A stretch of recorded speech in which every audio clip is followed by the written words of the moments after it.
Hey dreamers, welcome to this safe haven for restful sleep, where we create your sleep stories together. I'm Dan Jones, and I invite you to join me on this calming journey into Slumberland. And if you haven't already and you feel more comfortable doing so, as we begin to relax, you can close your eyes, settle down comfortably, put aside any worries from the day, and lazily exhale.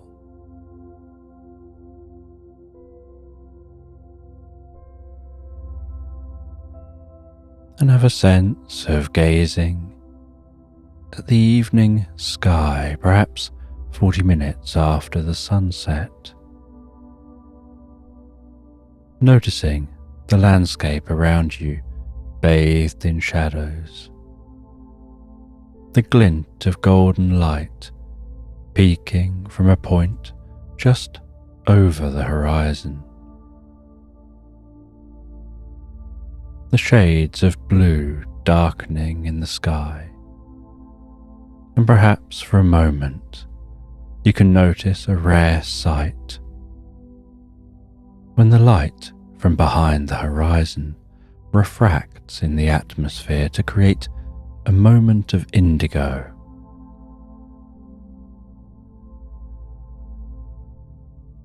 And perhaps you can imagine that indigo light carrying with it the magic of sleep as it travels into your eyes and begins to wash over and through you.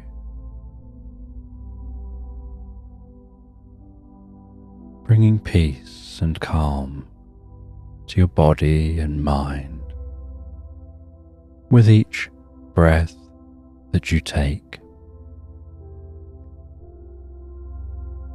As I softly count down from 10 to 1, before we relax into the story. And I'm sure that you have a good reason for wanting to have a good night's sleep. And you've probably had times in the past where having a good night's sleep would have helped. 10. And your mind can find its own way to relax in the magic of sleep. 9. And as your mind relaxes, so too can your body. Perhaps letting relaxation happen from the head down or the feet up, whatever feels more natural for you. 8. And while listening to this, it's okay to let that deeper part of yourself take over, the automatic process of falling asleep. 7. And while it does, you can say to yourself, when I settle down to sleep, I'll ignore distractions and I'll have a healthy night's sleep.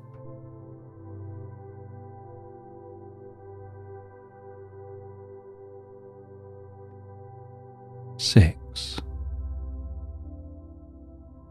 Saying again to yourself, when I settle down to sleep, I'll ignore distractions and I'll have a healthy night's sleep.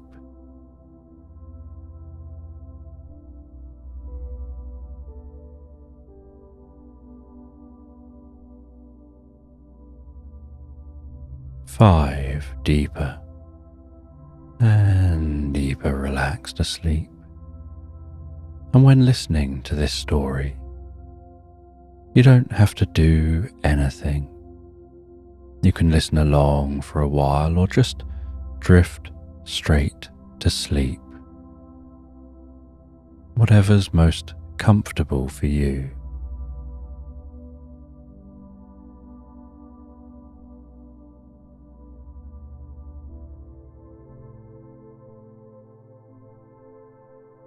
Four.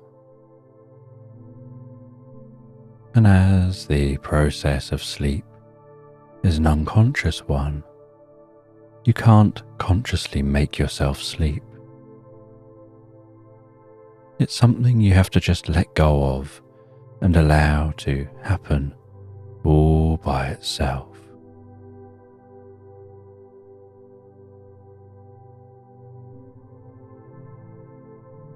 Three. And sleep begins by closing the eyes and becoming very still and relaxed.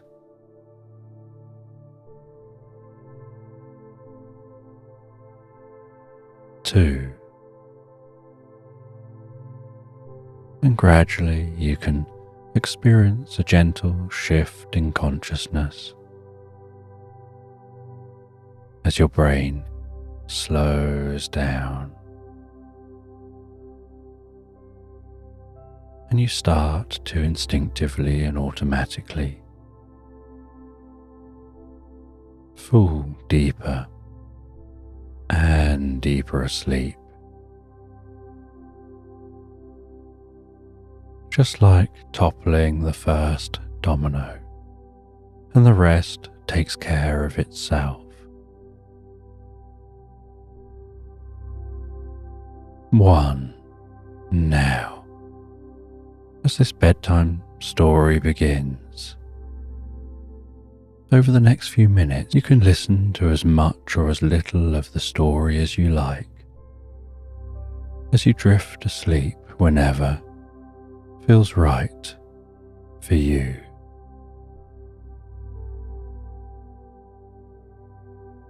And a boat is rocking gently on the ocean, wobbling up and down with the waves, almost hypnotically moving side to side as those waves flow past, rolling peacefully to the shore. The sound of water lapping against the underside of the boat, the slight sloshing sound of that water, the gentle creaks and sound of movement as the boat peacefully undulates on the waves.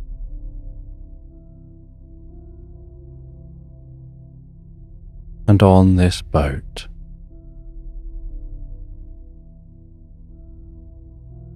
is a panther on a quest in search of a treasure chest. And this panther is sat at the back of the boat with a map of the ocean and the land around, and a bright red cross marked on that map.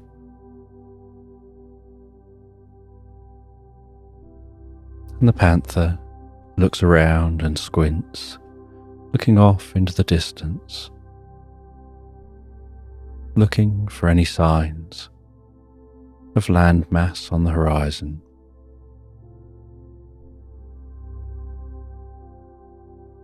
Looks at the sun and the shadows,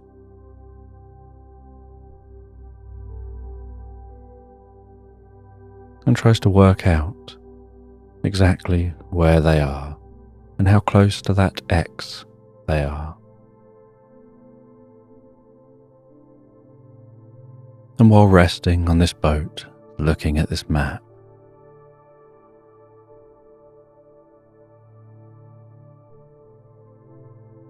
they can smell that salty sea air. and they decide that they're fairly close to that X. And they head to the front of the boat. Push the lever forward, the motors whirring at the back, moving that boat just slowly around, with their eyes firmly fixed on the sonar screen, hearing that ping as it scans the ocean floor.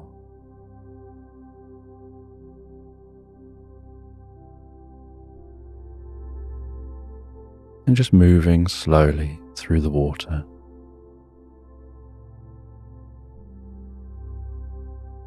And circling around, moving slowly back in the other direction, scanning an area where they expect to find that treasure.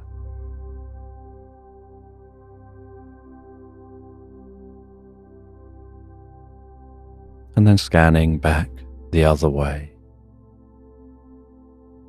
as the sun continues to creep slowly across the sky.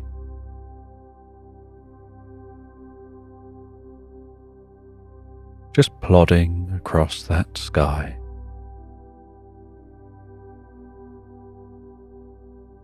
With its regular pace, until the sky begins to darken and the horizon begins to turn orange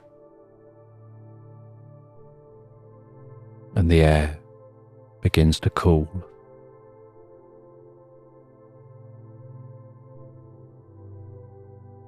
And then the stars begin to appear in the sky,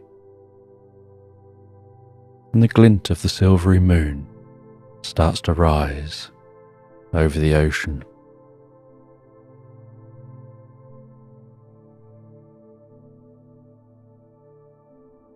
With the surface of the ocean sparkling like a million diamonds dancing on the surface of the waves.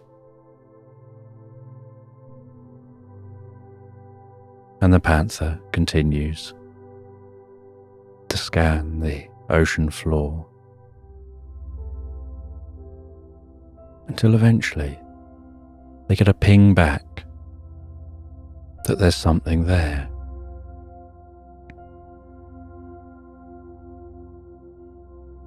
And with that ping back, they head to the back of the boat. They lower an anchor,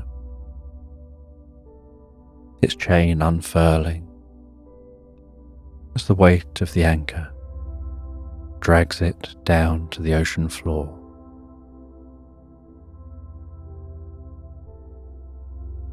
And find something to hang on to with a gentle thud. They then place an automated submarine into the water, and they begin to steer that automated submarine down towards the ocean floor.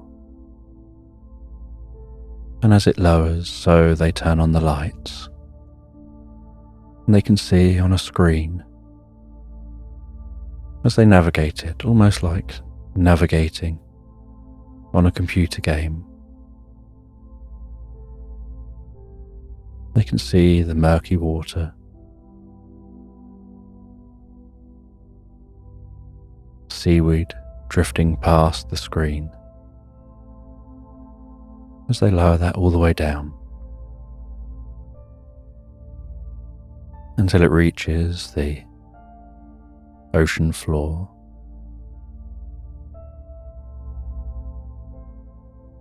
And on the ocean floor they navigate it to the location that pinged on the sonar.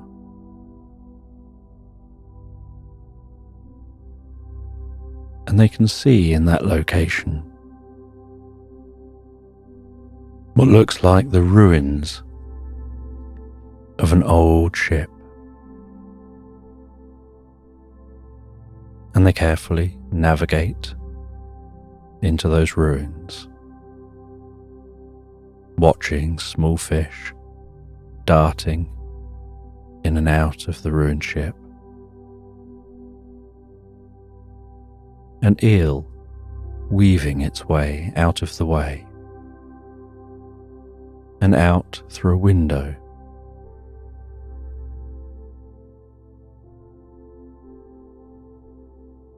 And they navigate it down a corridor in that ship.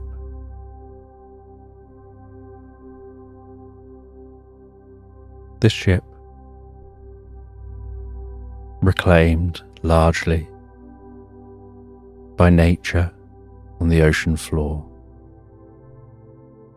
with life surrounding all the old wood.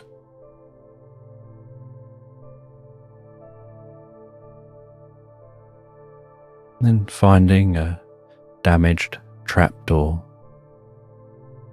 and very carefully manoeuvring that automated sub down through that trapdoor,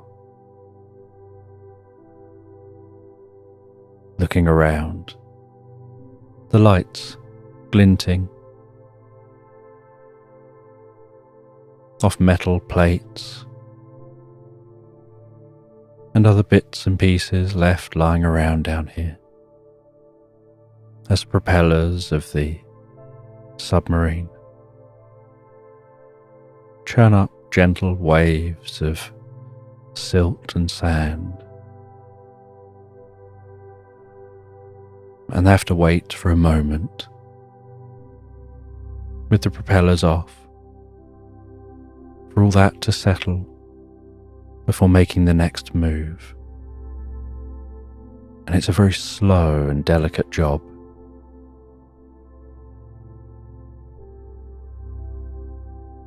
But as they explore, they eventually find what they were looking for.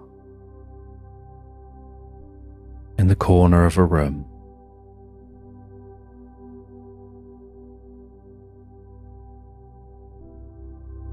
all weathered by the time of the water and reclaimed by nature, is a wooden chest that glistens and sparkles with golden straps around the outside, and it looks like perhaps it's diamond encrusted, as if it's very important.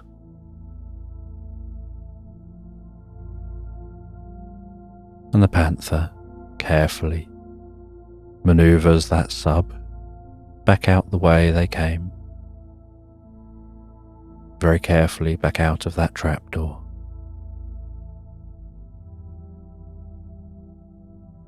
Weaving it back through that boat, and carefully and slowly back up to the surface, and then lifts it back onto the boat, cleans it off, closes the computer, feels a sense of excitement that they found what they're looking for, and that tomorrow they'll be able to go down and try and reclaim that treasure and bring that treasure up to their boat.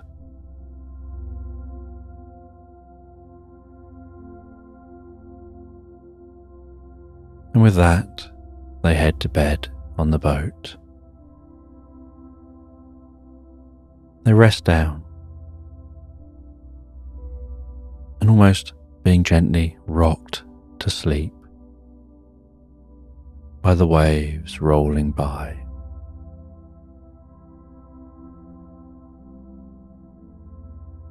And the silence being almost deafening, of no bird sounds, no other nature sounds, just the occasional creak and sound from within the boat,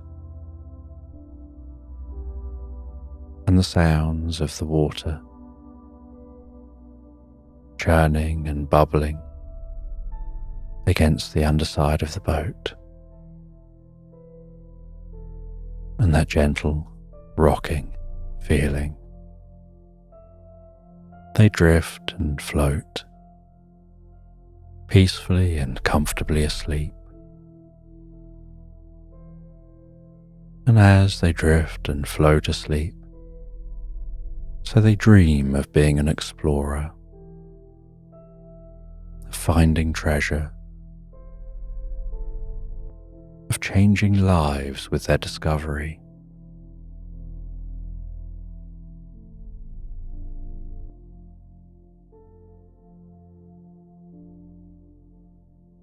And they drift deeper and deeper asleep, enjoying the most peaceful, restful sleep, before awakening the next day. And once they're prepared for the day, they get into their diving gear, head to the back of their boat, and the low morning sun is almost bobbing on the horizon, just tickling the surface of the water. A slight orangey yellow glow dancing along the water's surface.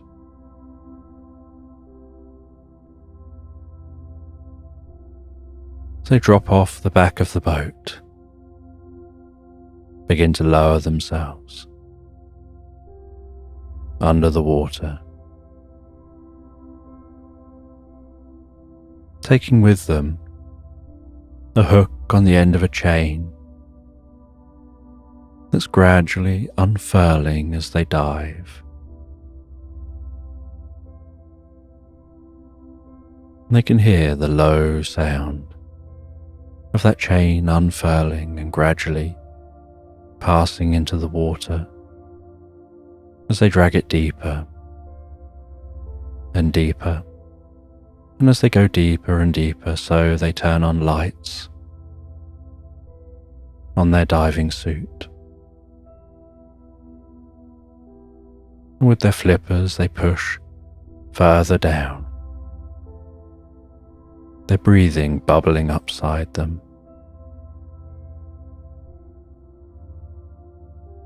The bubbles tickling within their fur.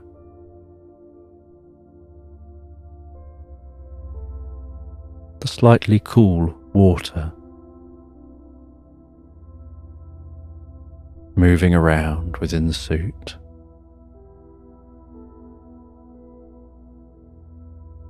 With every movement they make.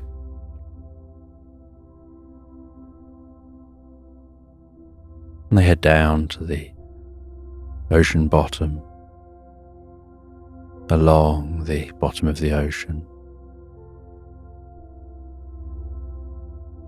Swim in through the side of that boat. Find their way down to that trapdoor.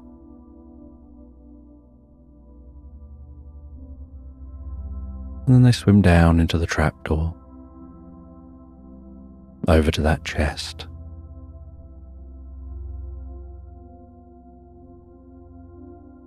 And it takes a while, but they attach the hook and the chain around the chest. Then they do their best to manually move the chest to beneath the trapdoor.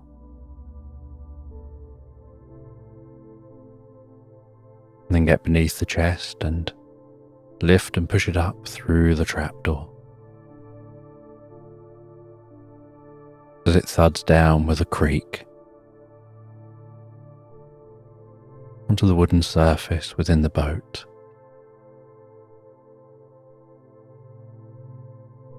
Then they swim up through the trapdoor, and lift and pull that chest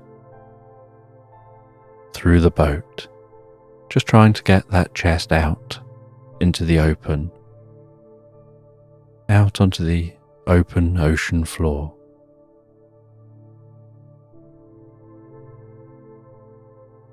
And once they get that chest out into the open ocean, so they follow the chain, swimming all the way back to the boat.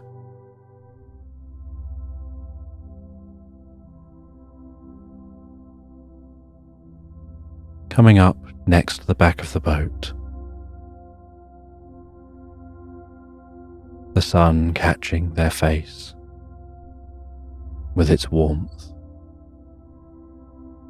the waves lifting them up and down, slightly out of time with the boat.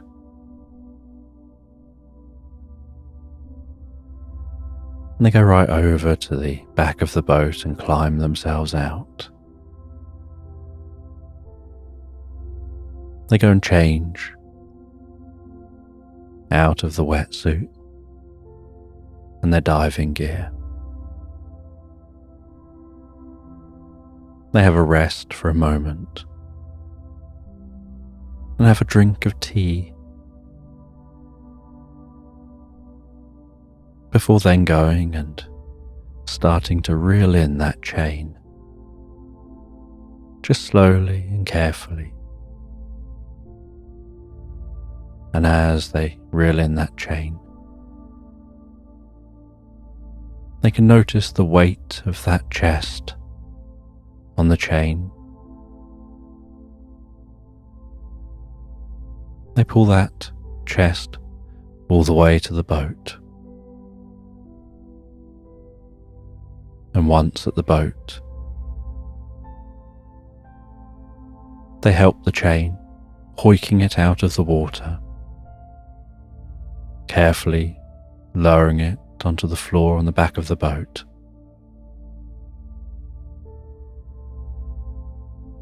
And then they undo the chain.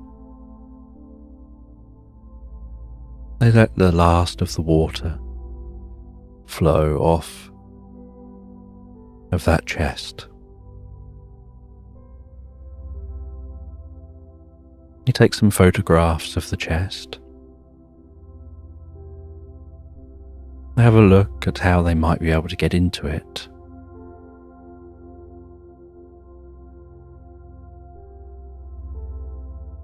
Before just deciding to break the lock. And this chest was sealed so tight that as they broke the lock and then broke the catches, it gave a hiss as air finally managed to escape it, as if the air inside the chest was under some pressure. Perhaps what stopped the water getting in.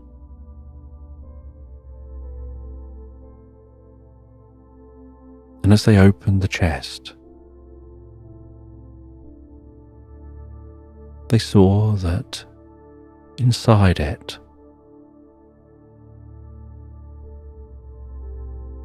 was the softest, silkiest purple material. And resting on that purple material was a single silver feather pen. And next to that pen was a tiny pot. And at the back of this chest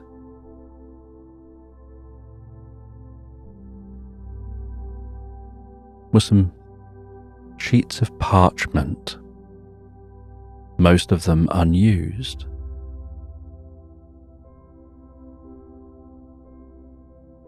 And they took that silver feather pen, the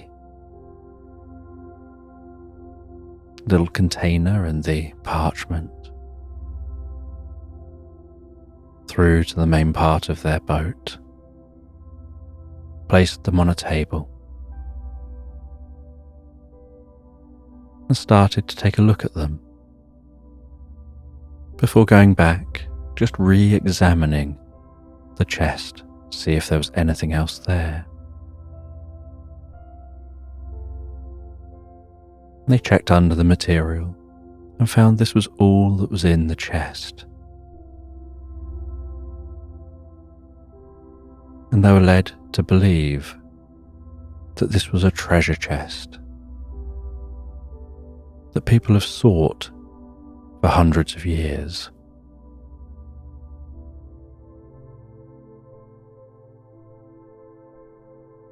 And they opened up the ink and found that it was a purple pot of ink.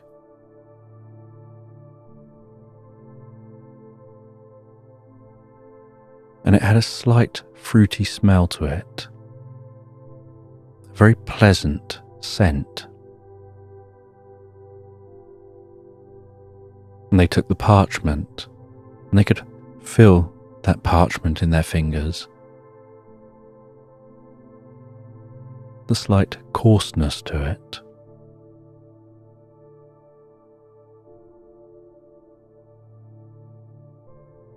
And they spread that parchment out,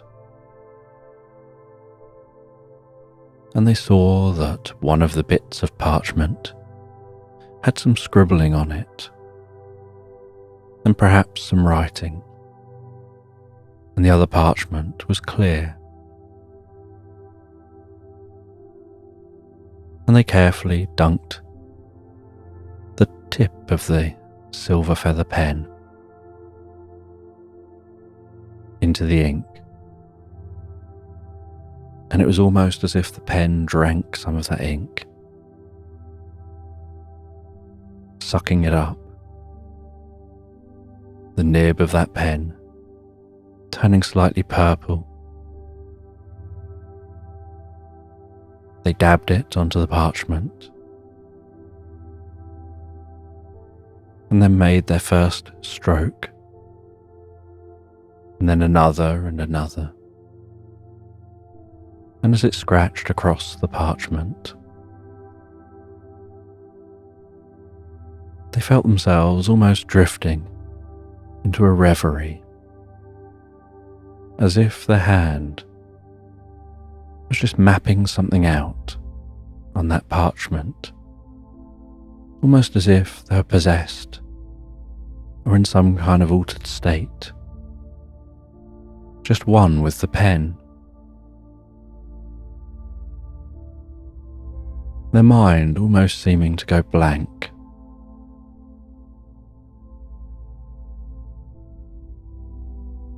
And then as the pen stopped moving, so their eyes focused back on the parchment, and they saw what looked like a circle drawn on the parchment, with some shading around the outside of the circle, as if to make it more 3D and appear a little deeper. And they'd coloured in the centre of that circle with some lines to make it look like it's got some depth. And they picked it up to take a good look at that.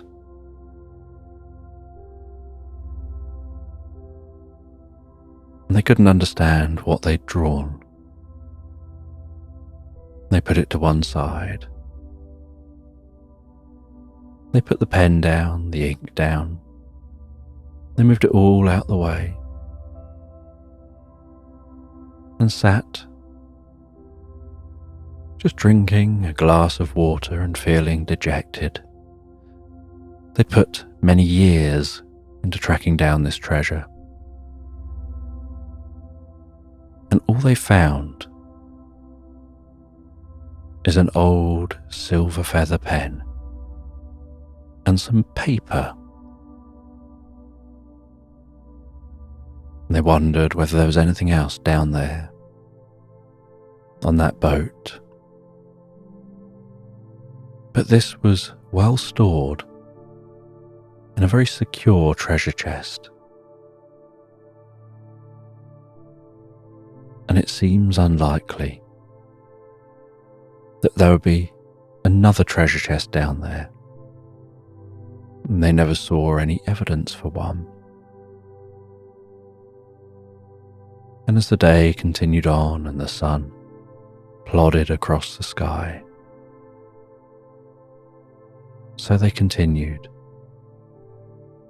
to try and think through what their next course of action should be.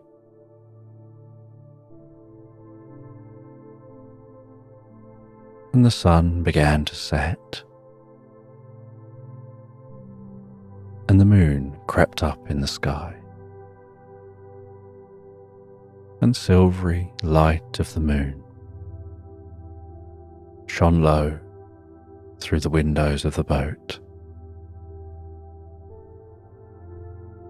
tickling the surface of that parchment, which started to glisten and fizz and crackle, drawing the attention of the panther, whose ears pricked up as they looked over. And they could see on that parchment silver sparkles happening where the ink was. First just fizzing and popping, but then beginning to turn slightly smoky, almost like fog, but with a silver quality.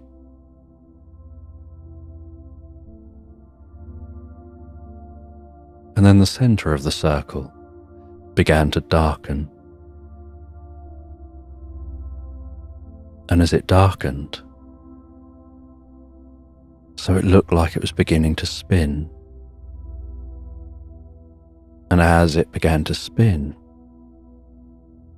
so it started to appear deeper and deeper, as if it was extending somehow out, back, beyond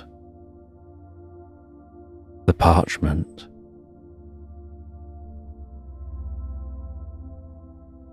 And the panther went over and carefully picked up that parchment, and there was no damage to the table, so it couldn't be going back through the table, but it definitely looked like it was getting deeper and deeper. And they moved it around and looked around it in different angles. From the side, it just looked like a sheet of paper, and from the back, it was just a normal flat sheet of parchment. But from the front, it had depth.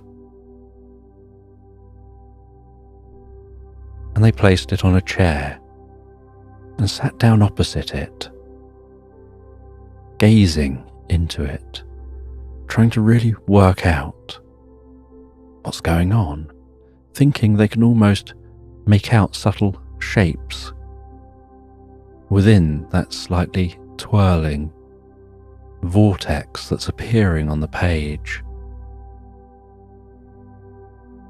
Hearing that fizzing and popping, sounding like it's starting to wrap around them,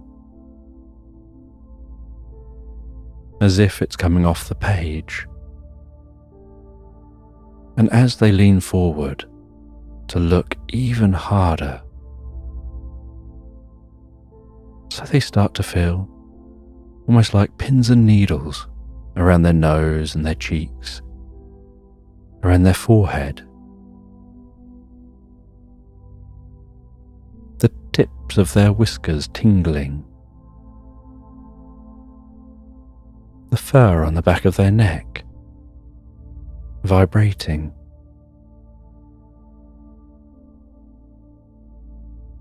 their ears fizzing,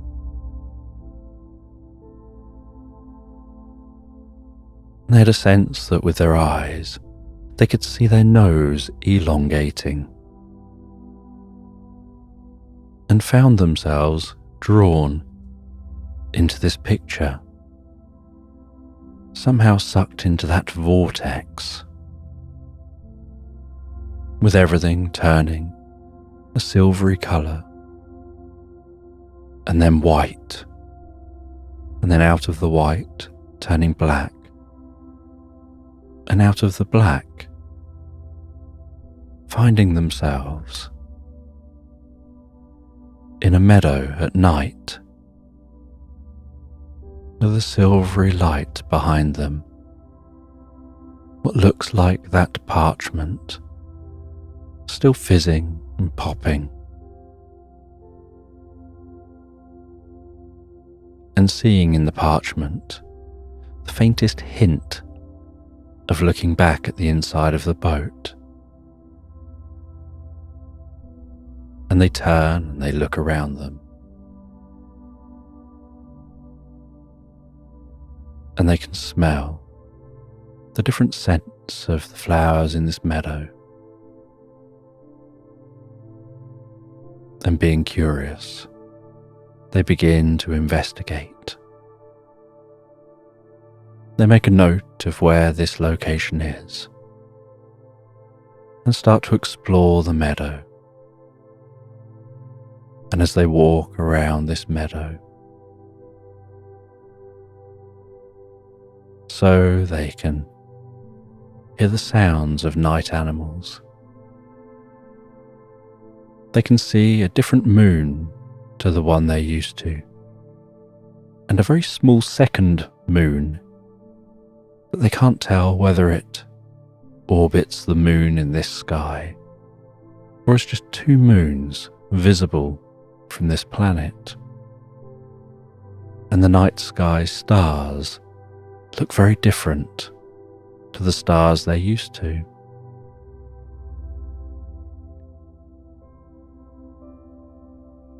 And the scent of the flowers throughout this meadow smell familiar, and yet some are slightly different. And there's the fluffiest of moths darting in and out of some of those flowers, and some nighttime birds exploring some of those flowers, buzzing before the flowers, extending a long tongue into the flowers,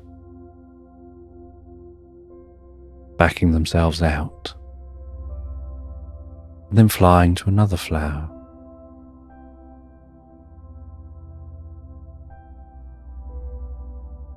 And they brush past some pink flowers that are tall and almost bell-like, but they smell of the sweetest scent of lavender. And as they put their noses forward to get a closer scent, so they notice the inside of these flowers seems to be oozing a slight green goo. And as they touch that goo, it's ever so slightly sticky. They touch it with a paw, and as they dab on their paw, so they find that that stickiness seems to make it stretch, almost like it's turning to candy floss between the fingertips.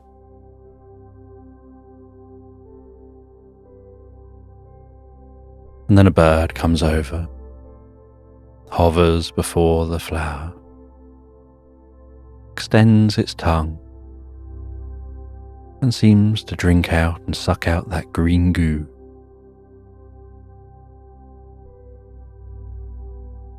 Just carrying on its night's work from plant to plant. And something about this place just feels so calm. There's a deep sense of peace and serenity. As if there's a harmony here between all things.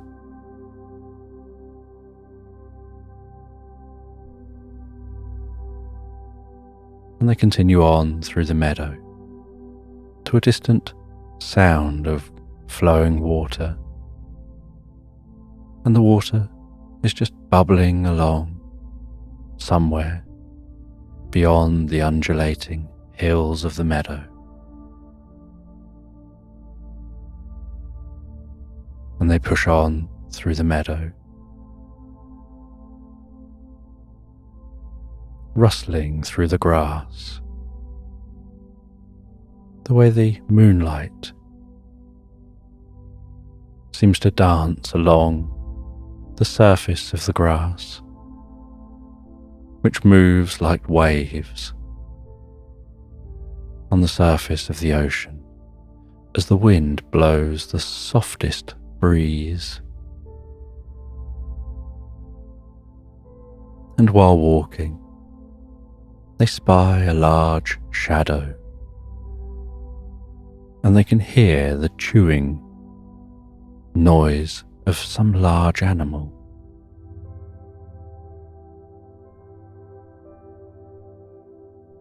And as they get nearer and nearer,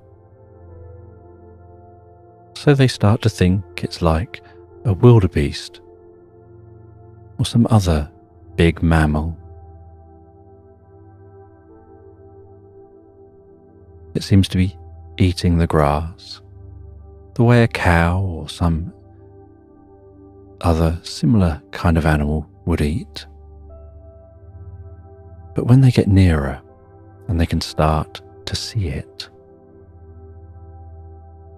its skin is very much like that of an alligator's skin. And its head looks very much like an alligator's head, except that where there would ordinarily be rows of teeth are just floppy lips slapping together. And behind those floppy lips are very flat teeth, with the front teeth being almost like little spades, and those lips that are smacking together seem to have the dexterity of a model maker, being able to carefully pick exactly which blades of grass they want, being able to put their mouths down, scoop through the grass, grabbing the grass, but only taking the bits of grass that are ready to be eaten right now, while leaving the rest there to continue growing.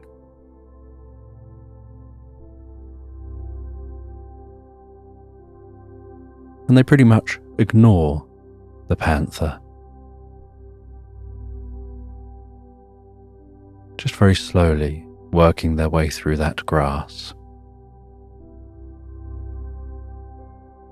And they seem to have a long tail and broad legs and feet, and their belly is very low to the ground, almost as if they just slide through that grass, punching their way perhaps all day and all night to be able to eat enough to keep themselves full.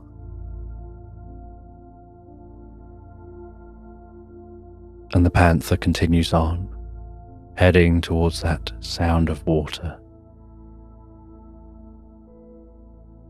And they head over one of the hills, and they see a tiny brook weaving its way through this meadow, glistening with the moonlight. And standing in the water is a bird that looks a bit like a flamingo, standing tall,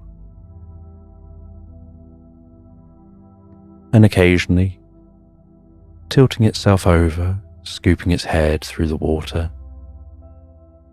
and then tilting itself back again, with some of that water dripping from its mouth. Those drips sparkling like diamonds as they fall back to the water.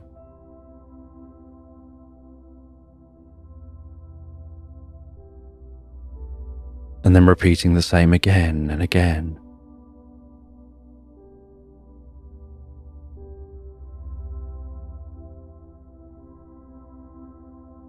And they pass all the way down to that brook, wade through the brook, and head into the woodland on the far side of the brook.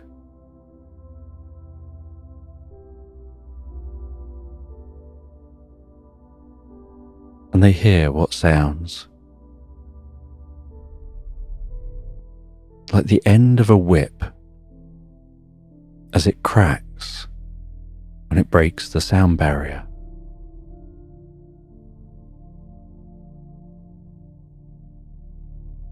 And wonder where the sound has come from. And then they hear it again and again,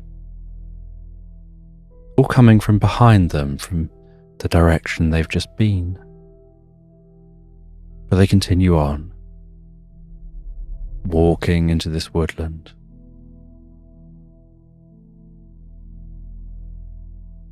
And they see a little creature. Hearing it scurry around a tree, its toes tapping gently against the bark of the tree.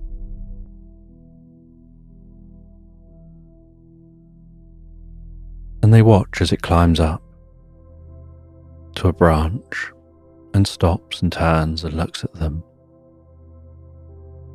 And it kind of resembles a chipmunk.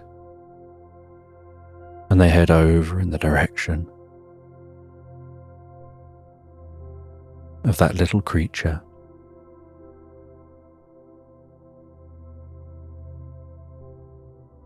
And they try and talk to the creature, and they're surprised when the creature seems to understand them and responds.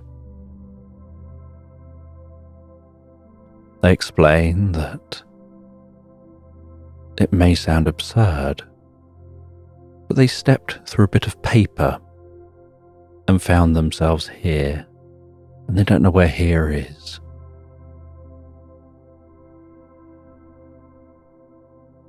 And the chipmunk doesn't understand the question and can't really comprehend the idea of something coming from somewhere else. To them, here is just here. It would be like someone saying they came from somewhere else. Where are they when you're on the planet or in the place you just know? And so they explain where here is, where this wood is, but they explain it all in relation to what they know here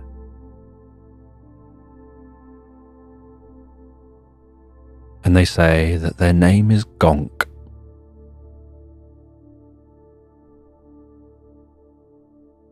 And while they talk, so their teeth just keep on chattering.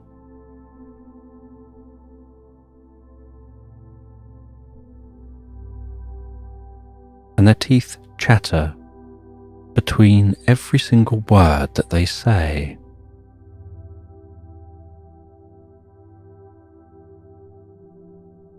And then there's another sound, like the cracking of a whip. And so the panther asks, "What is that sound? What's making it?" And they say that it's those creatures that hang around at the brook. They scoop up very, very, very tiny creatures out of the water. And they scoop them up and gradually fill up a pouch within their neck. And they have to do multiple scoops to fill that pouch as much as they can with the creatures. And then once the pouch is fully filled up, they breathe in and they push the air through the pouch, which forces the water out at such a high speed that it makes that cracking sound.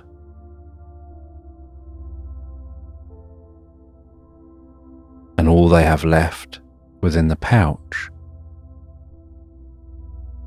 are the creatures they're eating without any of the water. And that those birds, as the panther would say they probably are called boomwhackers. They whack their head in the water. They do that multiple times, and then they let out that loud boom. And that's just how they feed.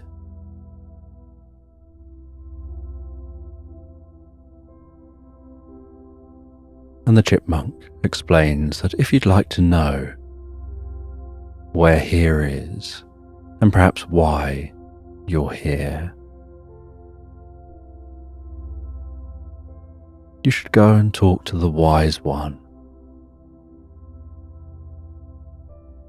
who lives in a hut deep in the woods. They largely keep themselves to themselves.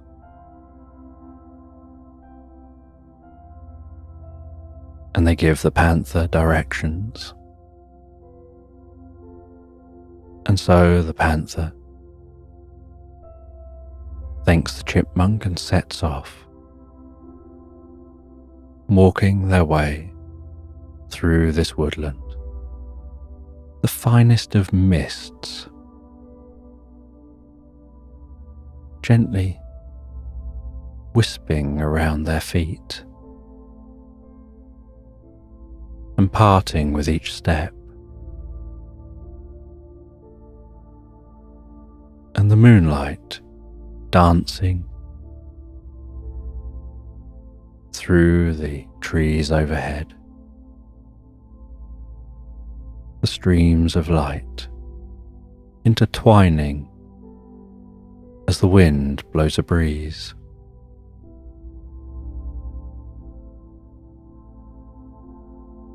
The leaves rustling, and this woodland being so peaceful and so calm. And they work their way through this woodland, following the directions from the chipmunk, until they can smell the distant smell of cooking. Almost like someone's having a barbecue. And they see a distant glow. And they continue on through this woodland until, framed by the trees, they exit that woodland towards a small cabin, its windows glowing gently. A wispy tuft of smoke rising from the chimney.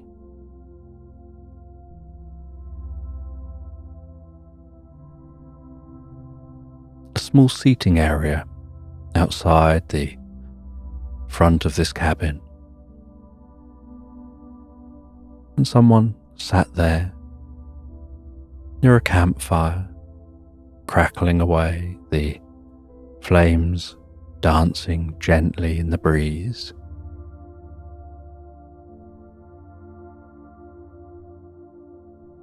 And as they get closer, they see the character wearing a purple robe. And the closer they get, the more distinctive that character is. They look so much like a beagle, just with ever so slightly droopy eyes that just make them look extra friendly, and a sloppy smile.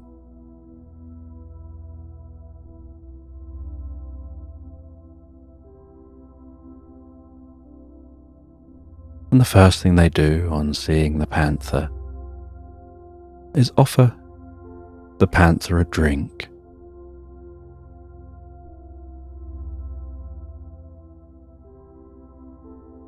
And they say, "Hi, I'm Gizzy, I'm the Wizzy. Let's get fizzy and drink some drink. Drinking this drink will make you fizzy, and the fizzy will make you dizzy. And as you get dizzy, so your world will spin. And as your world spins while you get a little dizzy, sitting here drinking this fizzy with Gizzy, the Wizzy from a land you don't know, you'll find that spinning world becomes clear, and as the spinning stops, so you'll discover something here."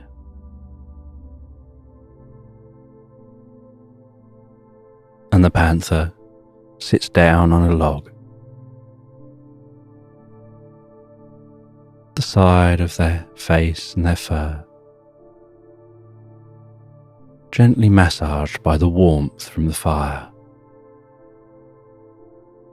the light dancing almost hypnotically before them, the drink fizzing and popping in a glass. And they take a swig of that drink,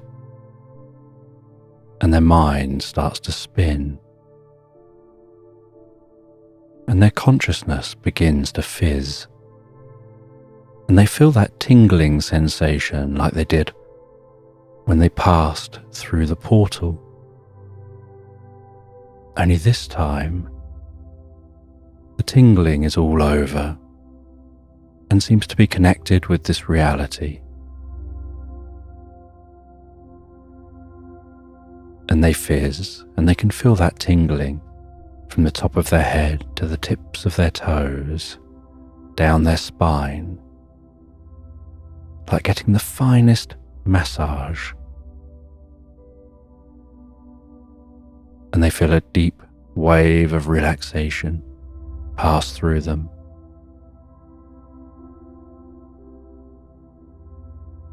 And then a certain clarity starts to come across their vision.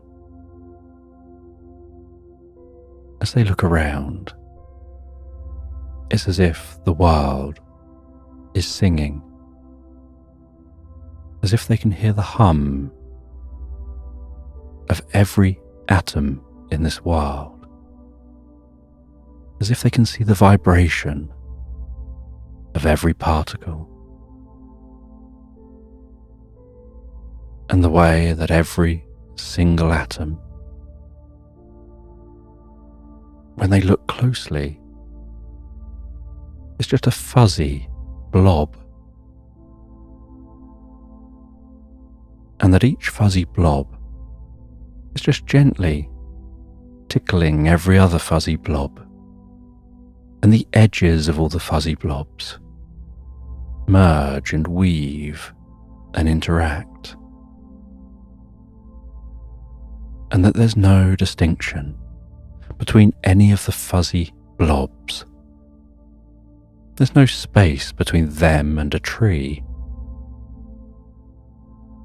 There's just a path of endless fuzzy blobs in all directions.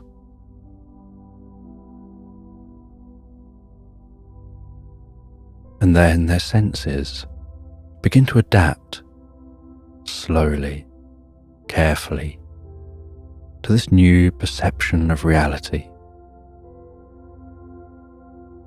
Just like your eyes adapting to the light when you move from the darkness.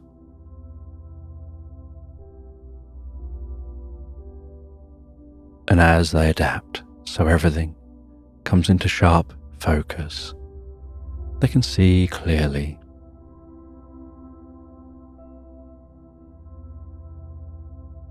And they can see that beagle just sat opposite them in their purple cape with their hood up. And they notice that that beagle has a tuft of grey beard,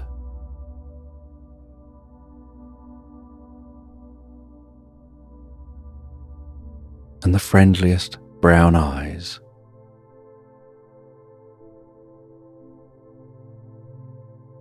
And the panther asks them again that they're a bit confused. Who were they? And they say that their name is Gizz and they're the wizard. And so the locals and everyone here just calls them Gizzy Wizzy. And that name seems to have stuck on. They quite like it. And so they even use it themselves. Why not use a nickname you like?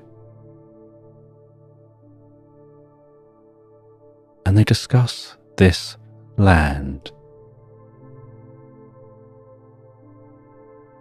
And then they share that they want to show something to the panther. They ask the panther to follow them into their cabin. They walk through the cabin. They walk to a bookshelf at the back of the cabin, and the books on this bookshelf are incredibly dusty, and they blow off some of that dust and then wave it from in front of their face before reaching for one of the books, pulling on that book, and with a click, the bookshelf swings open gently and silently, and they move the bookshelf aside, gesture for the panther to follow.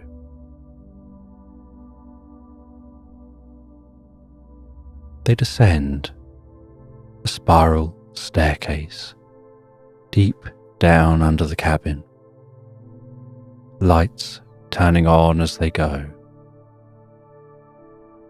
And at the foot of the stairs, where the air is so still and the silence is almost palpable, they reach for the door, and they look up at the panther with anticipation, for carefully, with a smile, opening the door, and the lights pounce on with the most comfortable glow to reveal a vast underground library made up of books and scrolls, with the strongest old book smell wafting from this library, filling the panther's nostrils.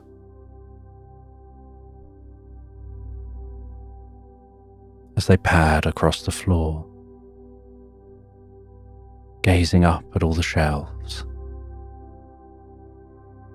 and Gizzy guides them through this library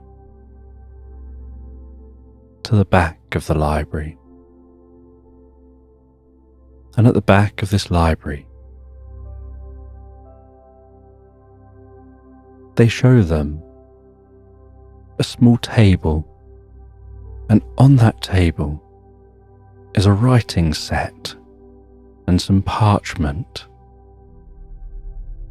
just like the writing set and parchment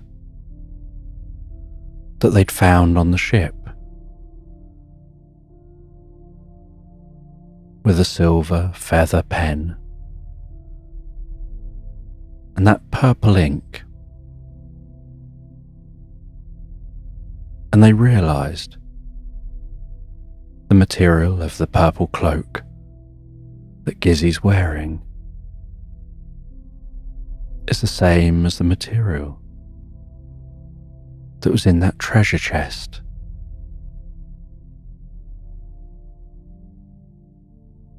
And they explain that the treasure was the gift of being able to connect our two worlds.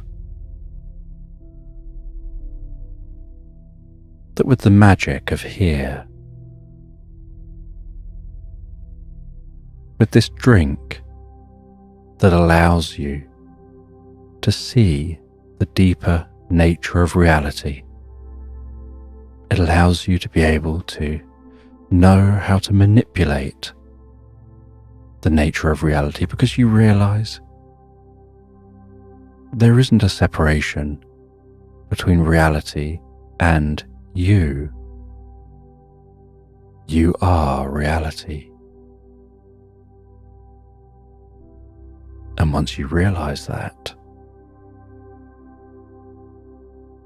it's like suddenly being aware of the rules of the Matrix.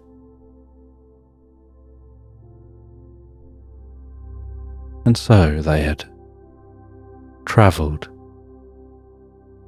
to the panther's reality centuries earlier, because they had explored this reality, had understood this reality,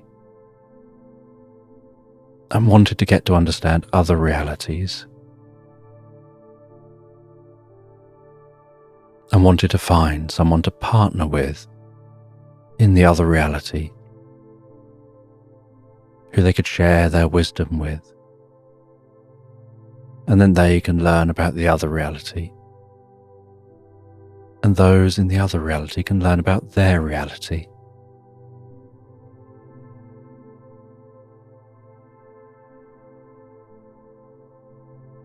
But then something happened in the panther's reality.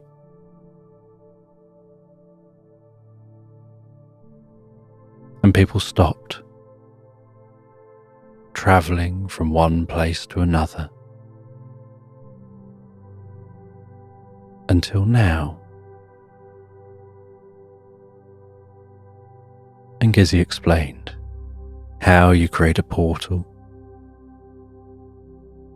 how you can erase the writing and the images on a parchment,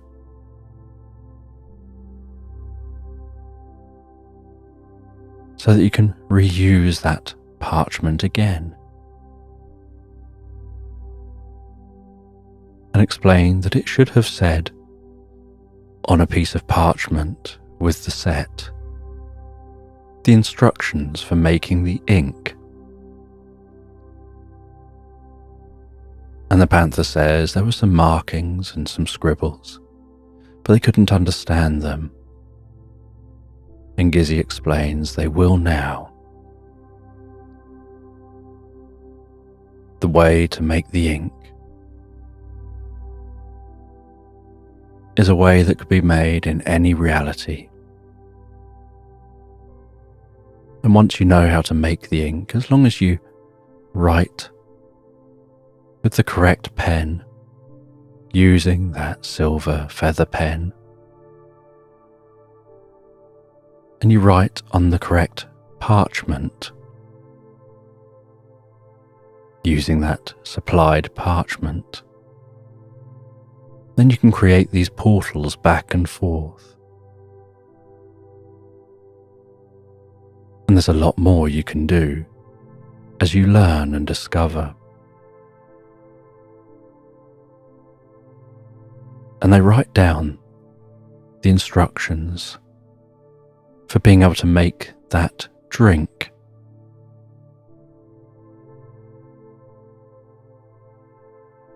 And they hand them some of the ingredients that can't be found in their own reality.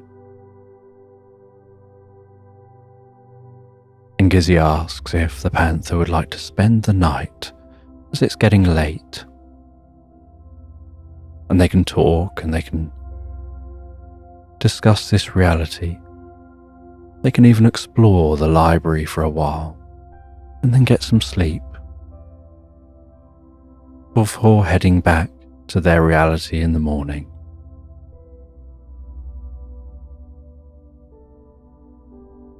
And after relaxing by the fire in this cabin, both sat down in the comfiest of seats, the fire hypnotically glowing in the fireplace, moonlight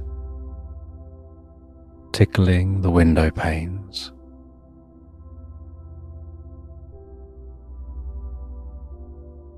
With light gradually creeping through those windows,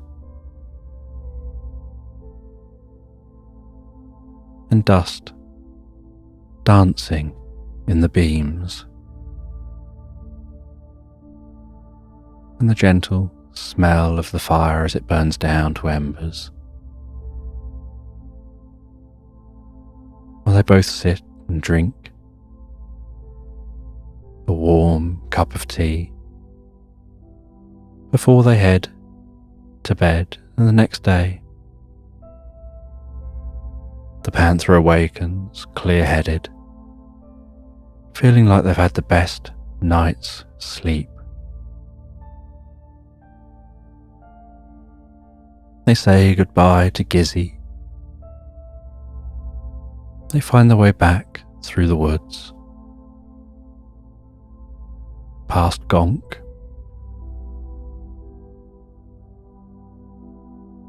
out past where the boomwhackers were.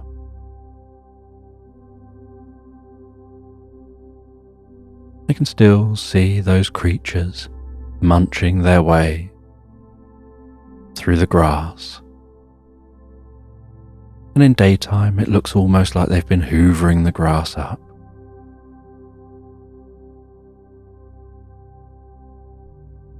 And they head back to that parchment, back through the parchment, finding themselves back in their boat. And on their boat in the morning sun, they sit on a chair at the top of their boat, gently rocking side to side, looking out over the calmest ocean, pondering their experience. They see a little way from the boat some dolphins just swimming past and diving and splashing and having fun. and they head down to the back of the boat, and they jump off and go and swim over with those dolphins, feeling a deeper connection with the life around here now. Following those dolphins as they dive down deep through a school of sardines, like thousands of tiny mirrors flitting under the sea,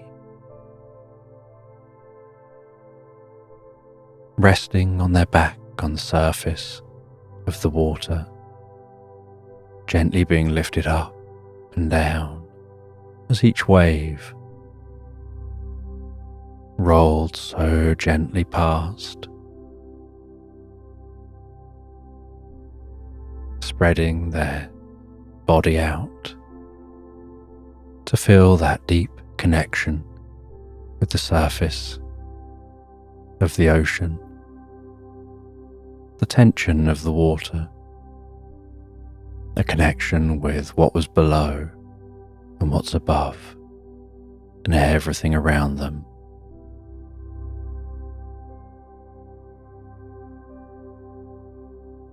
Spending the day almost in a daze, lost in thought, with deep curiosity about the experience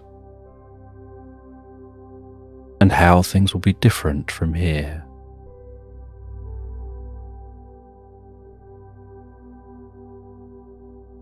And at the end of the day, they know that for the next couple of days they'll be slowly travelling back to the shore and then heading home. So for now, they head to bed. They relax down in bed, thinking of their next encounter with Gizz, potential adventures and discoveries they're going to make as they perhaps explore strange new worlds.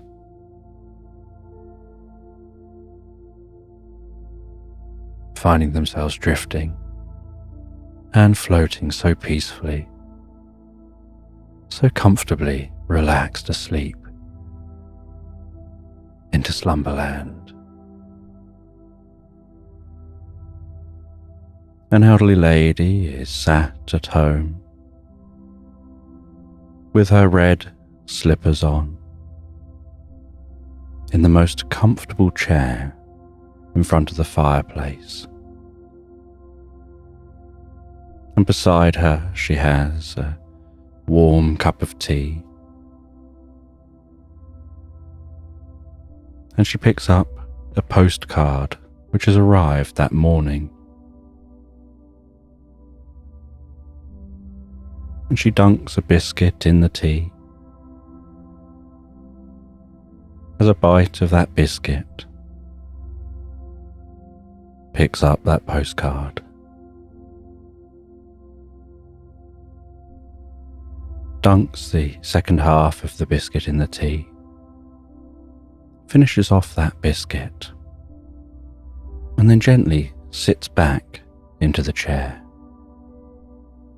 listening to the crackling fire in the fireplace, the gentle, distant hum of the wind outside,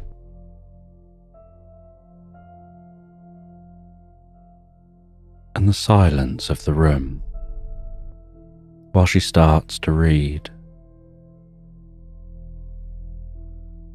And as she reads the back of this postcard, she learns that it's about the adventures of one of her friends who went travelling many years ago and has been nomadic, travelling from country to country, going in search of mysteries, the magical and the mysterious. And she really enjoys receiving these postcards and sitting down and taking time to read the latest adventures since the last card arrived.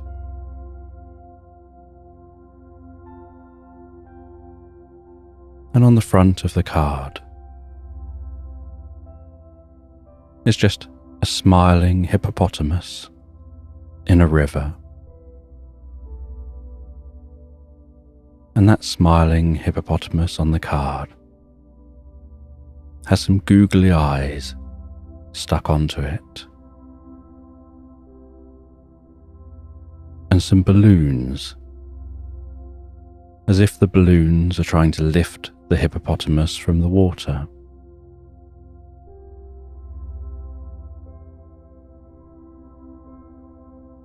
And so she starts to read that card.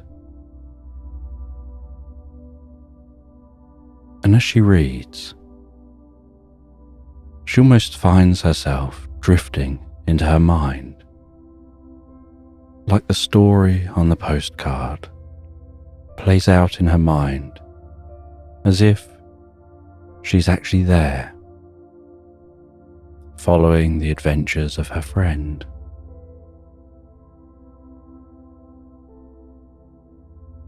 And the card describes how the friend was travelling on a train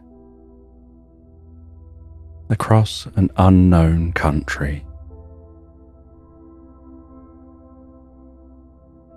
and she was unsure of this environment. She knew where the train started. She knew where the final stop for the train is supposed to be.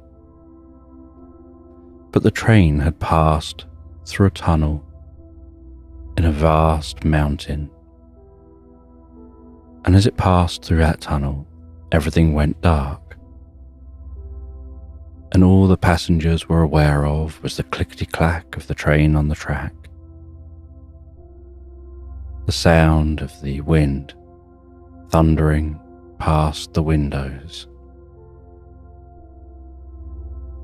the rocking of the train as it travelled, the very faint light off in the distance of the end of the tunnel.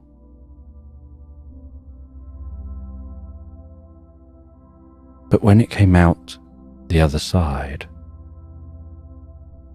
the landscape was very different to what was expected.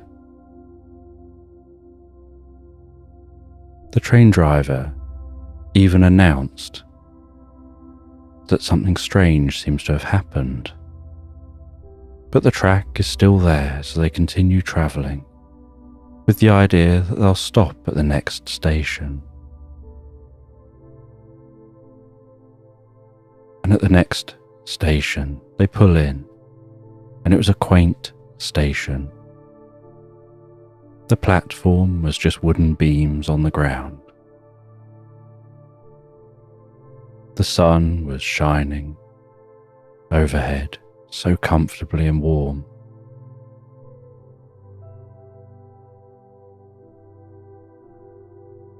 There were sounds of birds and other animals reverberating through the woodland around the station. But none of it sounded familiar. And the passengers disembarked, trundling up and down the boards of the train station. And there was no one here on this train station. It was completely closed. There was no staff, no other passengers, no one looking to board the train. And heading away from this train station was just a dirt track.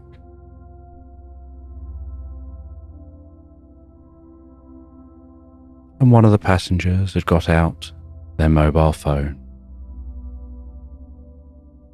Had tried to make a phone call.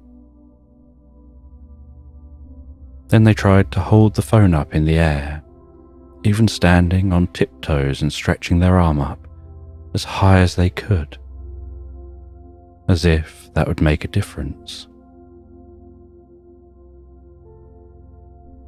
And then there was the murmur of conversations, of people asking each other whether anyone could get phone signal, and everyone saying their phones weren't working. And the driver recommended everyone just sits down at the station while they work out where they are and find a way to communicate with others, or perhaps they'll have to continue along the track and see where it takes them. And at worst, travel back the way they came. It would be much slower because unless there's a siding, they'd have to reverse the train back along the track. But they are the only train expected on the track until the next day.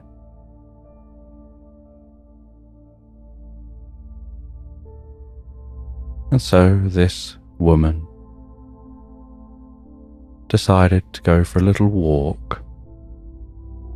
She said she's just going to stretch her legs, get some fresh air, as nobody's going anywhere. And so she wandered away from the station, following that dirt track. And as she walked along that dirt track, weaving gently into the woodland, hearing the rustling trees, the crunching of each step on the undergrowth, the sounds of birds singing, she felt a deep sense of peace and calm. And she found herself just gazing around. And while she gazed around, following this path through the woodland,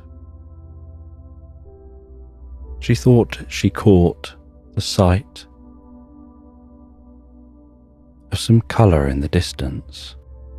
But this colour in the distance didn't seem like a typical woodland colour. It was bright red, and it was bobbing gently up and down, and occasionally catching a bit of sunlight.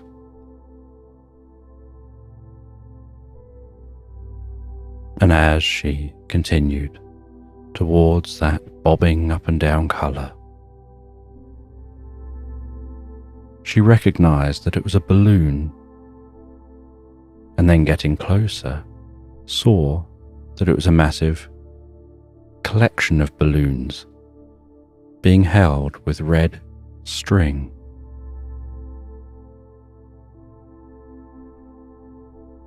And at the foot of the string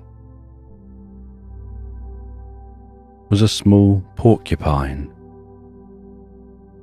standing up on its back legs with a little money pouch around its waist. And it offered her a balloon. Taking one of those balloons, holding it out before her,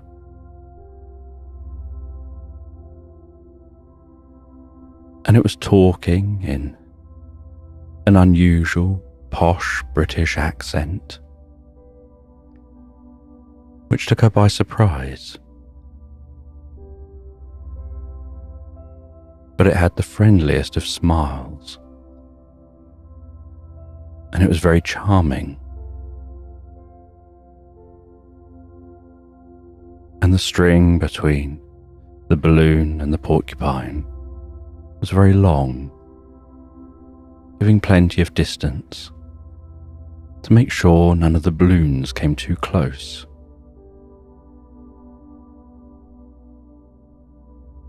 And she asked the porcupine where they are and what they're doing, and they said they're here selling balloons. And she asked where here is, and they explained that this is nowhere in particular, just somewhere to be. It's somewhere that occasionally people go for a change of perspective, and you'll find your way back when the time is right. But now the right time is to explore. But it'd be great if you took a balloon with you. And so the woman handed over a coin for a balloon, was given a red balloon,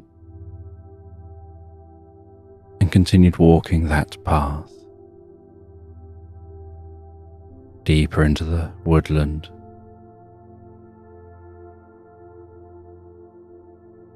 Enjoying the sight of the beams of light dancing before her as the leaves rustled overhead. And within those beams of light were tiny dancing stars, shimmering and sparkling.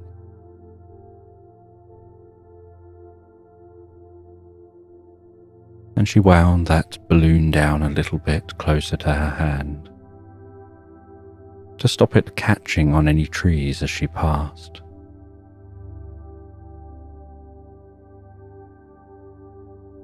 And she crunched her way through the undergrowth.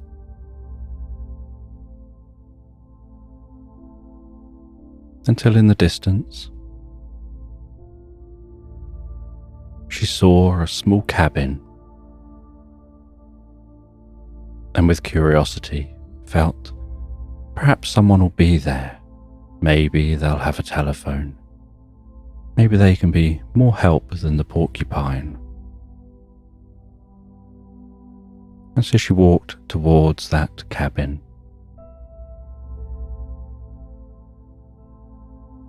And she was still not too far from the train. She knew that if the train started, she would hear it. But she obviously hoped that they had no plans on moving just yet.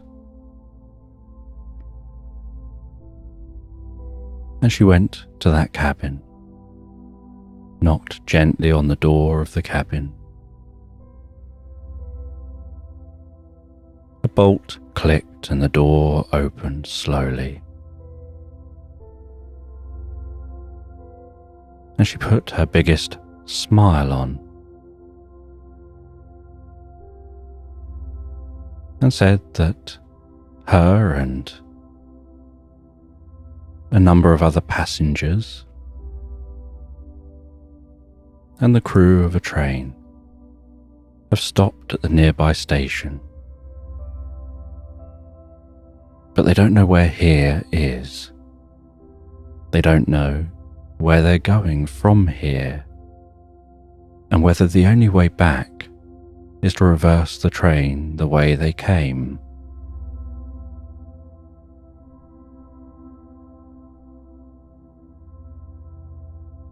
And the shadowy figure that answered the door stepped out of the shadows and into the light. And as they did, she noticed they were a hippo with such smooth skin and a massive grin and wide eyes, almost looking surprised. And with the most cheerful voice, they invited her in. And so she made sure the balloon was tied up outside and followed that hippo into their cabin. And the hippo said that they think they know a way of helping, but the way to help is to go through to their library out the back. And so they walked through the cabin past a gently crackling fire, past the coziest looking chairs, across some creaky floorboards, over some dusty rugs, and through a door at the back of the room, which opened out into what seemed almost like a vast chamber of books. And the hippo walked into this room, scoured the shelves of books, and some of the books were humming, some of the books were tinkling, some of the books gave a low rumble. Some books seemed to have different light emanating from them, and others looked like they were surrounded in stardust,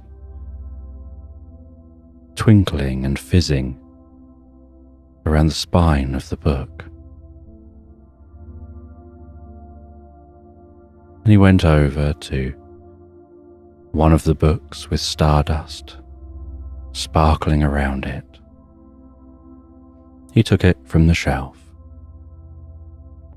took it over to a table where he had some cushions placed for holding books, and he rested that book down, carefully opened it up, and very slowly and deliberately turned his way through those pages, mumbling to himself,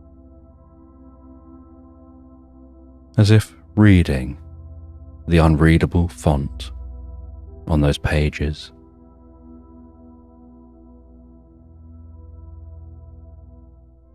And then he made a noise, like he'd found what he was looking for,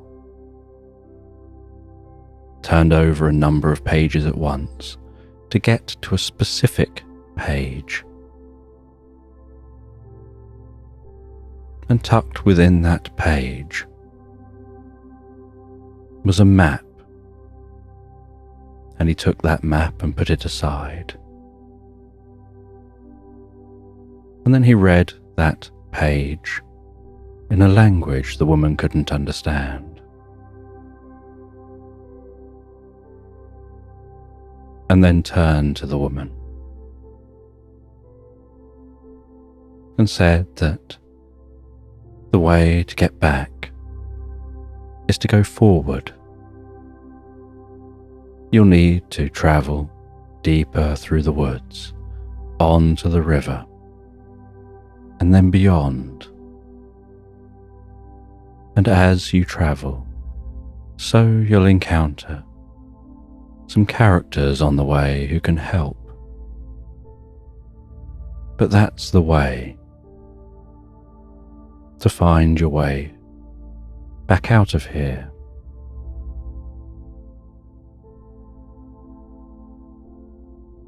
He explained how what happens here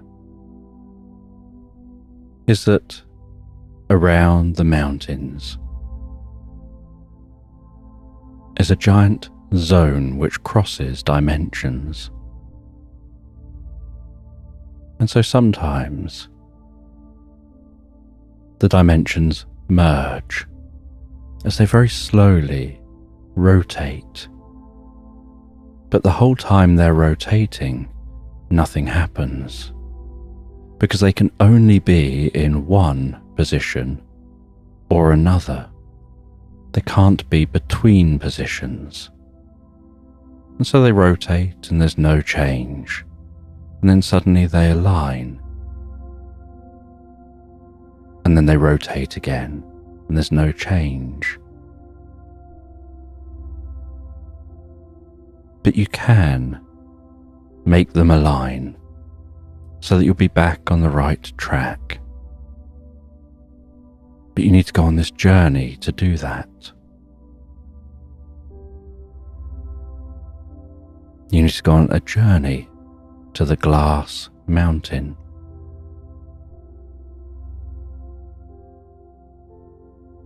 And the hippo handed the woman the map, said, "This is an atlas of the land. You'll need to follow this. The path to take will light up on the paper of the map." And she looked at the parchment, and she saw an oily looking light pulsing to life. He then went to a drawer and opened that drawer. And he pushed his hands through the drawer, moving things around, almost leaning entirely into the drawer as if searching for something specific. Nearly falling into the drawer with how far he was leaning. Then he pulled out a ball of string, just a very, very small ball of string. And he said, "Take that with you. And use that ball of string as you journey. Tie it to somewhere near the beginning of your journey and let it just unravel as you walk. And then you can follow that string back the way you came." But the woman felt the string wouldn't be long enough. And he explained, it's a magical ball of string. It may look short, but it's unending. It'll unravel as long as you want it to unravel. And so the woman thanked the hippo, headed back towards that train,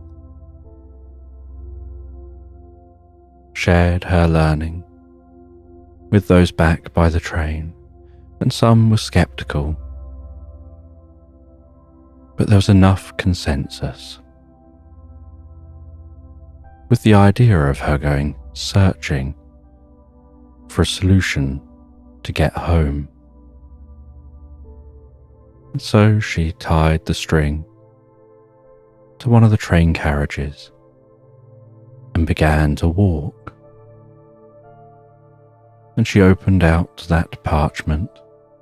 She began to follow the path on the map, initially walking back just the way she'd come, back through that woodland. But she walked straight past the hippo's house and continued walking, seeing that there's a river on the map and that the path heads straight to the river. And as she walked, she could see the leaves and the different shades of green, and how some of those leaves appeared waxy, and the different types of bark on the trees, occasionally just reaching out and touching that bark with her fingertips, feeling the rough bark of some of the thicker trees, the flaky bark of other trees. And some trees seem to have the outside with streams of sap running down them that would catch on her fingertips, making her fingertips sticky.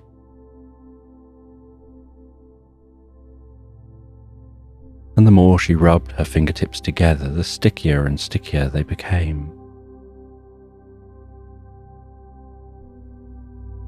And so she was walking along now with one hand, her fingertips spread, not touching anything with that hand, looking forward to getting to the river to be able to wash off her fingertips. and she could hear the distant sound of the flowing water of that river. And she could see that this woodland was opening out into a clearing, like a beautiful meadow of wildflowers, tall grass, butterflies and bees, and unknown insects darting from plant to plant.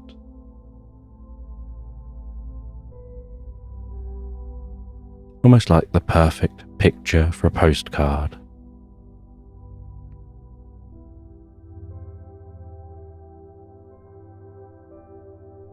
And so she headed through this meadow, could hear the rustling grass as the wind gently blew through this meadow, could feel the warmth of that sun on her face, and began to smell the freshness of the water while approaching that river. And at the river she crouched down and washed off her fingers.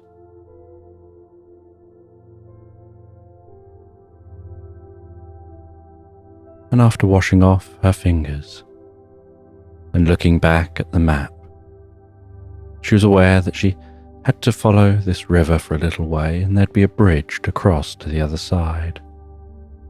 And so she walked along the side of this river, seeing fish seemingly swimming on the spot in the water against the current.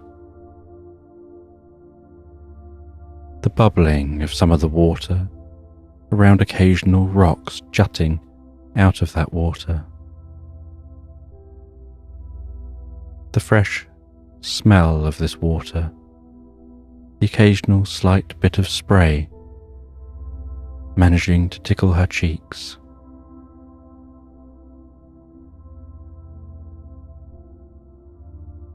And while walking along the side of the river, she could see the stone bridge in the distance, just a quaint little stone bridge. And so she walked down to that bridge, and crossing that bridge as she arrived at it was an alpaca with a backpack on its back.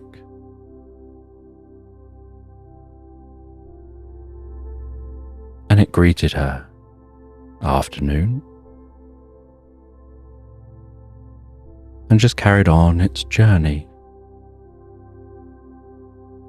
walking on its back 2 legs, using its front 2 legs hooked within the straps of the backpack, as if holding that backpack on its back, with its neck towering above that backpack, and almost waving like the grass with each step that it took.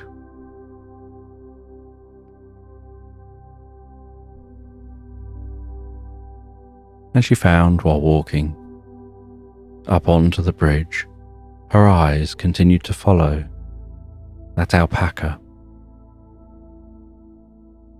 as it was in its own world, walking off, away from the bridge, as if it's just the most normal sight in the world. And halfway across the bridge, she turned her eyes back to where she was going, continued crossing that bridge, following the path down the other side. And as she followed that path, eventually she saw some more animals, a little family of otters just pottering about in the grass by the river.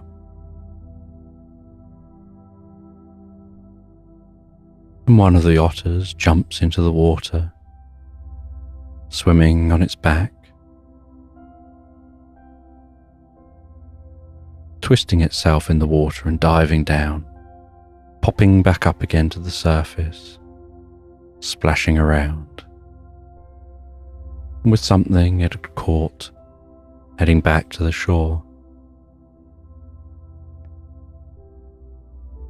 And then another otter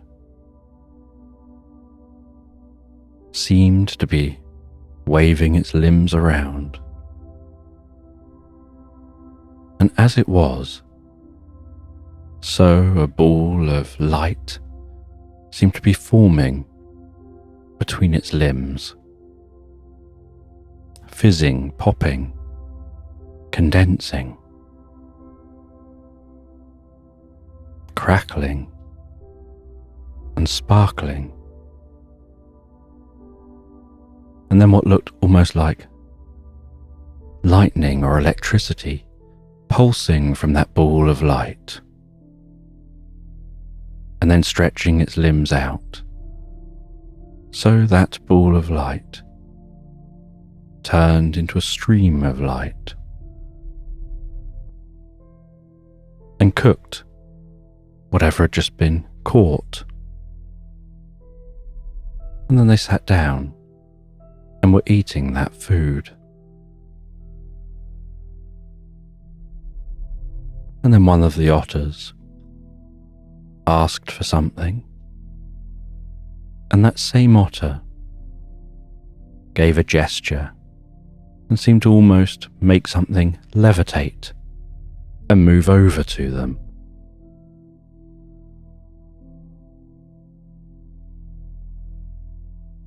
And the woman continued walking past these otters, following the path as laid out on that map, still holding that ball of string which is unwinding gently behind them, catching on different things during the journey. Continuing on until the path turns off from the river and heads into the woodland on this side of the river.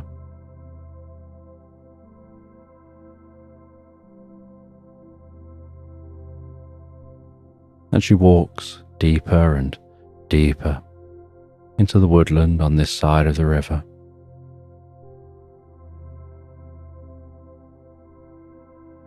The sound of the river fading into the background,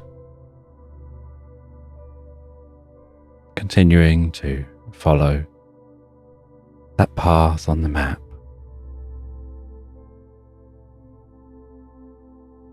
And as she follows the path on the map, so this path starts to become more rugged.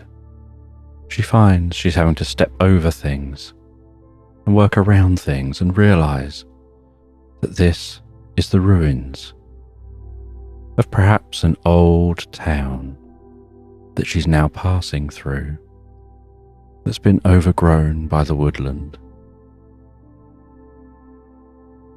And she continues following this path through these ruins, slowed down with her walking because of the ruins. And then finds herself at a wall covered in ivy, overgrown with roots, with trees almost growing out of the wall, around the wall, and yet this wall blocking the path is still managing to stand despite all this growth surrounding it.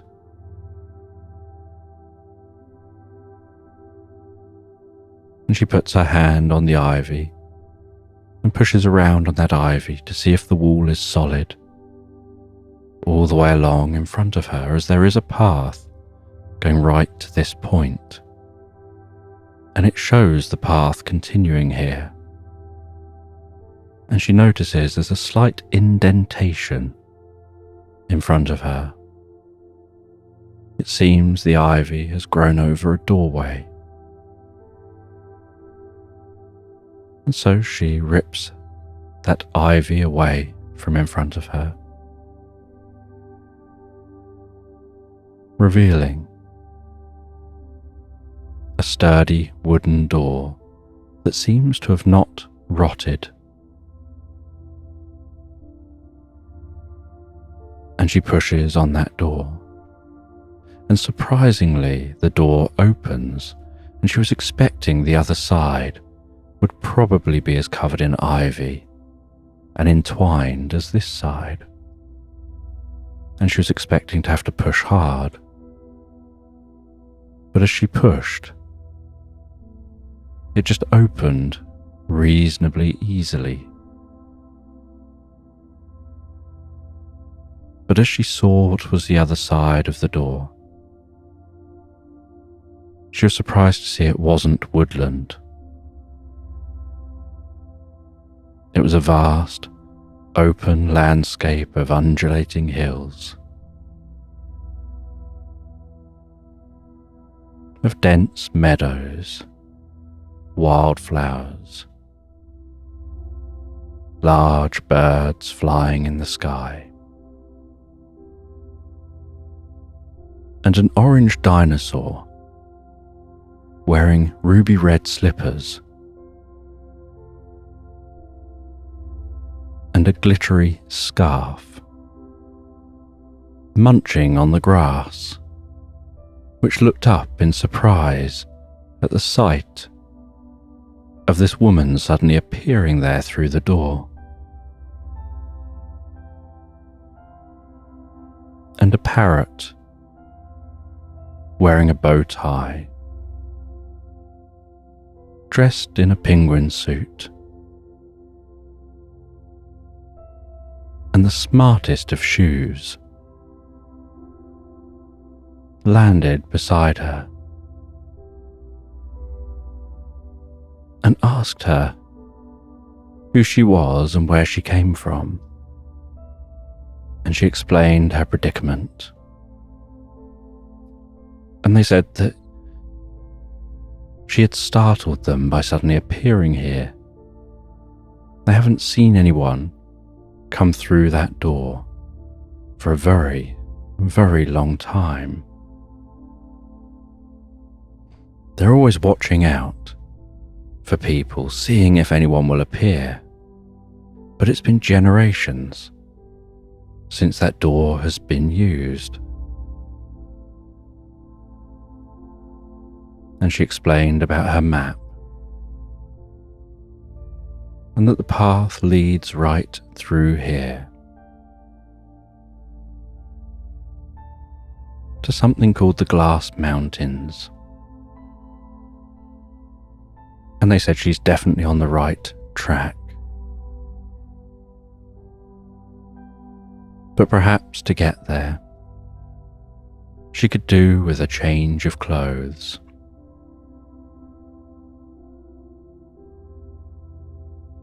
And so she was directed to head through the meadow.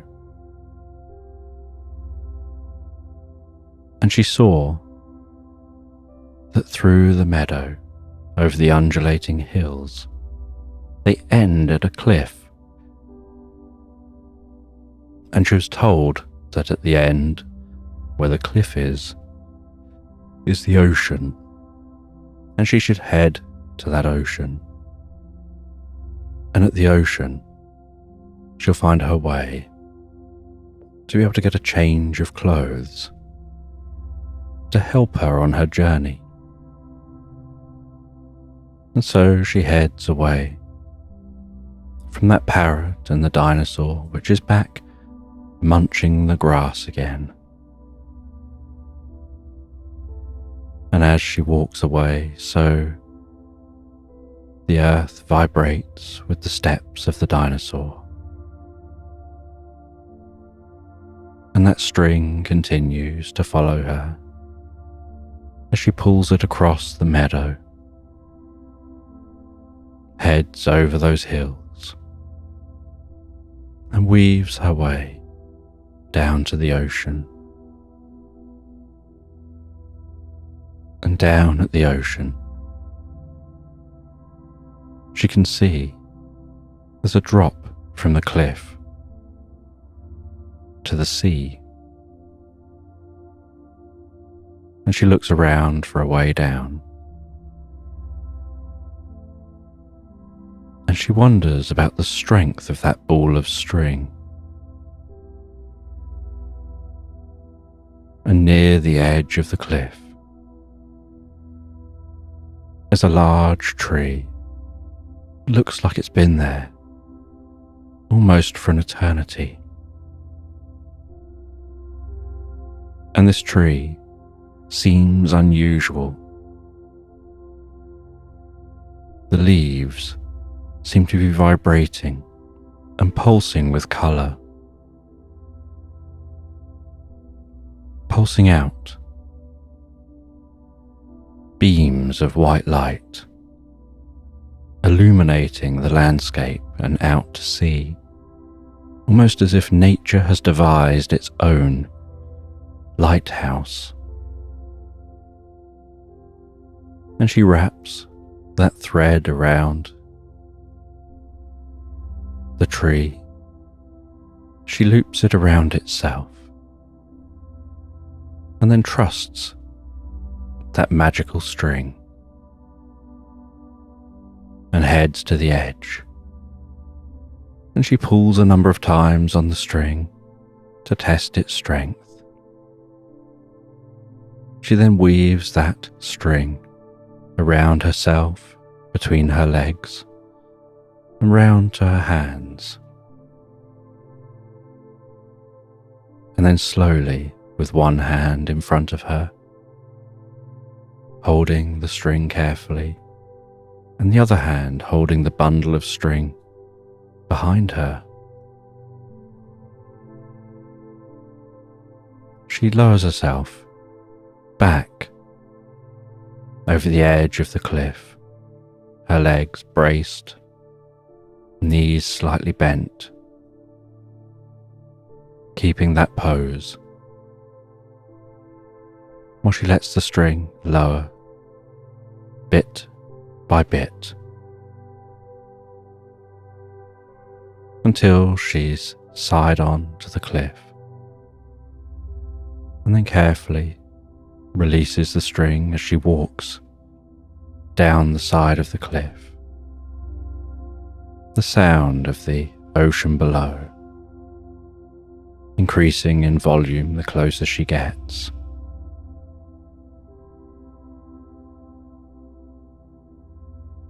And she walks down the side of the cliff to the bottom of the cliff, unwraps that string, leaves it where it is, looks around, trying to figure out what she's supposed to find down here. And as she looks around, she sees what looks like a humpback whale breach out of the ocean, flip in the air,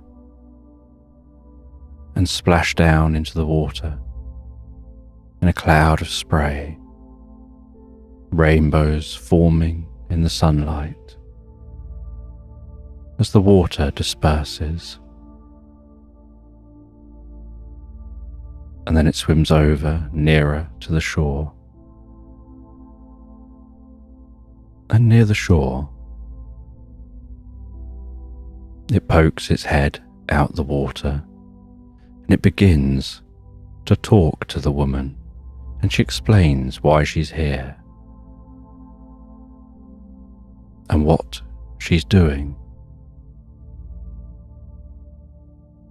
and that she's been told to come here to know where to go next, to be able to get some clothing that'll help her on her journey.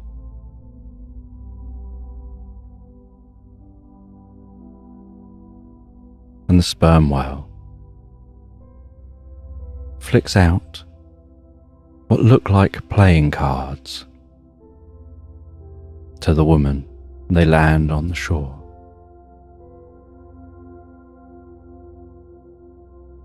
And he tells her to take the cards out the pack, shuffle them up, and then place some cards before you. And she opens the pack and notices that each playing card is made with a plankton. And she takes those plankton playing cards, shuffles them up, deals out before her 4 cards.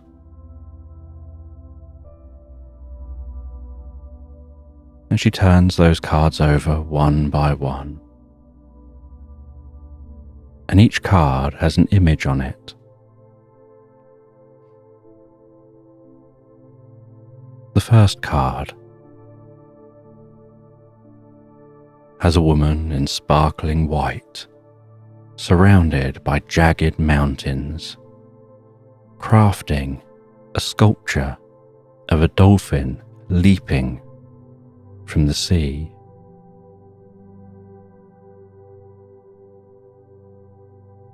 The second card has a bush full of berries and some small birds among the inside of that bush, picking at those berries.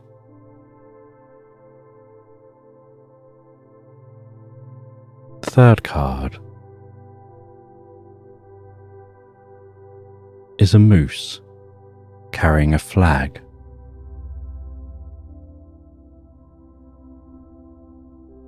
And the fourth card is a sloth hanging from a tree.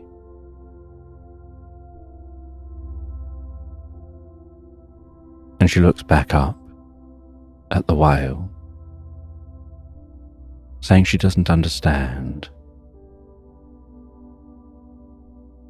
And the whale begins to explain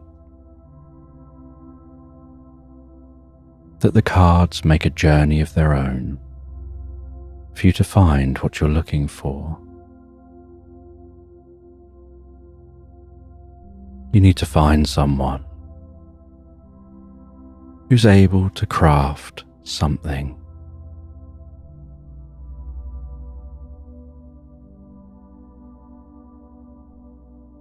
And they'll pick all the right pieces to make it just right.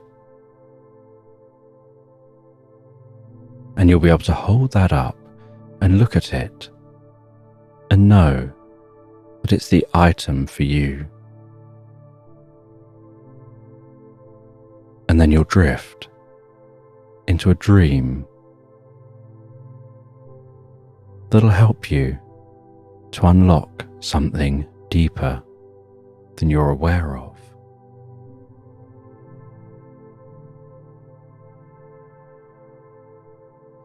And with that, she folds those cards back together. And with her best throw, she throws the cards back out to the whale, which leaps from the water, catching the cards, and then disappears in a puff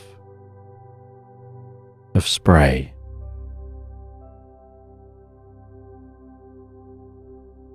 And as that salty scent fades, as the spray dissipates, so she heads back to the rope, wraps that string back around her, and ascends back up the cliff. Not really sure whether that was any help at all. And at the top of the cliff, after unwinding her string from that tree,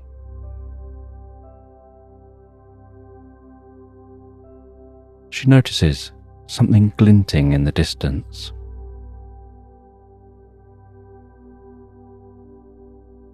And realizes perhaps that glinting is what she should head towards next.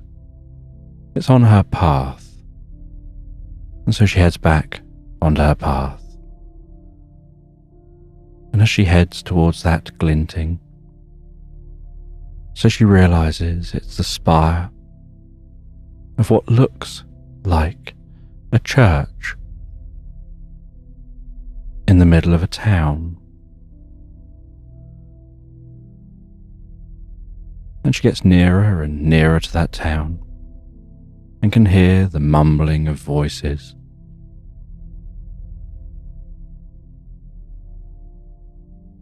And sees the hustle and bustle of this town. And there are so many places in this town. She can see homes and different businesses and taverns.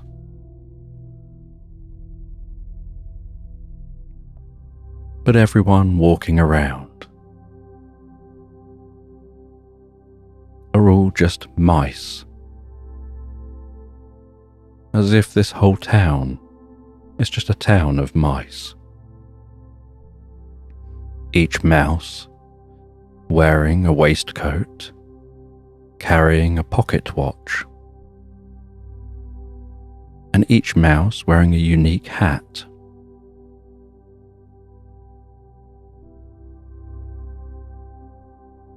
And each one wearing odd shoes, where the left shoe is different to the right, and she wonders whether that's right. And she walks through this town trying to think where to go.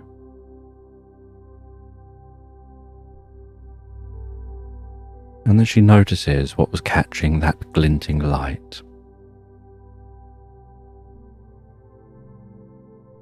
On top of the church-like structure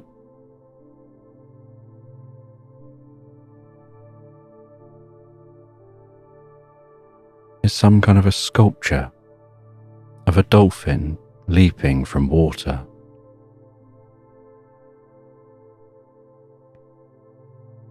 And she heads towards that building, heads into the building.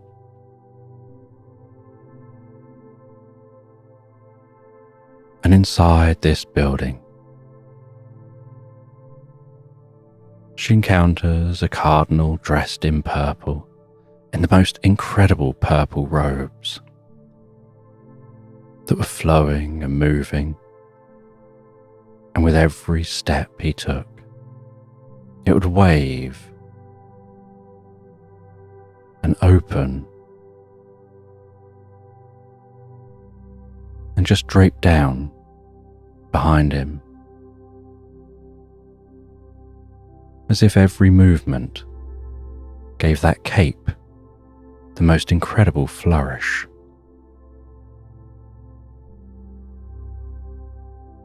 And as he saw her, he said he knows why she's there, and that he can create the outfit she needs. And he asks her to take a seat as he begins to work on crafting that outfit. And he goes to different drawers, seeks different materials, different elements, finding the right buttons,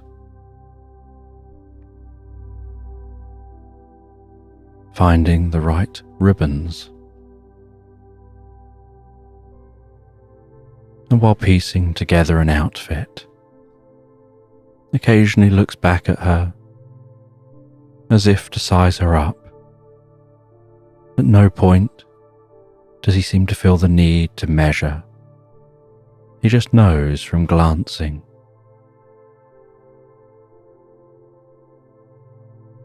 And while she sits and waits, the atmosphere in here is so calming and so peaceful.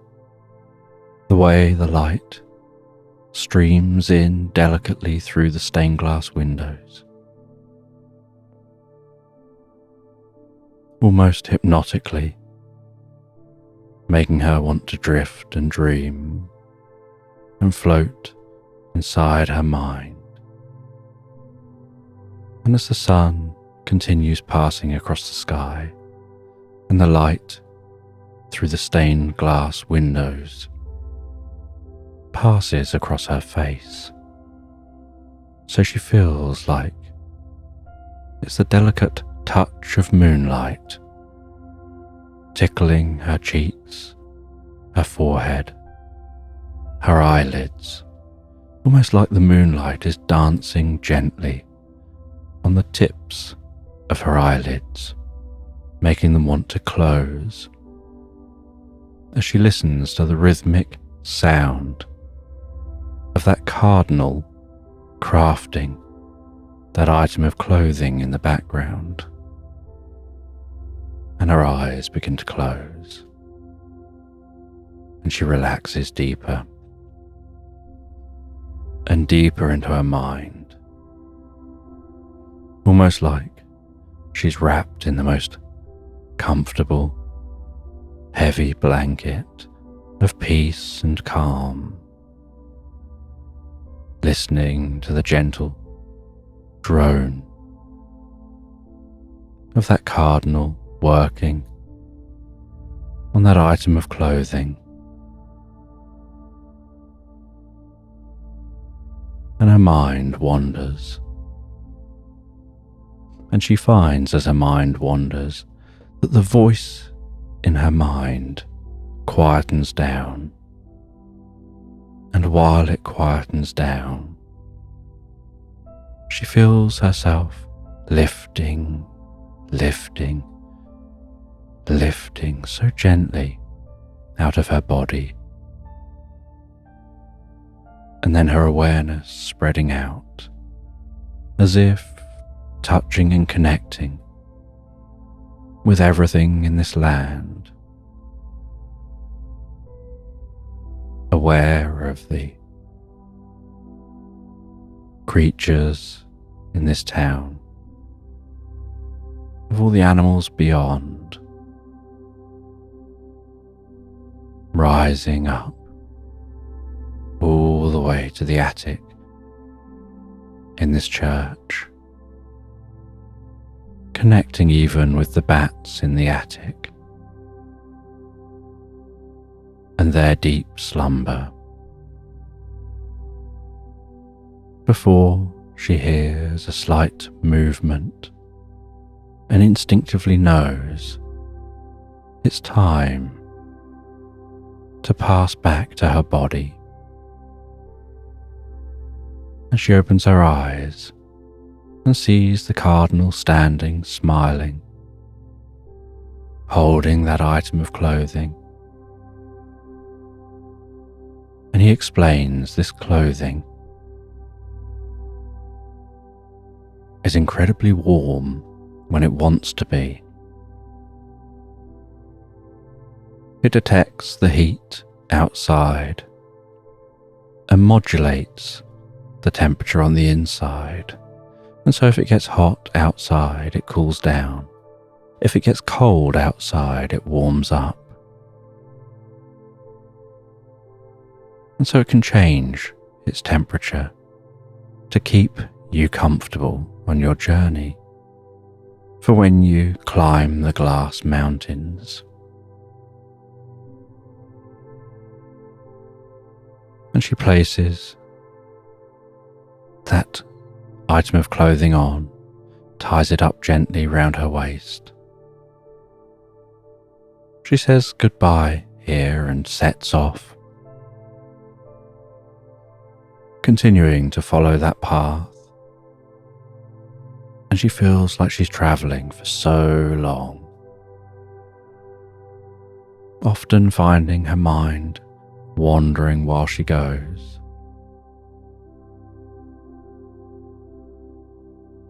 And as she walks, so she finds that there's a small creature walking along with a mule. And this small creature is like a young fox. And it's leading that mule along. And it turns to the woman and says, "You wouldn't happen to have a need for a mule, would you? I've got this one going spare. I've been walking with it for ages, but I haven't met anyone who needs it. And I want to go home without it." And the woman thinks a mule might help, and so takes the mule off the fox's hands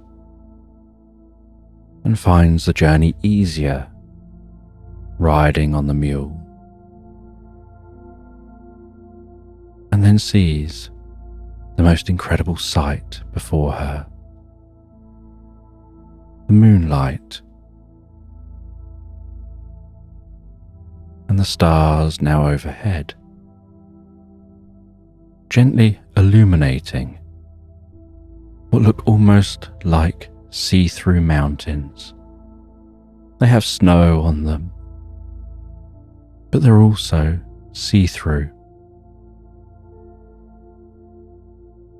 And there seems to be a slight electric blue glow from in the mountains.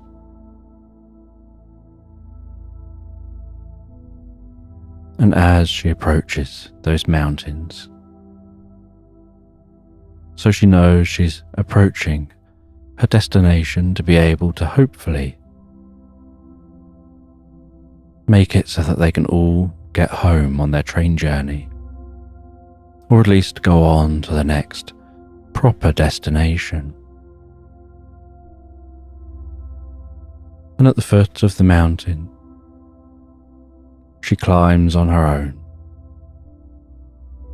that string still following her up the mountain, trundling up through the snow, weaving and walking, being aware that as the snow clears with some of the steps, she can see that electric blue glow within the mountain. And she continues to follow the path as it's laid out on the parchment, trusting that's the route she has to take. Eventually making her way high up the mountains, where she sees a cave into a mountain. And this cave is like a glass entrance. And she walks into that glass entrance and finds, once she's in a little way, beyond where the snow can reach, she's walking on glass. She can see the electric blue just illuminating the inside of this mountain. And she's so high up, she can't see through that electric blue to see the base of this mountain. But she follows this path.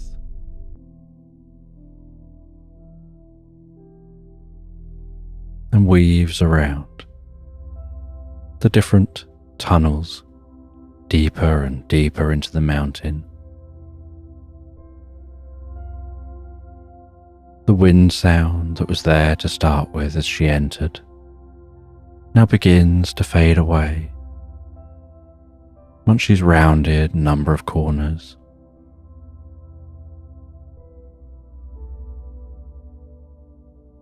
And then she notices, as she continues to walk,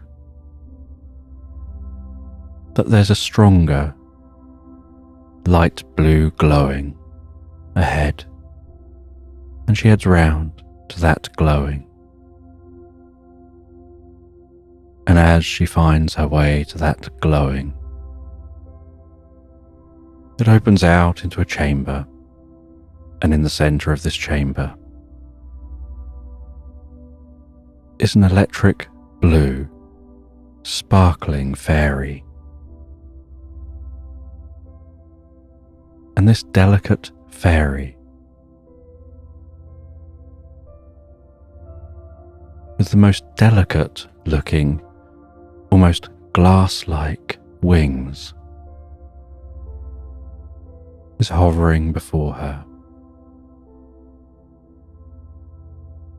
And she explains to the fairy her predicament, and explains about the train and the journey she's been on.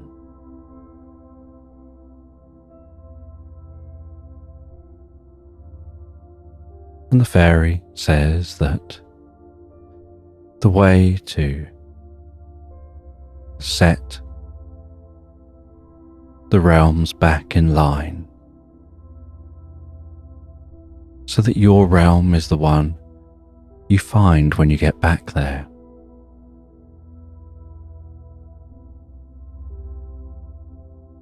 you need to charge the spark. And she asks what the spark is, and she says the spark is this device here in this mountain. And she directs the woman to the spark. She says you need to charge the spark, and by charging the spark, it'll accelerate its rotation. And you'll have to get back to the train quite quick. But it'll accelerate the rotation, and it will make the realms shift, and you'll be able to find that train back on the correct tracks. But the woman asks, how do you power this spark?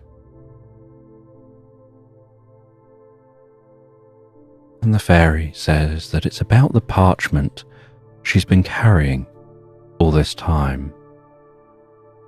The parchment's made from a special tree, a tree that has such dense wood that it contains a lot of energy. It just needs to be rolled up and fed gently into the spark. And that'll be why you were told to use that thread so that you can find your way back without the need for the map.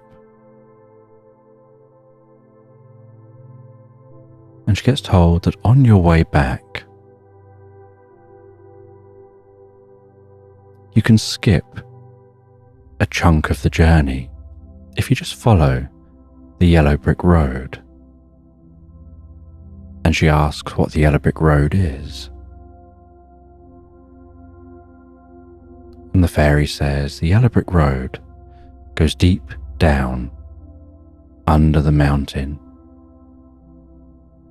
and it takes you straight back to that doorway in those ruins, taking you all the way back to that woodland. And then you just have to follow the string from that point. And she says she'll show where the yellow brick road is once the spark is recharged. And so the woman recharges that spark, and it whirs and crackles and pulses, and the entire mountain gets brighter and brighter, and electricity sparks and arcs and jumps from the spark out to the sides of the glass mountains, and seems to almost walk down the sides of the mountains. And then once it seems to be doing so all on its own, the fairy directs the woman through this mountain to a chute and says the yellow brick road is here, and opens that chute. And the chute is long and yellow. And the fairy says, you should just step in, you'll be fine. And the woman trusts the fairy, steps into the chute, and drops down that yellow brick road, rapidly, shooting along like on a water slide, powering her way through the mountain. Shooting along under all the landscape she'd just traversed, and then springing out near the woodland.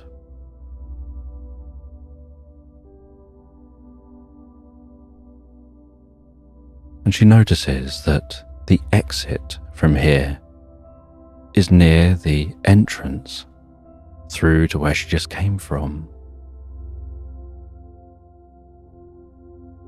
And she sees that red string. She follows that red string back through the woodland, all the way back over that bridge, back into the woodland, the other side of the river. And at first she heads to that hippo's house. She asks if she can take a photo with the hippo. And the hippo has a fun idea, poses for the photo, has that balloon tied to its back. That she'd left there before going on her journey. She then takes the balloon, heads back to the train, and she can see the atmosphere is shifting and changing and pulsing, almost like gentle purple clouds surrounding them. And she tells everyone to get back on the train, and they all reboard the train, and everything around them turns purple and hazy. And then that purple haze shifts and then starts to clear. And as it starts to clear, so they find themselves in a snowy, mountainous landscape. And the driver announces everything seems to be back to normal, back to how it should be.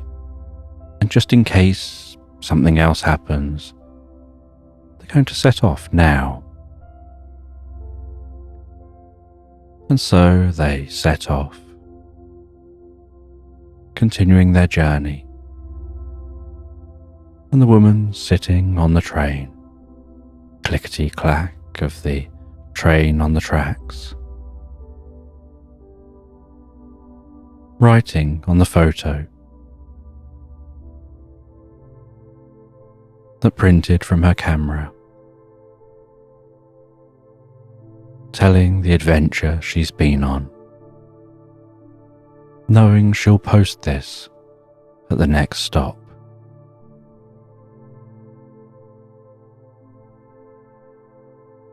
And the woman finishes reading and has nearly finished drinking her tea.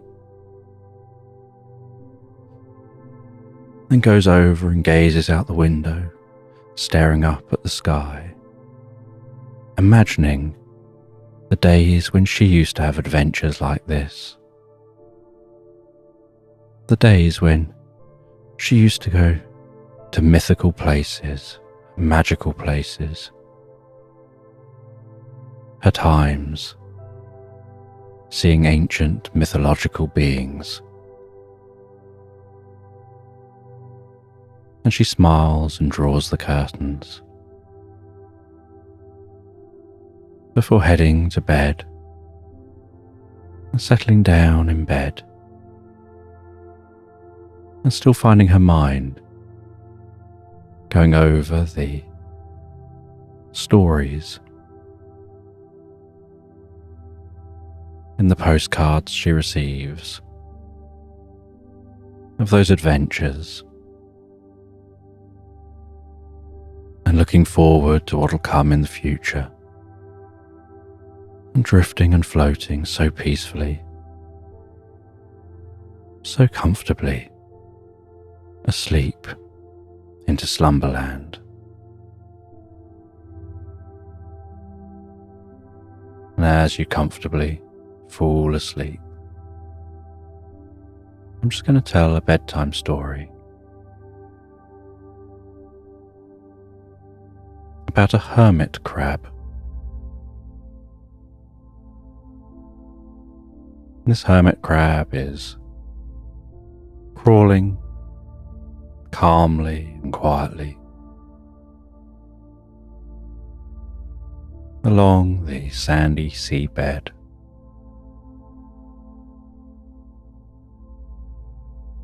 And on its back is a bell.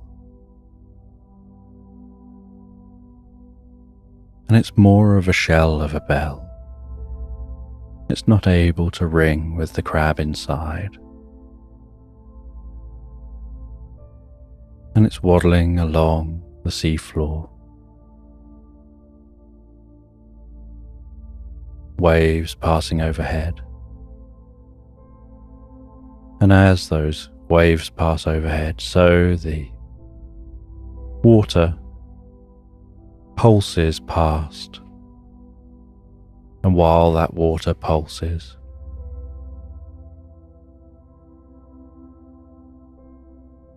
so the crab can notice itself being pushed back and forth gently, and the sand occasionally churning a little bit around it.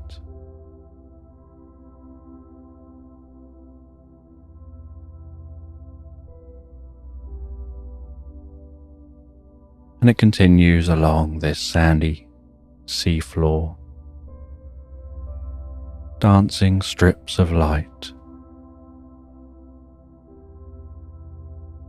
moving, undulating and weaving their way across the seafloor as the waves move overhead. And when the crab looks up, they can see the shimmering shards of light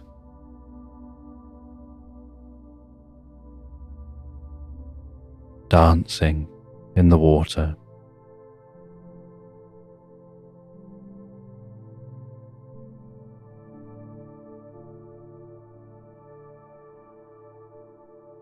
And this seafloor is very bare here. And they're heading towards some rocks.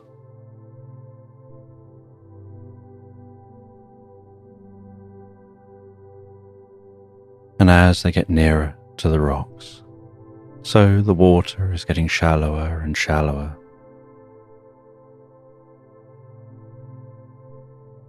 And that crab can hear the rumble of the waves as they break on the shore.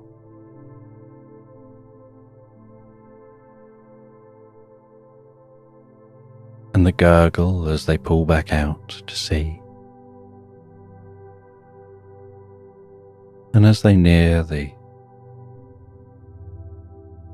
shore, they can hear a musical sound, like the ocean is playing musical instruments. And the nearer they get, the louder the sound gets. And as they near the shore,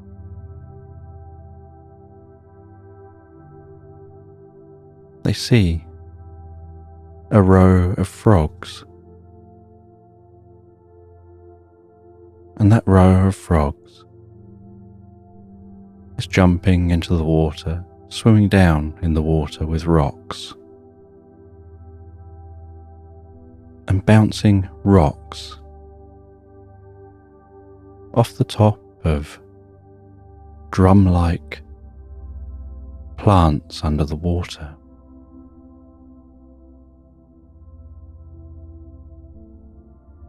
And the rocks bounce in rhythms as those frogs dive down, throw the rocks at the drums, and swim back up,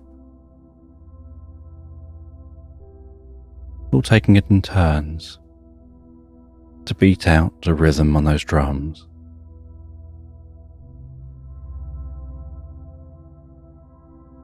And the closer the crab gets,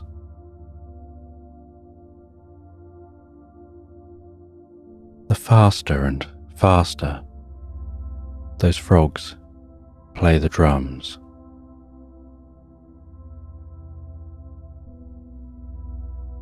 And they're diving into the water so fast, leaving bubbling trails behind them.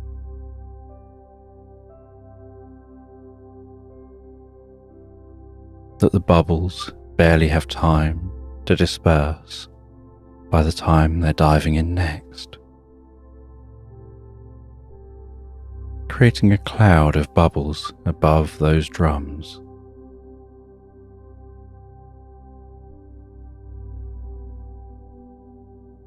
And while diving in, those bubbles start making a high-pitched whine sound. And that whining sound comes from that blanket of bubbles. And then it begins to shimmer and shine and sparkle, and a blue light begins to form from those bubbles as the music gets faster and faster, and the hermit crab gets closer and closer.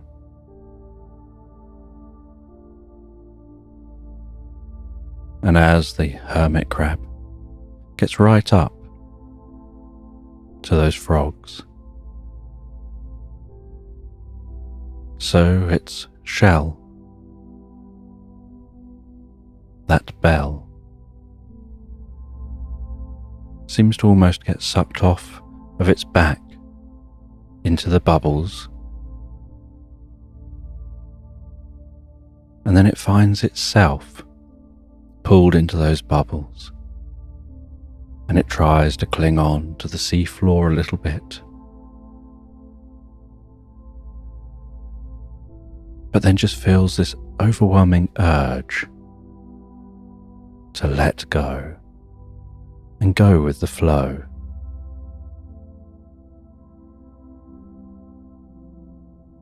And it gets pulled into the bubbles, and those bubbles pass across its body, tickling it from the head down to the tips of its feet, to the end of each leg. And then it flies out the other side of those bubbles,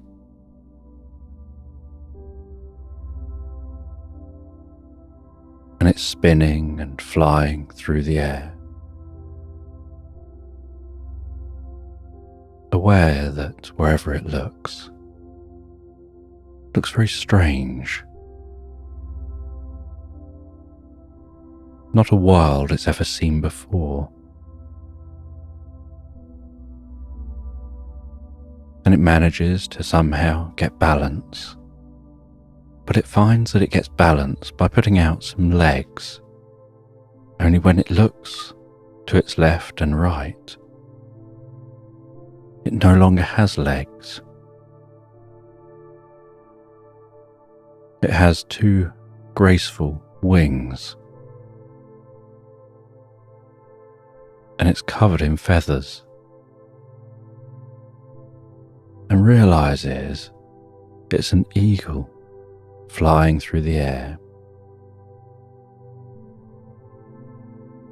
away from the bubbling, tinkling blue light behind it. And it finds it's got the most incredible eyesight as it surveys the landscape below. It can see the seashore. It can see the bubbling going on down on the seashore, along the edge of the water. It can see the undulating hills, sandy beaches, feel the warmth of the sun, the air through its feathers.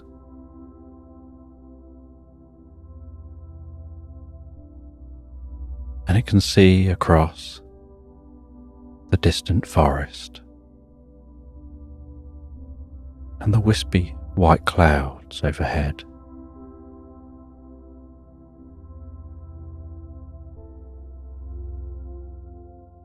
And it can feel the warming air and see this landscape springing to life as it flies across this landscape, catching an updraft, spiraling up higher, seeing a myriad of colours stretching through the meadows.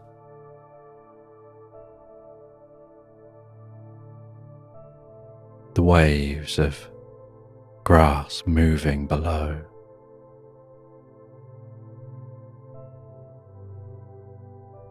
Such good eyesight it can notice the small insects and small mammals as they forage.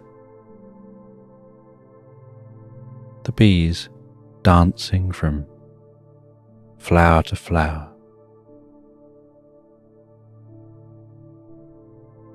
Butterflies with their delicate wings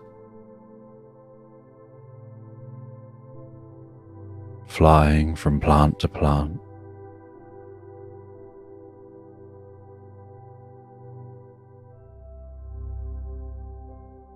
The different shades of greens of the plant life.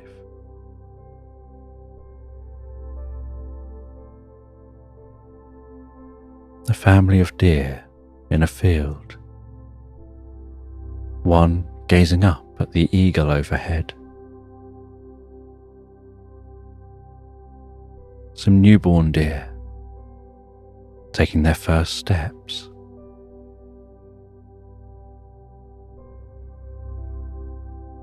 The way the sunlight glints and glistens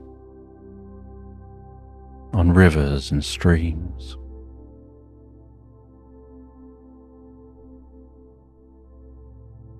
The sight of fish eating bits from the surface of the water, their little mouths poking out of the water, and then darting away whenever a shadow moves across the water, perhaps with a breeze in the reeds.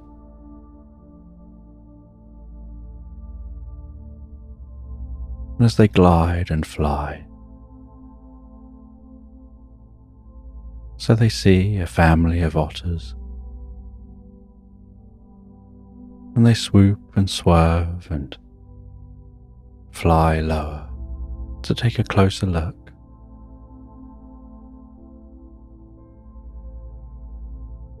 And they can see an otter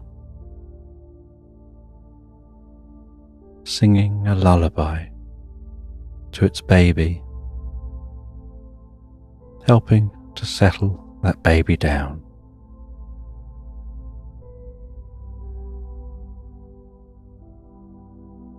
And they swoop up higher again over the forest,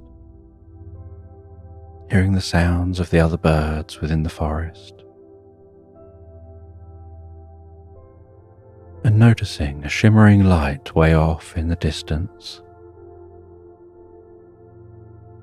then they feel compelled to fly towards that light. And so they fly in the direction of that light, almost like a rip in space and time.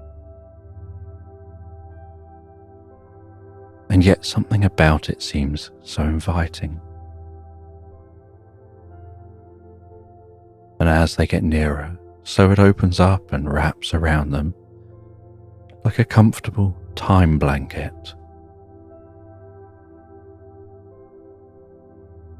And while they pass through this time, almost like passing through a time tunnel, so they see cuckoo clocks all around them and the faces of other clocks. The cuckoo clocks having something coming out of them, going cuckoo, cuckoo. With those clocks almost spiraling and spinning around them.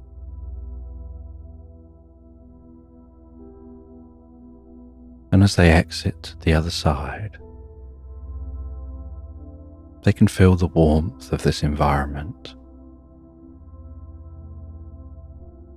A vast, meadowed area of undulating hills and a graceful, wide river stretching through this landscape. A horse and cart trundling along a gravel track.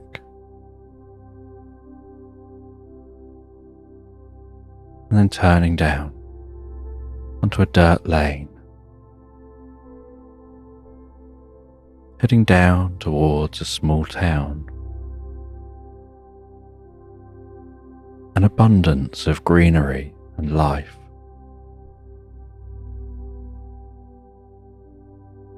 The sun bright and warm overhead.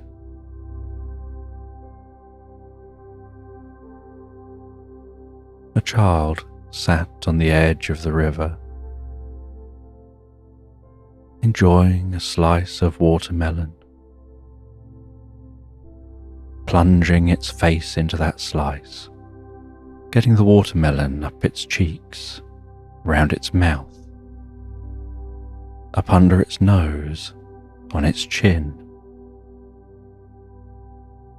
The watermelon juice dripping everywhere, its hands sticky.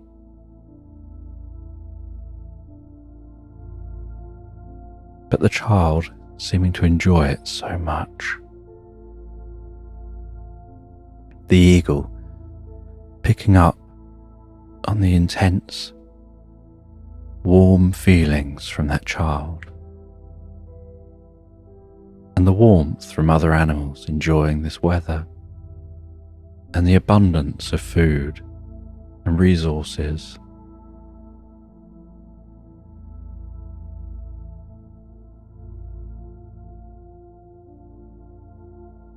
And it continues to glide, seeing what looks like a castle off in the distance, and decides to head towards that castle. And on its journey to the castle, so it follows the river, the light still glistening on the surface of the water.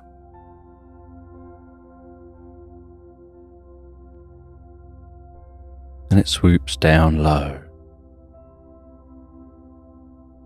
and hovers above a couple travelling along the river on a gondola,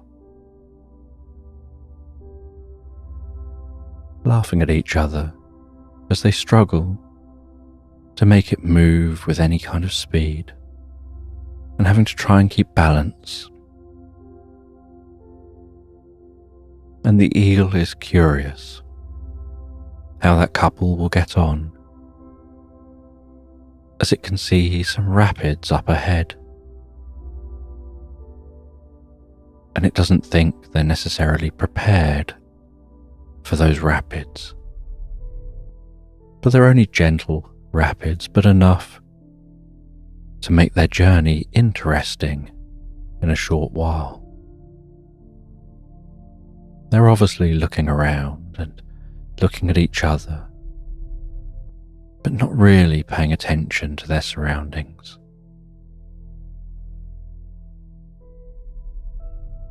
And as they continue to fly towards that castle, so they can see there's something unusual about the castle.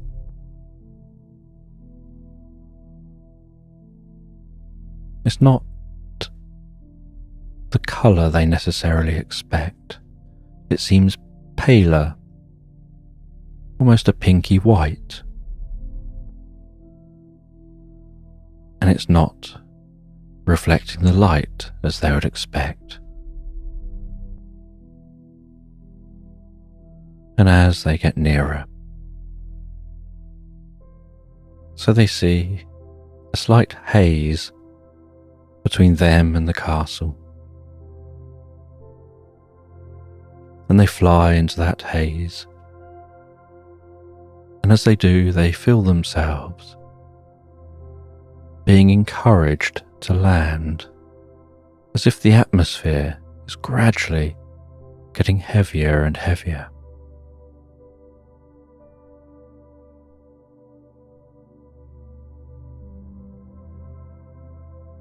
And as they touch the ground and find themselves touching the grass, and that grass tickling around their body,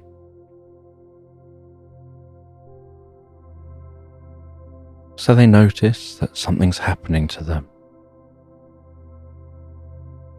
Their body starts to shimmer and shine and sparkle.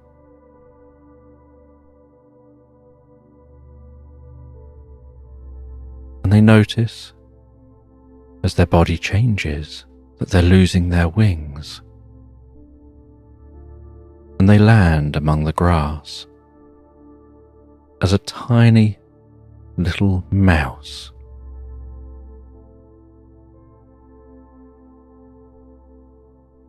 And they've got the faintest of squeaks and the tiniest of feet. And the grass is significantly taller than they are. And they run through that grass, almost like running and pushing through a grass jungle, still heading towards that castle, which is now towering high above them, and yet still in the distance. And they run through this long grass, cutting through towards the river to try and run along the edge of the river where there won't be the grass to have to push through, and where they can see better where they're going.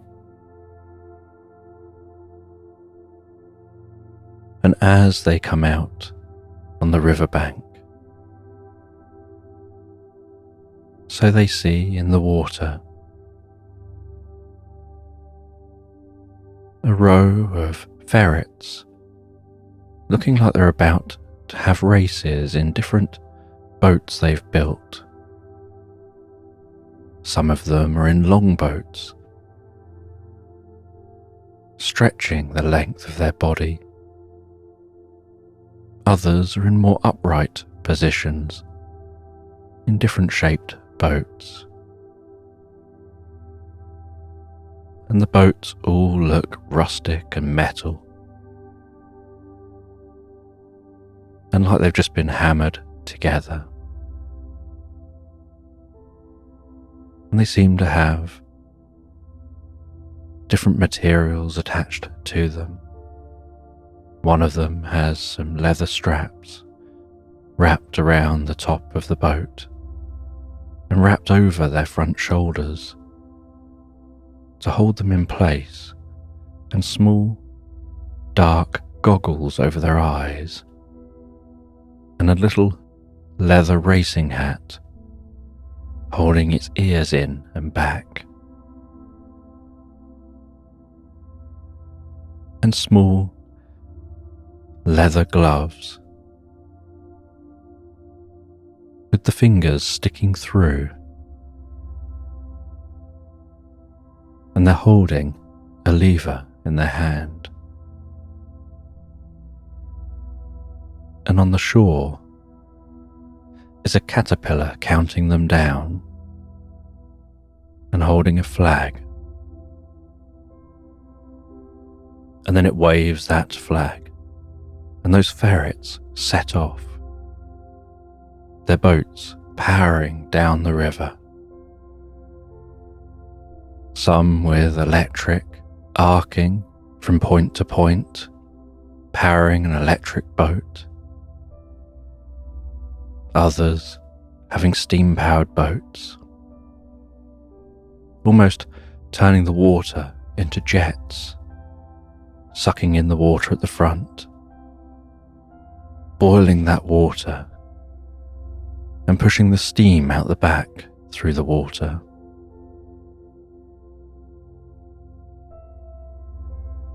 As those ferrets power down that river, and the mouse watches as they head along the river, and he runs along the riverbank to try and keep up. And the sun setting off in the distance over the river, with that sun low across the water, and the one with the dark goggles isn't affected by that very low light, and the others lose their direction a bit and have to slow down, and that one shoots off ahead, and as it crosses a finishing line, the caterpillar at the other end waves a flag, and there seems to be a small group of animals that jump up and down in excitement at the winner, as the others take their turn to cross the finish line. And the mouse continues to run to try and get to that finish line, to be a part of the excitement. And fireworks are going off at the side of the river. And as the fireworks are going off, so a group of swans are dancing in the water, using their large wings to push themselves up into the air, stretch their chests out, standing as tall as they can in the water, almost pirouetting in the water, managing to somehow gracefully hold themselves high in the air, and then diving down into the water, sticking their bottoms out the water and waving their legs in synchronized movements, stretching and pulling their toes in and out, moving their feet side to side and at different angles, so sometimes the sunlight shines through the skin between the toes. Other times, it doesn't, making all sorts of different patterns and gentle splashes of water.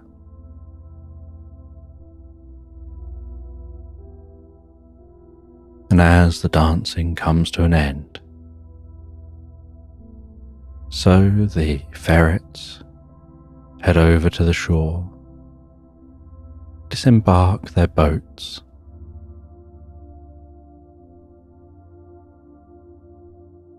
and once disembarked and the boats are pulled up onto the shore,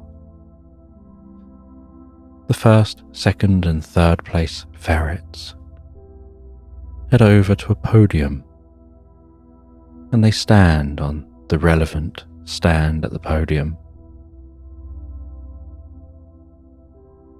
And the third place ferret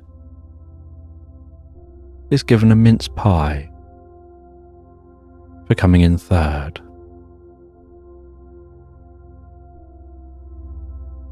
The second place ferret is told that they can have a giant teddy bear, and they're handed a giant teddy bear that's significantly larger than they are. And the winning ferret is given a ski trip holiday and a set of skis and some ski equipment.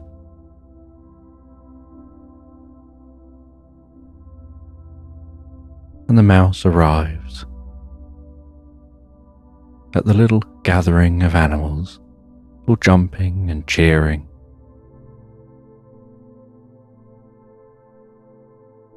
And it gets sucked up for a while in the excitement, before noticing the sun is now setting on the horizon. The sky is turning orange, and they want to make it to the castle. And so they continue on towards that castle, and it seems so far when they're so small. And as they continue on towards that castle,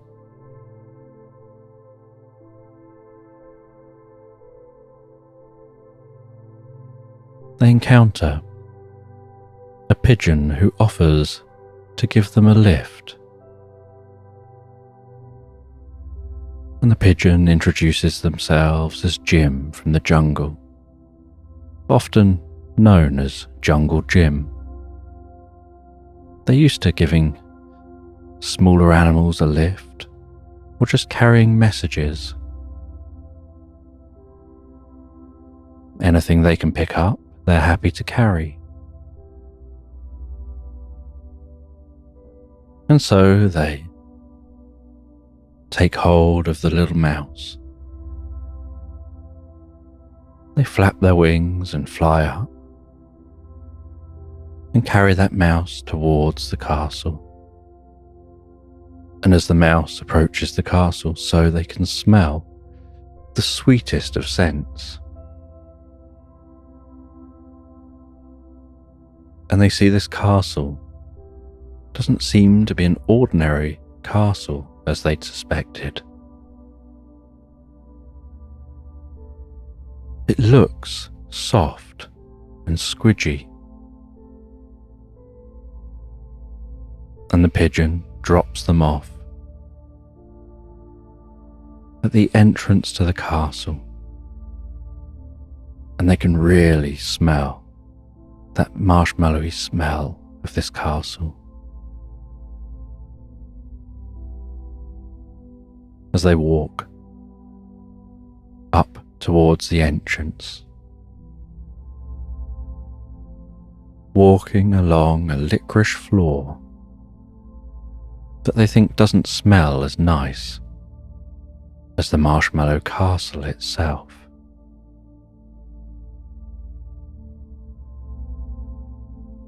And as they reach the castle, the sun has almost fully set. They can see the stars emerging in the night sky. And they knock on the castle door, but their little paw just absorbs in with the marshmallow, and so they don't know how to get attention. And so they climb up a little bit, easily grabbing hold of that marshmallow. And they find their way in through a crack high up in the door, squeezing through that crack, wrapped in a hug of marshmallow. And they pop out the other side, inside the castle, and as they fall to the floor, so they make a discovery that the marshmallow inside the castle is bouncy, and they just bounce on the floor. And they try and right themselves, but as they land, they bounce again and again and again. And they try and work their way through this castle, bouncing their way. And they end up inadvertently bouncing their way into the armory. And in the armory, they find some metal shoes. And so they place those tiny metal shoes on their feet. And those metal shoes grip the marshmallow. And so they can walk, but their walking isn't very efficient. Like walking in wet sand. That you can do it, but it takes a lot of effort. And so they feel it takes ages just to get through the main hall of this castle.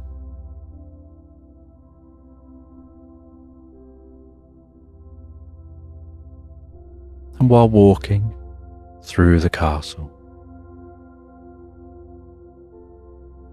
they see that the moonlight is shining in a window, and that silvery light is shining directly upon a flower floating in space above a plinth, and the plinth is made of marshmallow. And they head over towards that flower, and they see that it's a yellow rose with the silkiest of petals. And they climb up and touch the petals of the flower, and as they touch those silky yellow petals, so the moonlight seems to sparkle, and almost like a transporter, they seem to be teleported through that moonlight back out of the castle. And they find themselves back in the air again, flying once more as that eagle. Only now, there's no castle below them, just the most incredible, vast forest. And the air has cooled,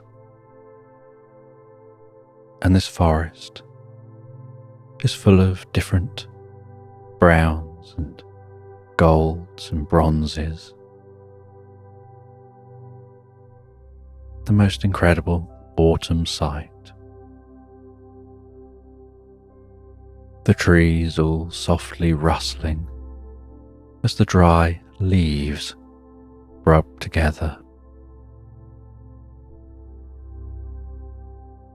And they fly over this autumnal landscape, feeling the approaching coolness of the air.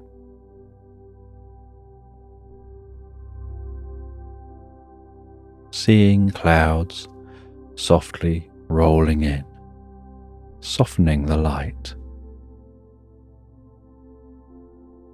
Seeing animals settling down in preparation for the winter, squirrels beginning to store nuts. Seeing a small cabin in this forest, and through the window of the cabin, seeing someone baking a cake in an oven, and the scent of that cake rising up,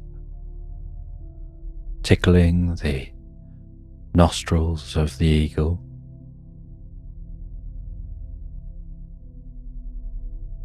The wisp of smoke rising from the chimney.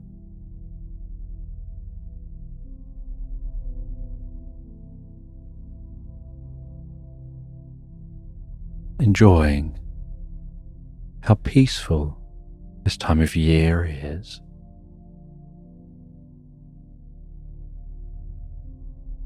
Seeing a quaint church in a very small village, its weather vane signalling the direction of the wind and the approaching cool air.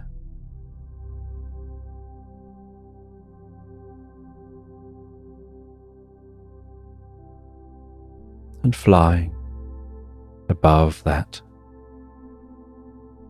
small, cozy cottage, that small little cabin in this forest.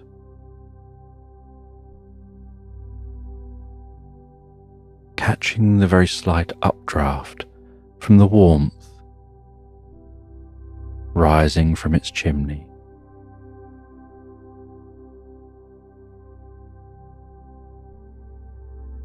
And aware that the moon is rising, the sun is setting, but the clouds hide what's going on. And so the sky is just gently darkening, with a very slight silvery glow appearing. And occasionally the clouds will part ever so slightly,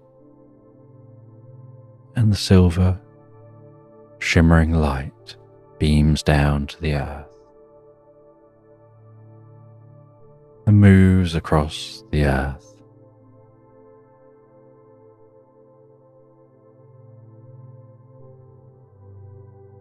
Until nighttime sets in.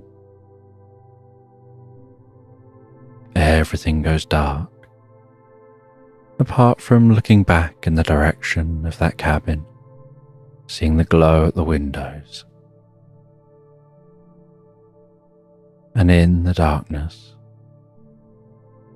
the eagle notices a faint blue light and flies towards that faint blue light, passes through that faint light, and out the other side finds themselves flying over a rugged coastline with tall cliffs, jagged rocks, crashing waves. The landscape covered in snow, the trees just a shadow of their former selves.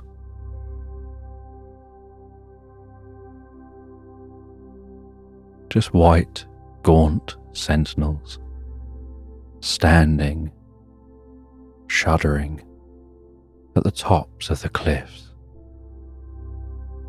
as the wind blows through those trees.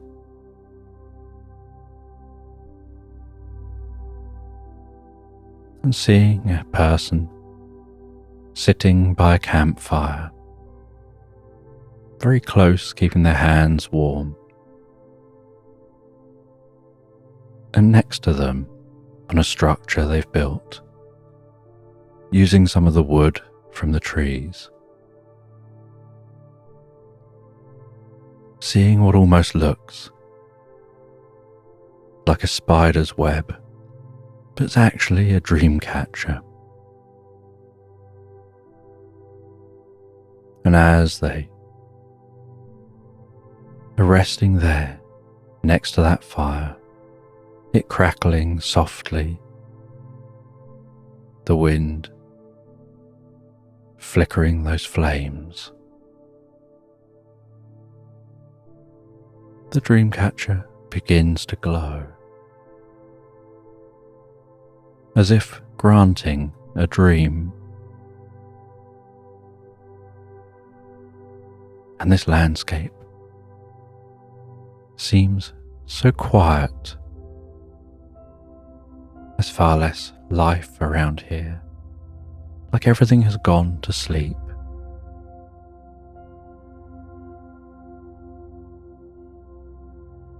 Just a few footprints in the snow from different animals,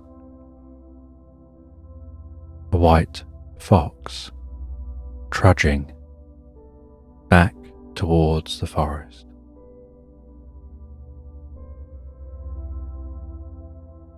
A white owl hooting in a tree. But everything keeping warm and cozy.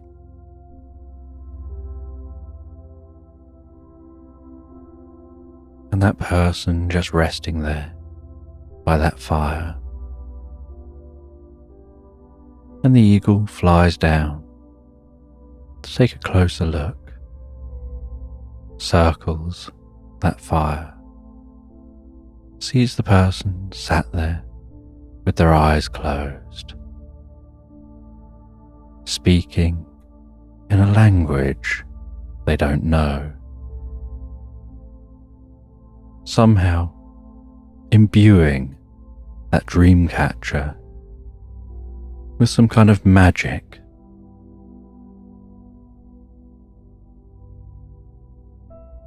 And then the dream catcher seems to spin, and the eagle can't tell if it's an imagined spin and just their senses playing a trick on them, or if it's actually spinning. And as it spins, so they hear the sound of a bell, and they're reminded of the bell they had as a shell, now a long time ago. And while thinking of that bell that was once their shell, ringing in their ears,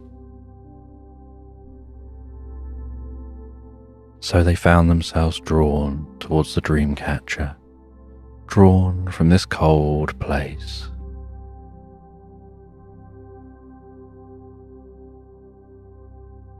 And they pass through the dream catcher like passing through a portal. And they find themselves splashing down in the ocean once more, falling to the floor of the ocean as that crab again, not far from those frogs playing those drums, and the frogs playing is calming down. And as the frogs playing is calming down, they see a mermaid tap dancing on the sea floor, holding its tail slightly up, with 2 feet poking out the bottom where the tail would be. Its legs, still made of a tail, right down to the ankles. And so all it can do is tap dance, being very vertical. And it's tap dancing to the tune of the frogs. And the crab watches this happening.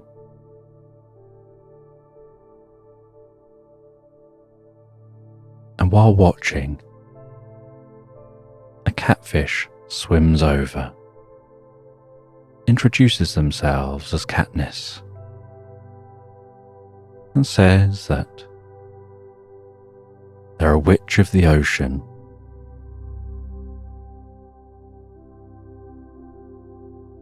and they help different creatures to have experiences that bring enlightenment and wisdom, and help them to gain new perspectives and an understanding of things in a whole new way, like seeing life from birth all the way through all the seasons, seeing the variety, the challenges, the happiness.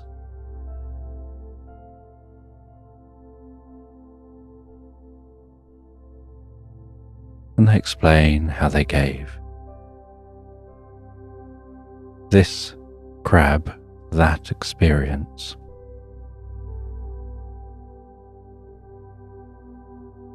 And now the crab has lost its bell and so it needs a new shell.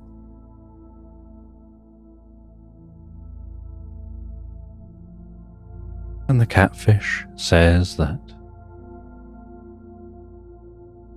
someone left a bucket in the river that flows to the sea. And the bucket has holes in it, and they'd been asked to fill the bucket with water and told that if they could fill the bucket with water, they could pass a certain challenge. And so they went and placed that bucket with holes into the river, and then walked back to the elders and said they've done the challenge. They filled the bucket with water. And the elders, in disbelief, went and checked, saw that bucket in the water, and realized they had done as was asked of them.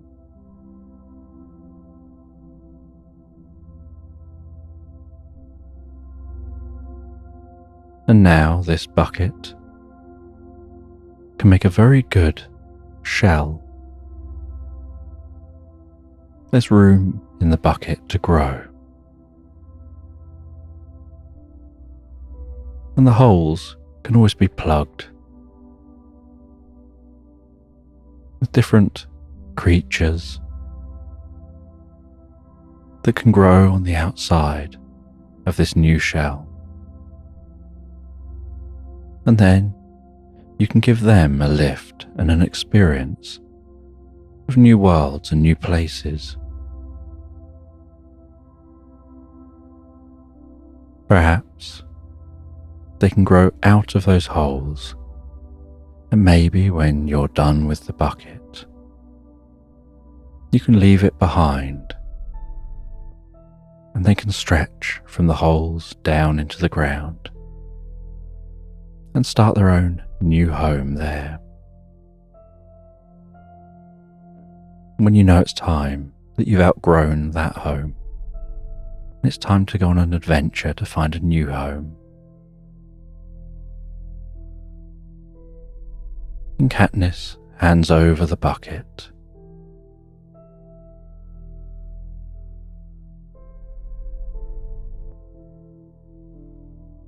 And the crab sets off to find a comfortable place to settle down to sleep. And once they found a comfortable spot, they relax down in their new home. And they drift peacefully and comfortably, relaxed asleep into Slumberland. And in this bedtime story, a cat and a dog are preparing themselves to go out on an adventure. And they get their coats on. They wrap a scarf around their necks to make sure they're going to be warm and comfortable before heading out into the snow.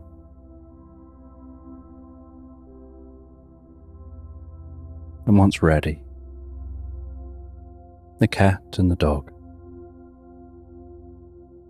leave the cabin,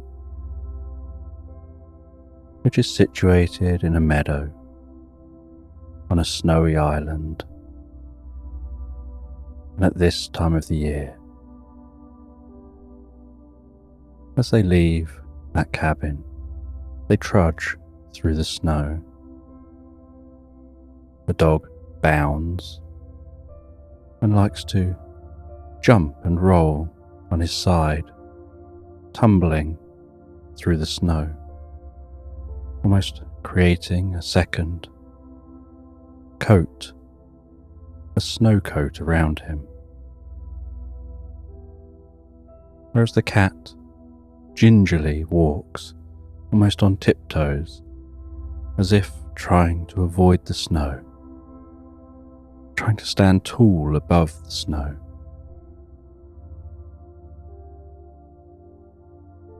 and the dog runs and heads along this meadow,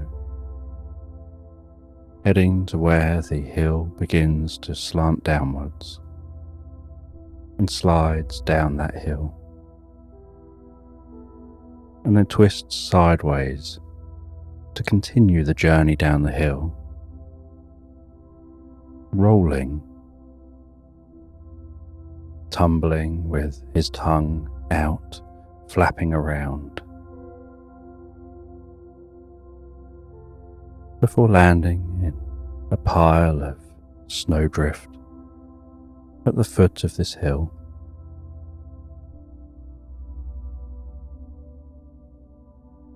And then excitedly jumping around at the foot of the hill, looking up at the cat, who's really taking their time, so carefully walking down that hill, trying to follow the clean area, the area where there's a small amount of grass now showing, as the carpet of snow has been raised and taken down the hill with the dog. And eventually the cat gets to the foot of the hill, and the two of them start following a hedgerow, heading towards a nearby river and a bridge that goes over that river. And the air out here is so crisp, so fresh.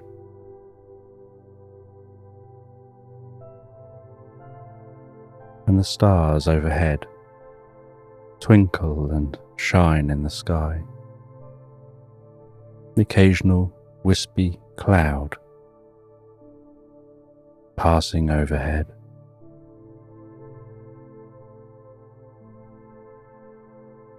Gently illuminated by the moon,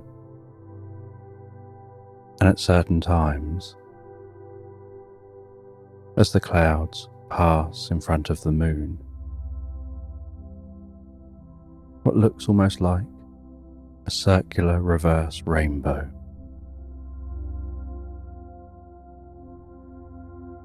Illuminates those clouds around that moon.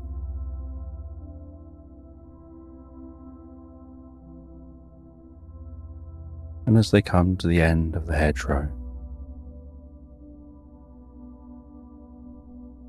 and start walking away from the hedge, so they notice how blustery the day actually is when you're unprotected by the hedge,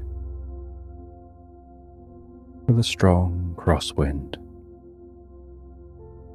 And the cat is sensible enough to walk on the opposite side of the dog to the wind, using the dog to protect them from the wind.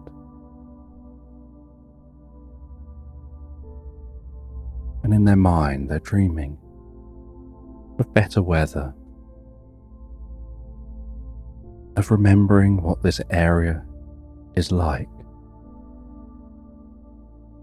when it's much warmer, and in this location, on this island, far north of the planet. There's a lot of time when it's covered in snow, or it's cold and dark, but there are some times when there's an explosion of colour.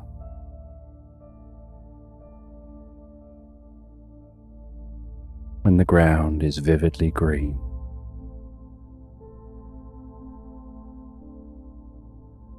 When there are daisies and dandelions pocketed throughout that green land.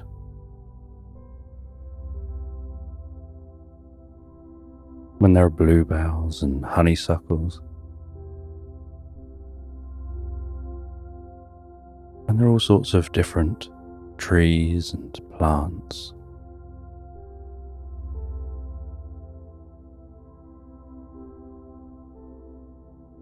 And at certain times of the year, just for very brief moments, there'll be an explosion of insects, of butterflies and bees, taking the opportunity to forage among the plants.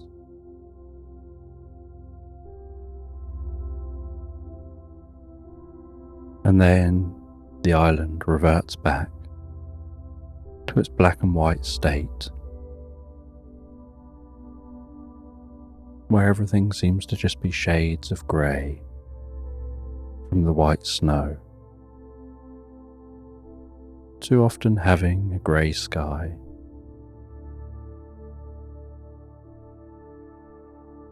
And even the trees, where you just see the bark, seems like dark grey and sometimes even black.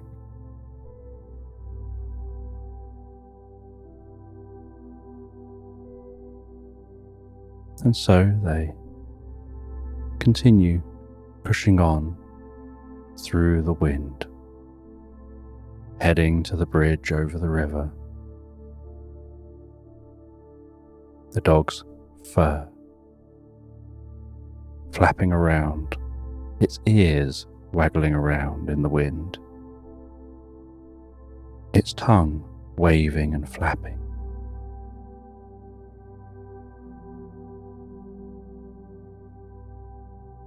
They arrive at the stone bridge,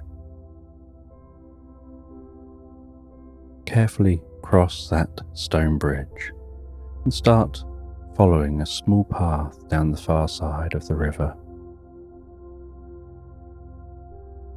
And as they follow that path,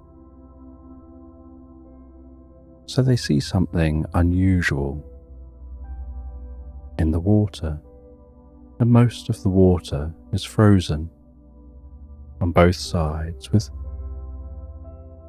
just a slight clearing of ice down the centre of the river.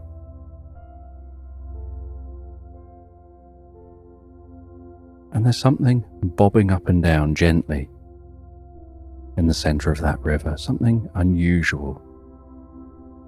And they get closer. And as they get closer, they notice it seems like it's alive. And the dog picks up a stick, shakes the snow off the stick, heads as close to the ice as he dare go, and reaches with that stick to prod whatever it is that's in the water.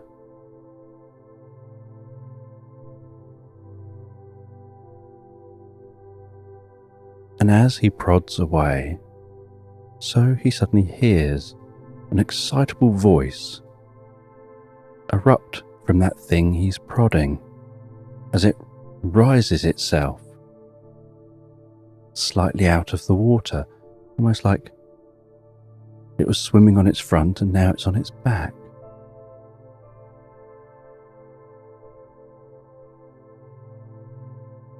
And it says, "Oingo boingo, fiddle-dee-dee, who's that brave enough to be poking at me?" And the dog's mouth opens, and he drops the stick and looks at the cat, who just looks back at him with a strange kind of, I don't know, kind of look on its face.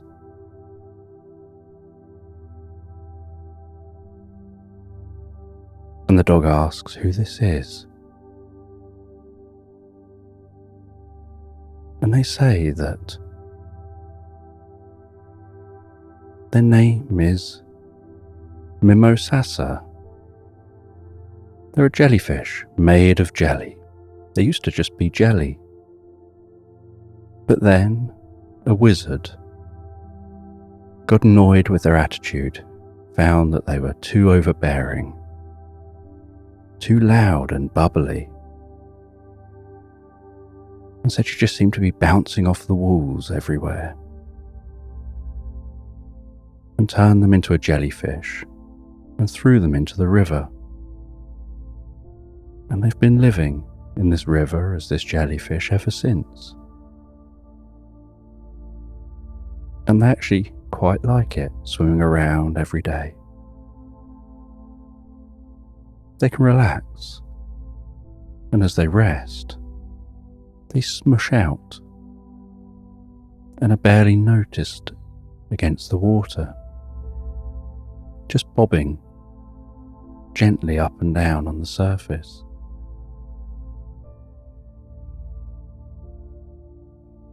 And they say they have some tentacles that just tickle the surface of the sand beneath them, foraging for food.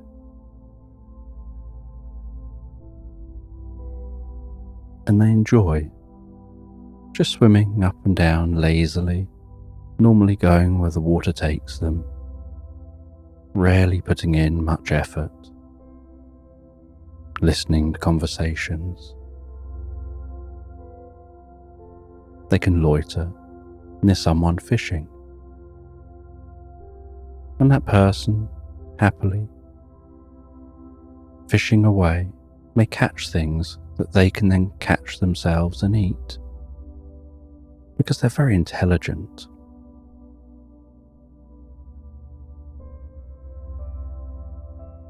And they say that they perhaps would like to be as they were, but when they were just a jelly, all they could do was bounce. And they would bounce and smush and splat.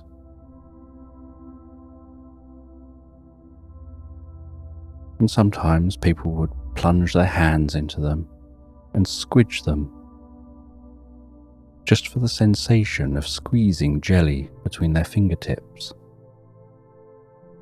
And they'd have to then pick all their parts up again, smush themselves back together, jiggle about a bit.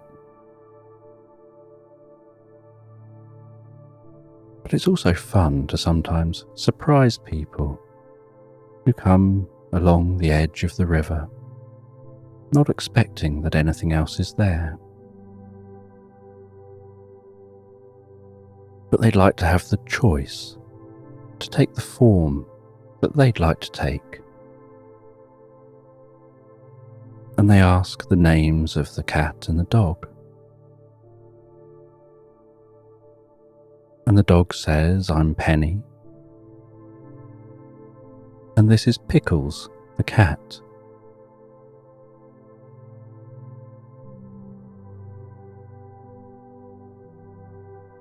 And the jellyfish says it's nice to meet them. And Pickles says, "Would you like us to try and find this wizard? Maybe we can encourage them to change the spell they've cast on you." And the jellyfish says that they'd like that if they can. To find the wizard, you have to follow the river until you reach the town and head to the castle. And in the castle, they should be able to direct you to where the wizard is now.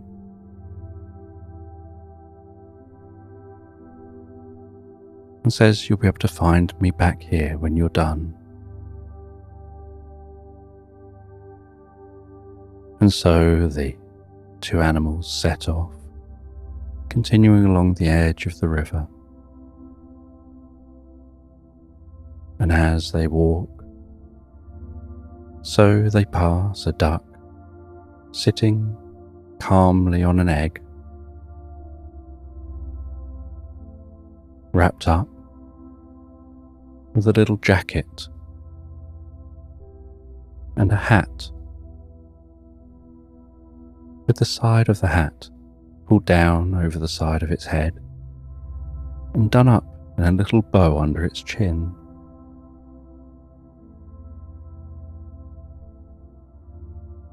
And they continue on, the trickling and the pleasant sound and scent of that water beside them. The wind still blowing on their face, and they push through that blustery wind. The cat just thinking how much they would like to be resting in front of a fire, back in their cabin. The dog thinking how they'd like to be playing, running around, diving into snow. But instead they're doing this very grown-up thing, going on an adventure. And they continue on, following this path. They can see in the distance the gentle wisps of smoke rising from the chimneys of the houses in the town.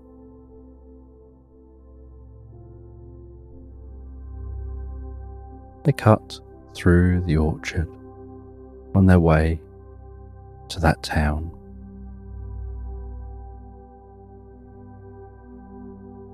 Passing the hexagonal apples designed by the farmer here, specifically so they stop rolling off of tables.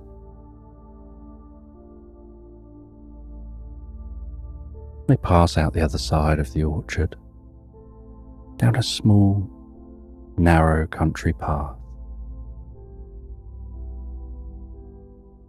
And there's brambles and leaves and grasses all poking out across the path, but all protected and softened by snow. And some of that snow falls off like a gentle powdery dusting, catching on their fur as they pass.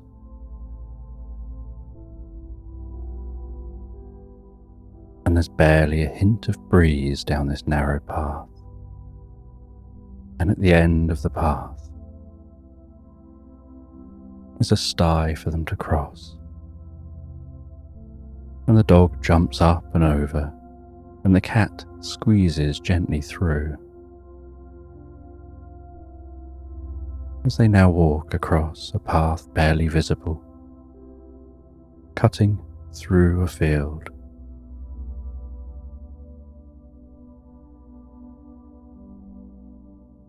And the night is gradually approaching morning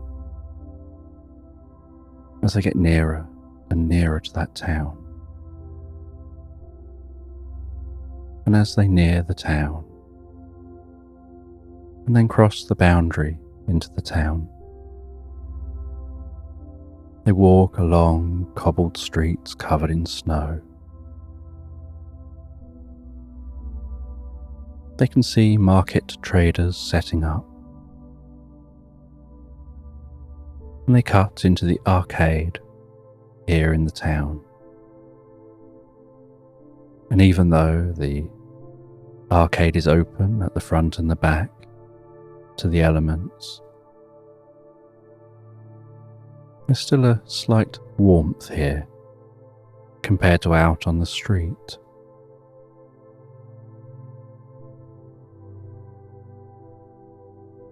On the other side of the arcade is the town centre. And they walk around that town centre, smelling the different foods, hearing the hustle and bustle of these early morning market traders setting up.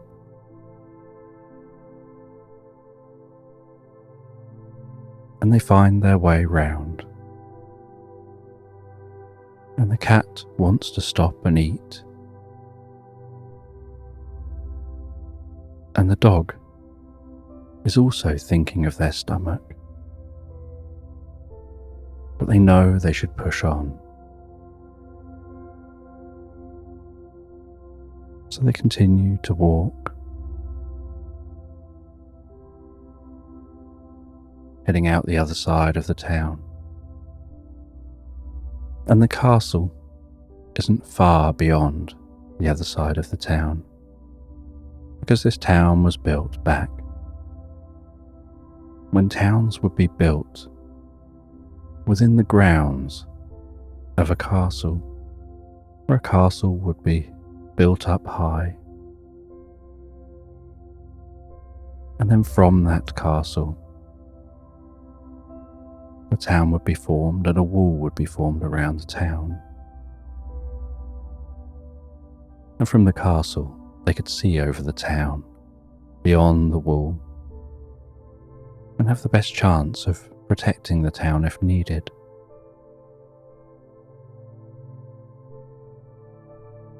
And they begin to ascend towards the entrance to the castle. They get to the castle door. They sit at the castle door,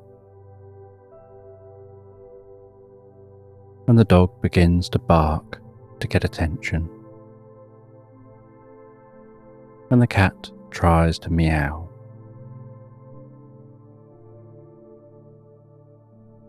And as there's no one coming to the entrance to let them in,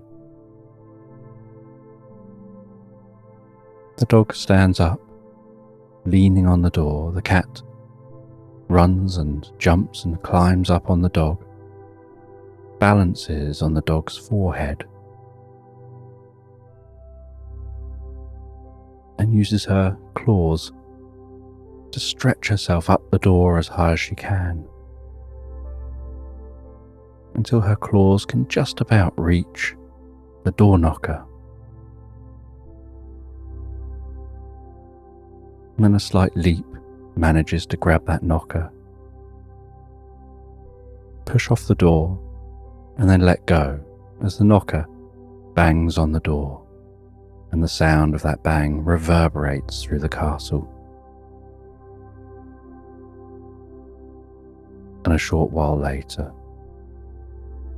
a lock can be heard the other side of the door, and then the door can be heard to be opened, and it creaks and sounds so heavy as it slid open. And both the animals run in, and the dog runs and instantly jumps up into a comfy chair they spy near an enormous fireplace. And the ground in here is a stone ground, and yet it's warm by this enormous fire. And the claws of the cat and dog tap on that stone floor while they move. And the dog leaps up into that most comfortable chair and relaxes down into that comfy chair with that massive crackling fire rumbling away in the fireplace. The enormous, almost triangular looking flume sucking that smoke up and passing it out the top of this castle.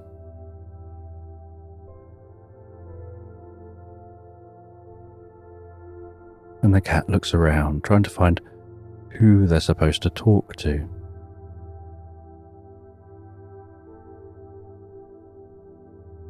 But the dog is just wanting to relax deeper and deeper into that chair, feeling so comfortable. And they've walked most of the night, and so the two of them are very tired. And the cat sees someone sitting in another comfortable chair at the far end of a hall, and they look very important and dressed very smart.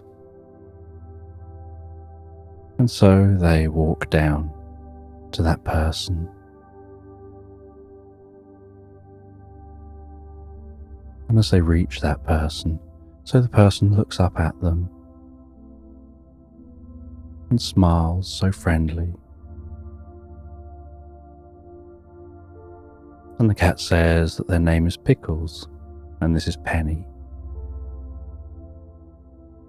And they're here in search of a wizard. And they were told that they'd be able to find out where that wizard is.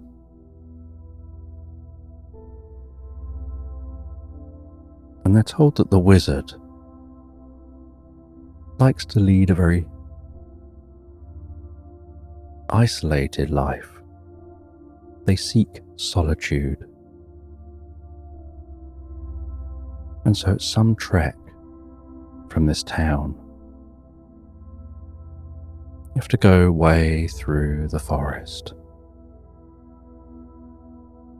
And it's only when you've passed deep into that forest that you'll find them. But they'll do almost anything to try and be alone and have peace and quiet.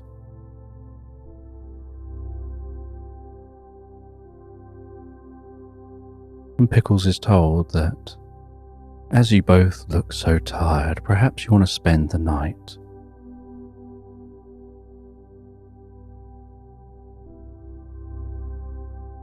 And so Pickles heads back to Penny. And Penny is almost asleep already on that comfy chair.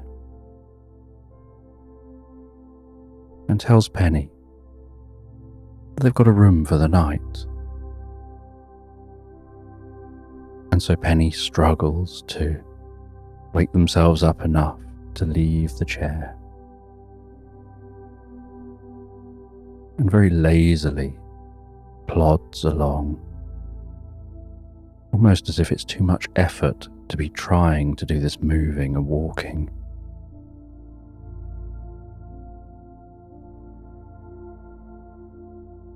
And Penny and Pickles follow someone up to a room. And they head into this comfortable room.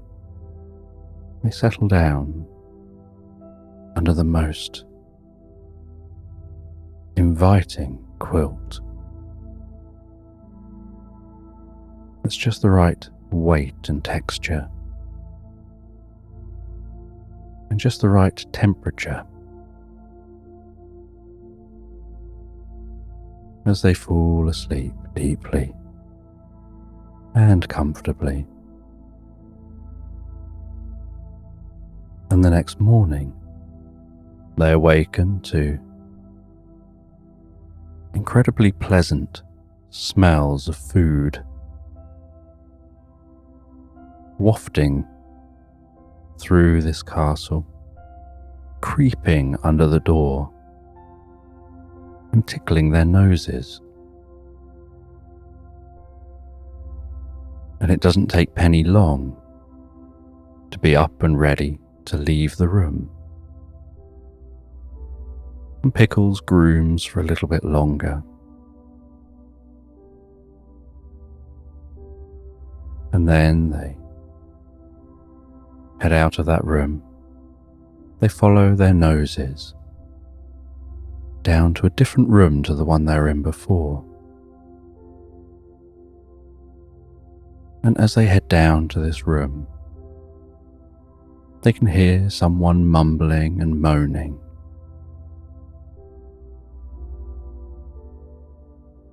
Saying about how unappreciated they are.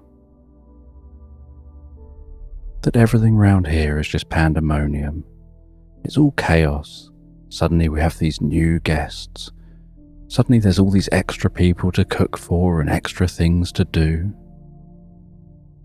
There's never any certainty.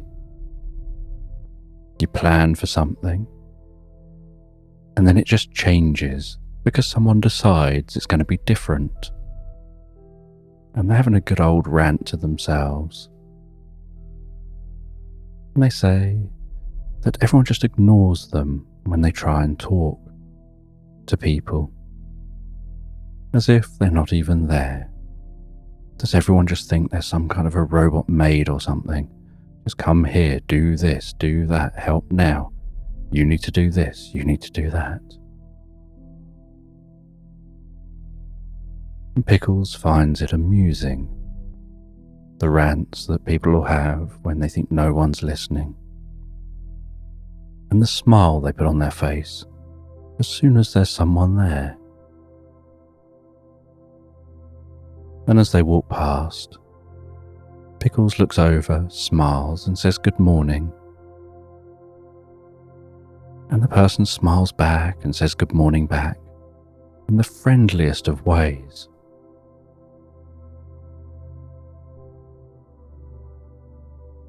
And they know, as soon as they've passed the door, they're going to be just back at it again. And they head through to a large dining room. They get shown to 2 seats. They sit down at the table. And some food is placed in front of them. And Pickles is a little bit more fussy and smells the food and tries a little bit before daintily eating that food. While Penny piles straight in, scoffing the food down as fast as they can eat. And Penny barely notices that there are others here in this dining room. But Pickles is curious about them. There seems to be what looks like an elephant with large ears, but a very young elephant.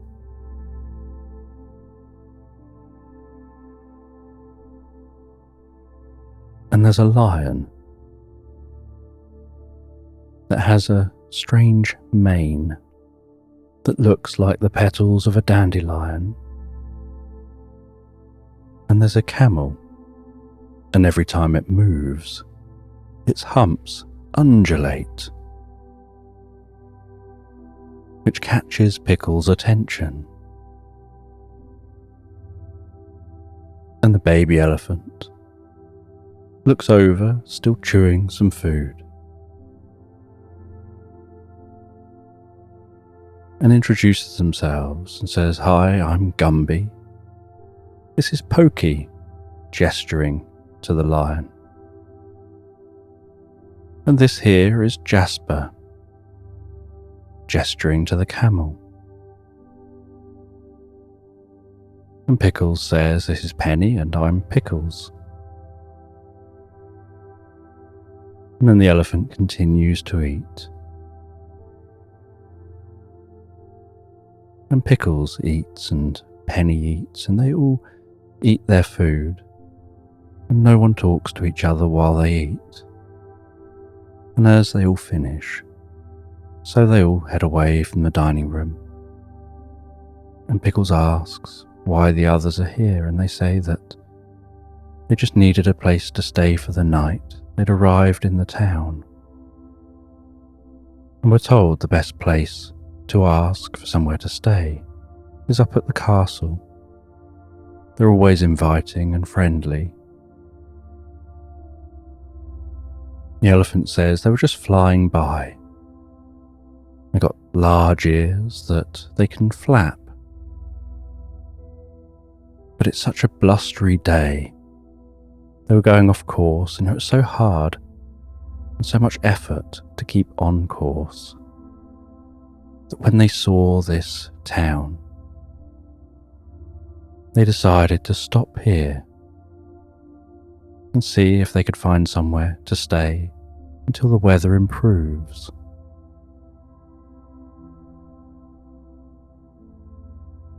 And Jasper says they've travelled all the way from a distant land. They travelled on a boat. They came to this island. They were looking for somebody who could help them. Their humps are broken. They keep jiggling and moving and undulating with each step they take. And they heard that there's someone who can fix unusual problems like that. And they too found the weather was too blustery for them and too cold, and so they found solace here in the castle.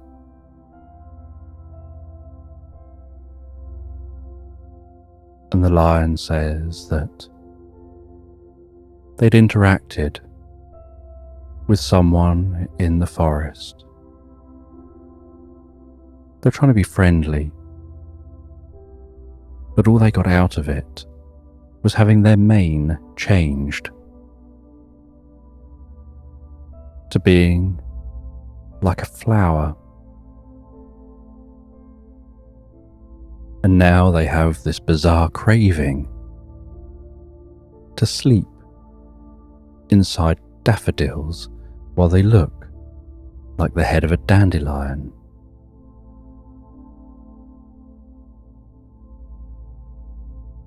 And Pickles thinks that it sounds like maybe they're all here for this wizard, or have met and interacted with the wizard. Maybe when they interact with the wizard, they should be a little careful. Pickles was thinking she doesn't want to have a head looking like a flower. She quite likes the fur she's got there already.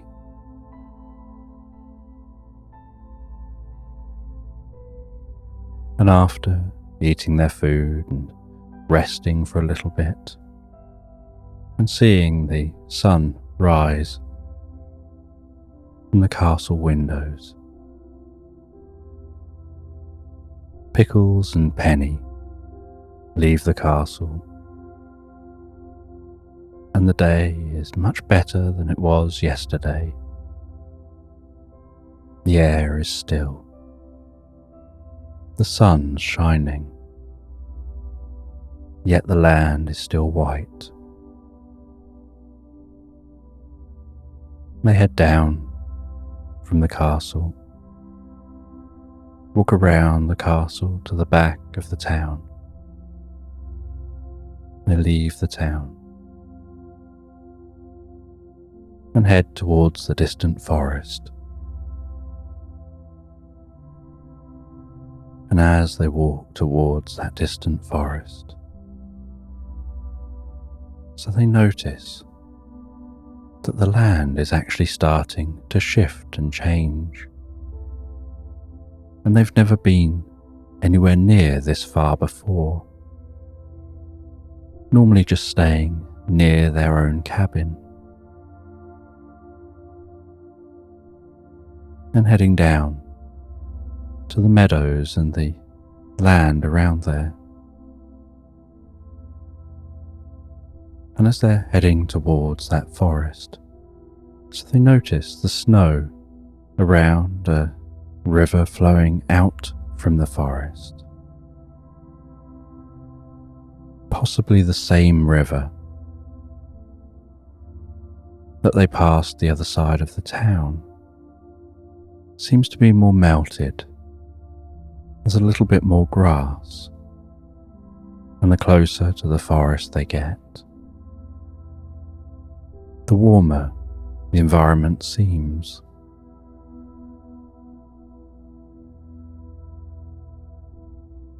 And they realize that the water itself even seems warmer. Walking into the forest, they can hear the rustling of the leaves around them, the sounds of birds and other animals from within the forest.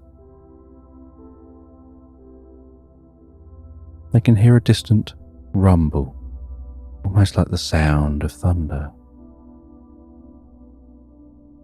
But they know that the sky is clear. And they walk along the edge of the trickling water as it bubbles past.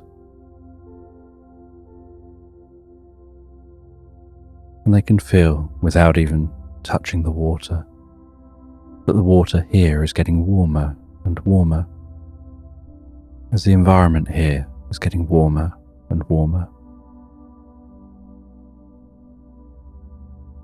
Until they come to a very small lake that's gently bubbling.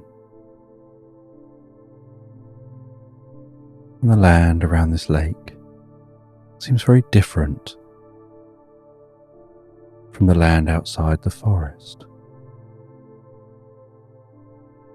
with broader leaved plants and a dampness to the air, and that dampness is slightly warm, whereas if you had that dampness outside the forest, it would make your face very cold.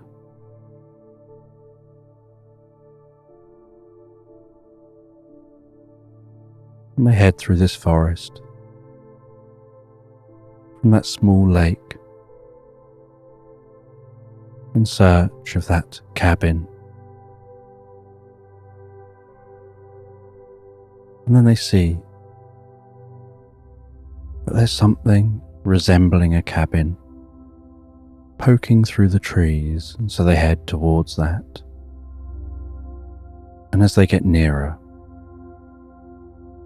they can hear some machinery going.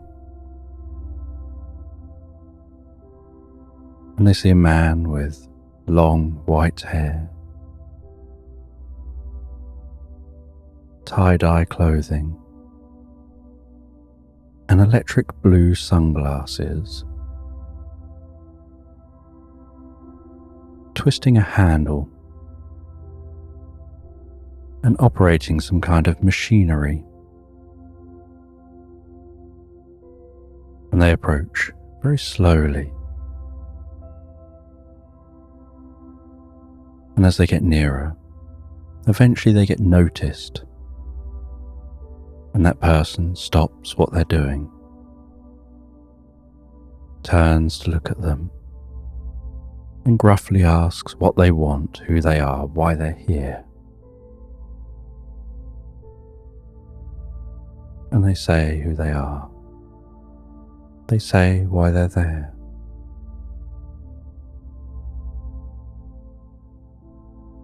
Penny then asks who this person is and what they're doing.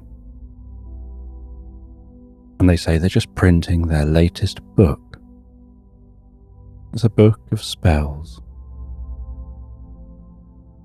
It's a book about the importance of isolation and spells that you can use to help you to find isolation, to find that stillness in your mind.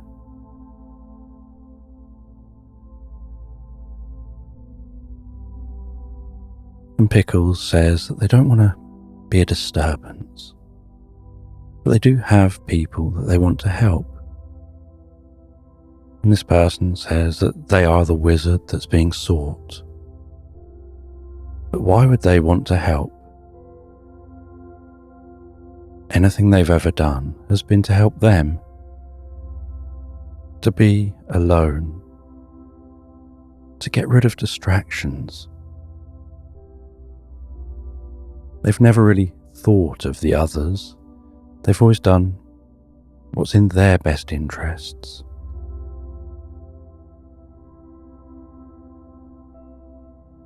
And Pickles says about some of the characters they met at the castle. And the wizard says that they know each of those people. They know that lion, they know the elephant, they know the camel.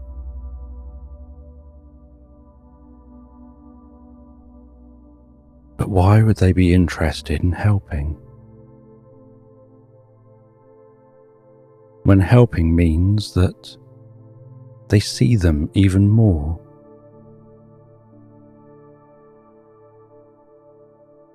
And as they talk,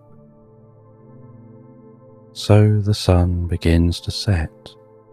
And as the sun begins to set, there's the most musical, pleasant sound coming from the forest. As the crickets begin to play a chorus.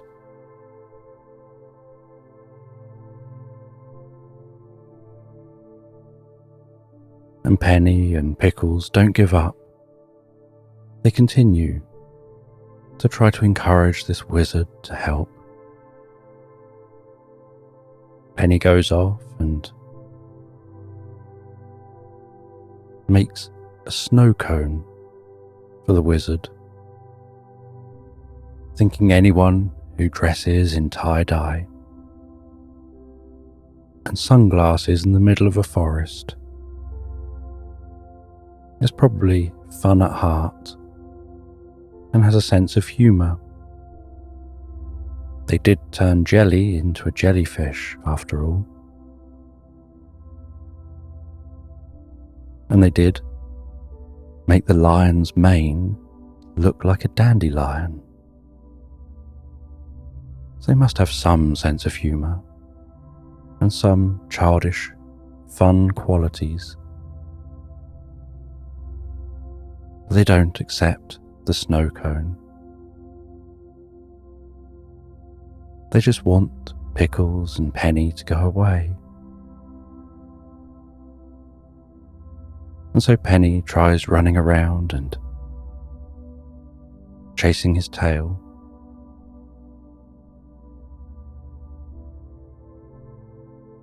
He tries to have the kind of fun that's normally excited others. But this just makes the wizard want to get even further away.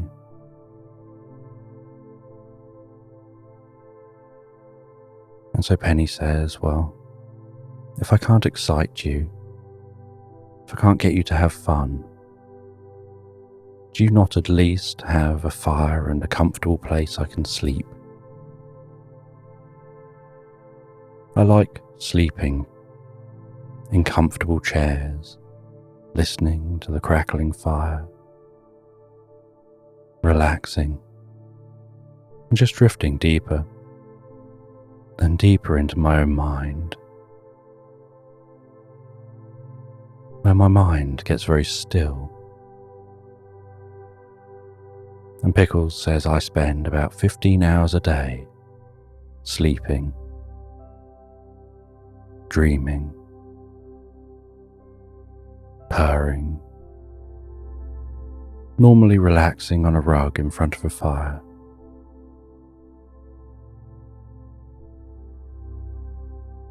And Pickles says I also like to be alone a lot. I'm a very solitary character.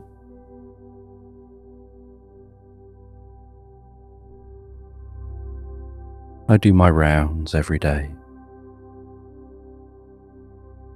and then go and rest. And I decide when I'm with people and when I'm not. And when people decide they want to be with me, normally, if I don't want that, I walk away. And the wizard can relate to this.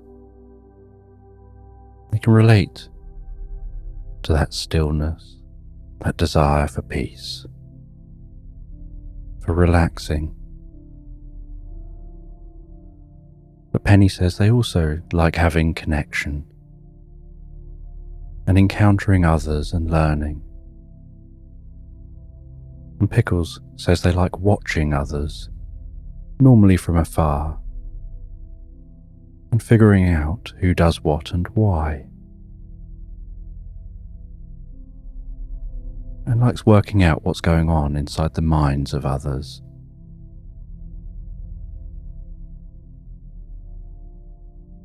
And the wizard begins to warm to them. And as that wizard warms to them and steps on the floorboards in this cabin, one of the floorboards creaks and Penny jumps. And then the wizard comments on the smell and looks at Pickles and Penny. And Pickles says, that wasn't me, that's Penny farting.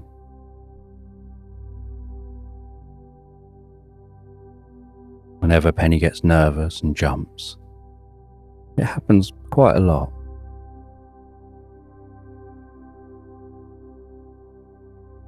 You know when Penny's nervous, even when Penny pretends that they're not. And a gentle smile appears on the wizard's face.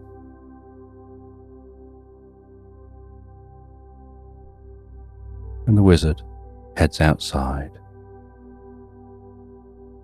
and comes back with a snow cone.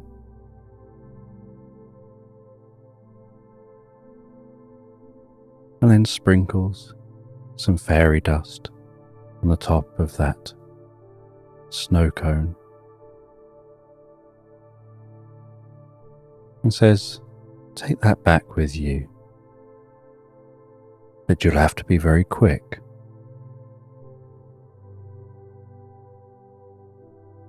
And just hand that to each of the creatures that need help. And they can each just have one lick of that snow cone, and it'll make changes within them on a deep level, down in their DNA, that'll change them in their mind and body, helping them to develop the life they want and turn back to how they want. And they'll find themselves back where they want. Almost like it'll grant them a wish, but not a wish they consciously think, but one they just non-consciously know. But you have to be very, very quick because it'll melt if you don't get out of the forest quickly. And Pickles knows that this is also a sign from the wizard to say, "I've had enough of you being here now. It's time now to go." And Pickles asks, "How do we get out the forest quickly?" And the wizard guides them out the back of the cabin. And out the back of the cabin is a sundial in a garden, and what looks like a giant catapult. And that catapult looks ready to fire.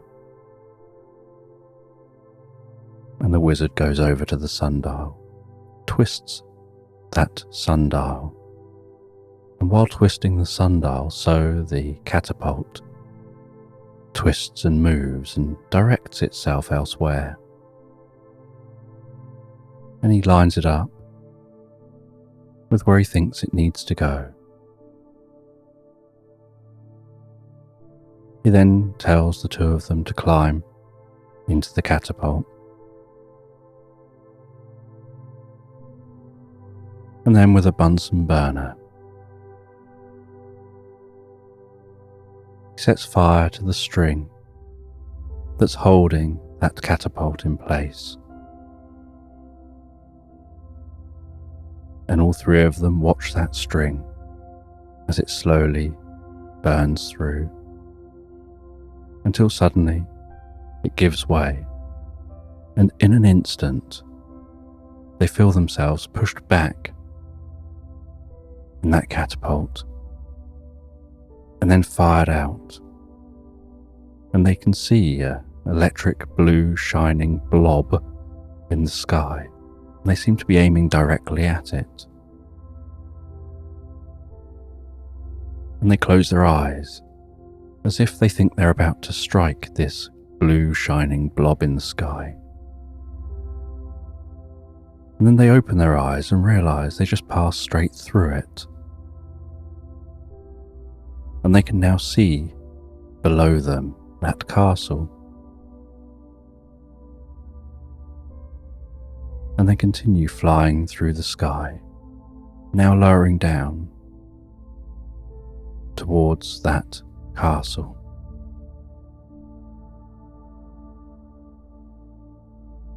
And they realize they're aiming straight for a pile of straw,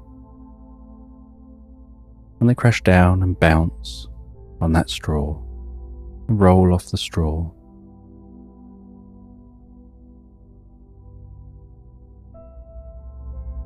And that snow cone is still intact, with its sprinkles on top. And they dash to the castle, enter that castle. They were seen flying through the air as if out of nowhere. And they explain what this snow cone is. And the lion takes no time at all in running over and licking that snow cone. And with sparkling light tinkling and twinkling around its neck, its mane reverts to a proper lion's mane, and he swings his head slowly, enjoying the feeling of his mane swinging. And Pickles feels a little jealous as she moves her head a bit and has no mane at all. And she can't help but just have a little touch of that lion's mane. And the elephant licks the cone, and changes begin to happen for them, and the camel licks the cone as changes happen for them too. And the camel starts to fade, and while fading, thanks the two of them for their help. And as they're fading, so a slight shimmer of a desert can be seen around where they're fading, as if they're fading back to where they want to be. And while that cone is not yet melted, they dash out of the castle, dash through the town. They head along the edge of the river, finding their way to the jellyfish.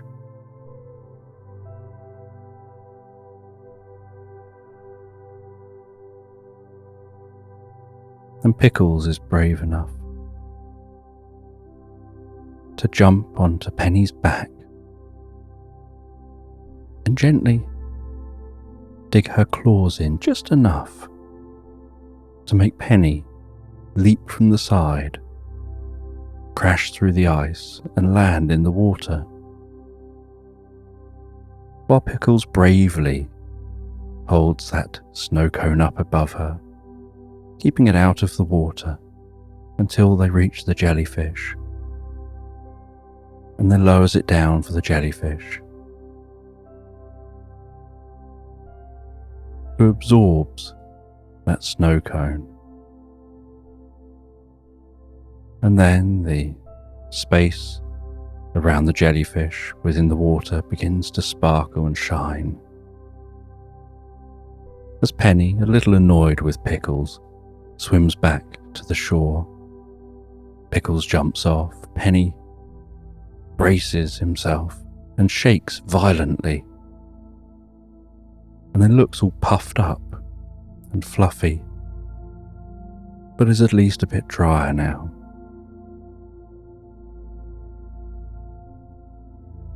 And that sparkling, bubbling continues in the water. And then rising out of the water is that jellyfish. And as the jellyfish rises, so it turns into a person, into a young child, who thanks the two animals and says that they've been jelly and then a jellyfish, really all they wanted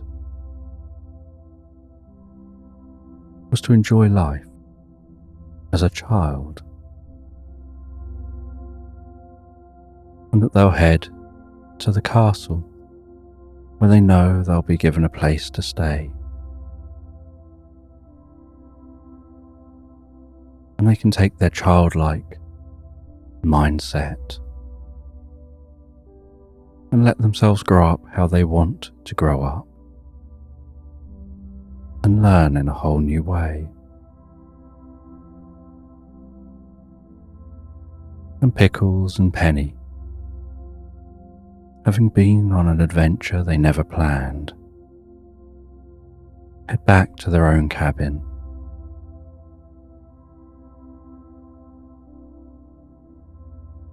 They head into that cabin, and as they head into the cabin they see a brown paper package wrapped up that looks like it must have just been pushed through the pet flap in the door.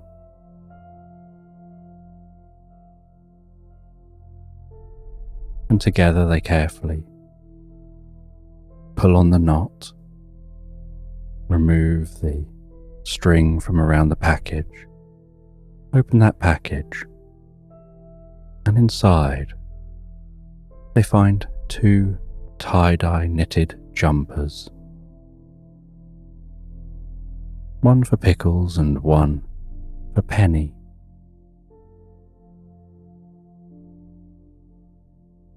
And a little note that just says, "Thank you for making an old man smile."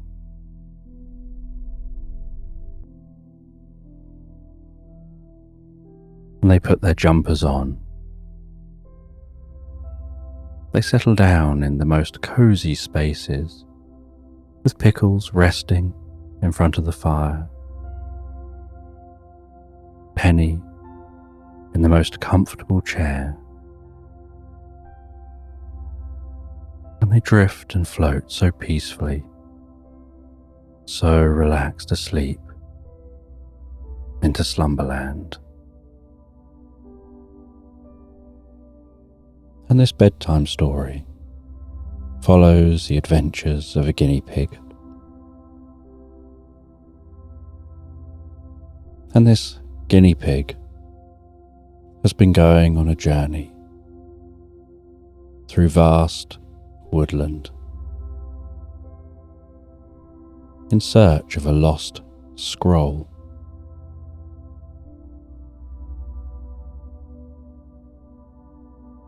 And as they walk through that woodland, listening to the sounds of the leaves rustling overhead,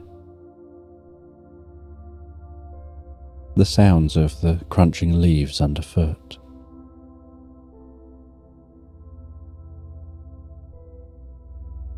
the way the light dances on the path before them.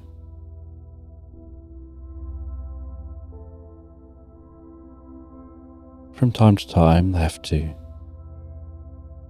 take out a map, look at the map to make sure they're still on track.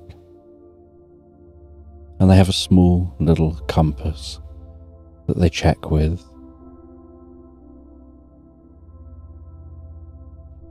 To make sure they're heading in the correct direction. And being a guinea pig, their legs are tiny, and the journey is taking a very long time.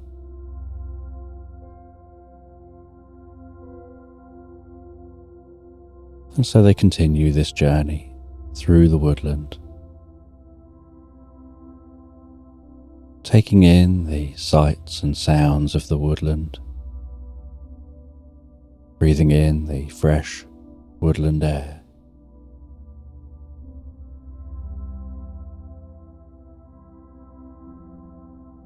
And as they continue on, they can hear the distant sound of flowing water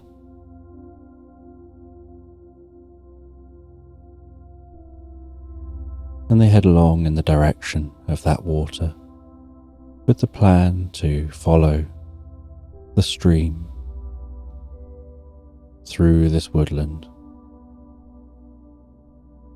hoping that maybe it would be easier to travel along the edge of the stream.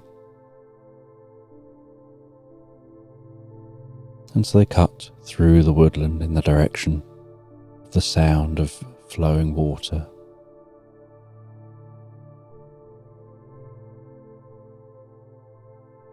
Until eventually they find that small stream. And they begin to follow the stream. And as they walk along the edge of this small stream, where the bank of the stream is clear of trees, this area catches some sunlight, and the sunlight shimmers on the surface of the water.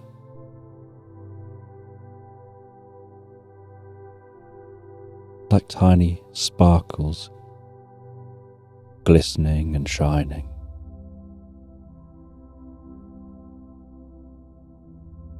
They walk along the edge of the stream.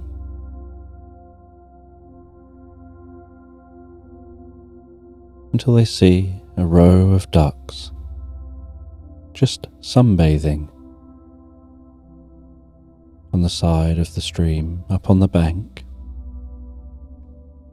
And they stop by the ducks for a while. They check with the ducks that they're heading in the right direction, saying where they're going. And the ducks confirm that this stream weaves its way around to a town just beyond the woodland, and is certainly the easiest route to that town.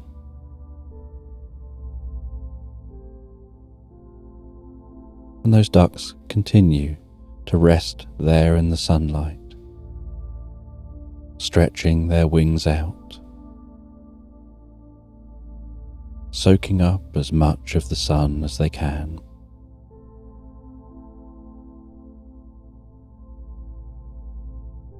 As the guinea pig continues on their journey, enjoying the fresh water smell.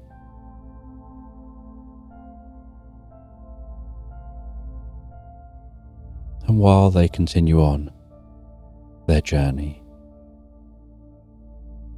they hear a really posh voice coming from somewhere in front of them.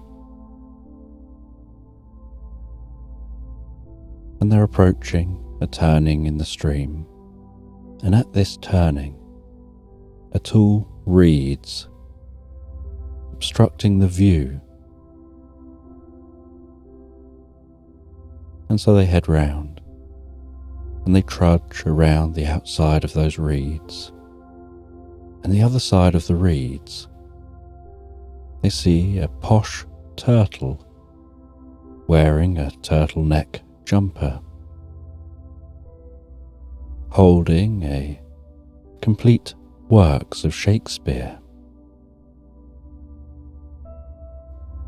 And they're reading through that complete works of Shakespeare out loud, as if they're perhaps an actor. And the guinea pig stops and watches for a while. And the turtle doesn't notice them at first. And then suddenly is startled by their presence. But the guinea pig tells them to continue on. They actually liked what they could hear.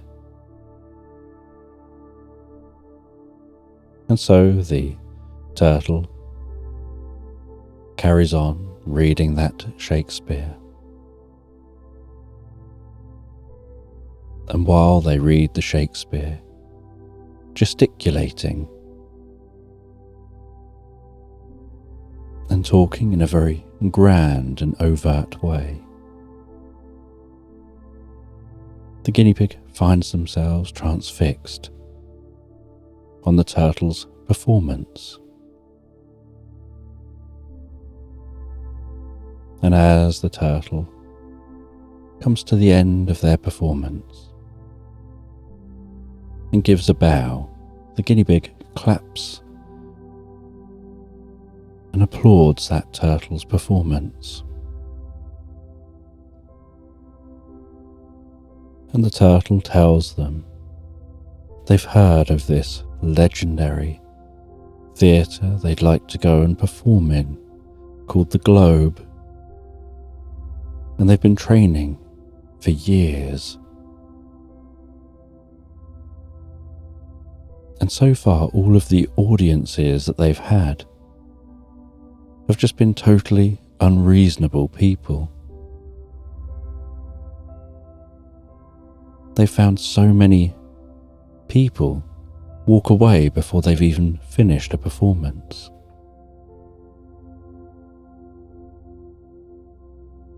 And whenever he asks for feedback, they change the topic.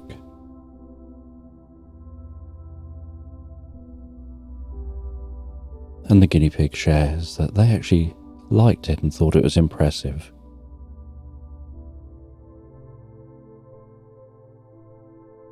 And so the turtle says that they have a gift for the guinea pig. Something that may help them on their journey. And they slowly walk to the water's edge,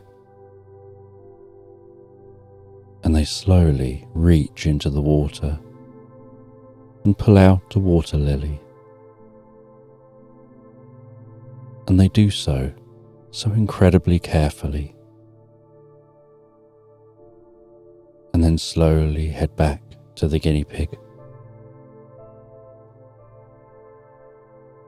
And they rest that water lily on the ground in front of the guinea pig.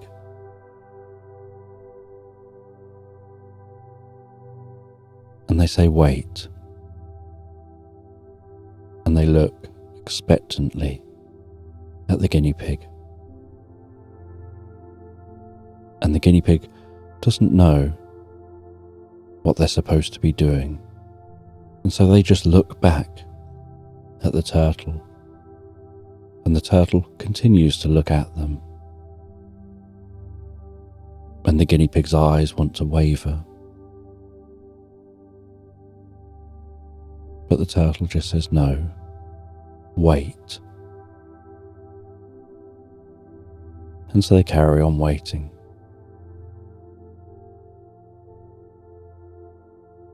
And then after what seemed like a very, very long time, the turtle lowers their gaze down to the water lily. And they says, "Okay, you can look now."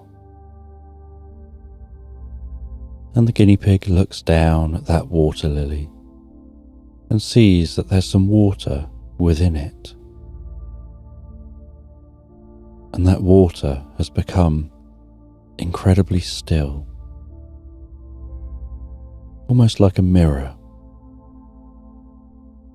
And with the angle of the light and the angle there stood around that water lily, the guinea pig can see their own reflection in the water within the lily. And as they gaze into their reflection, the turtle talks in the background.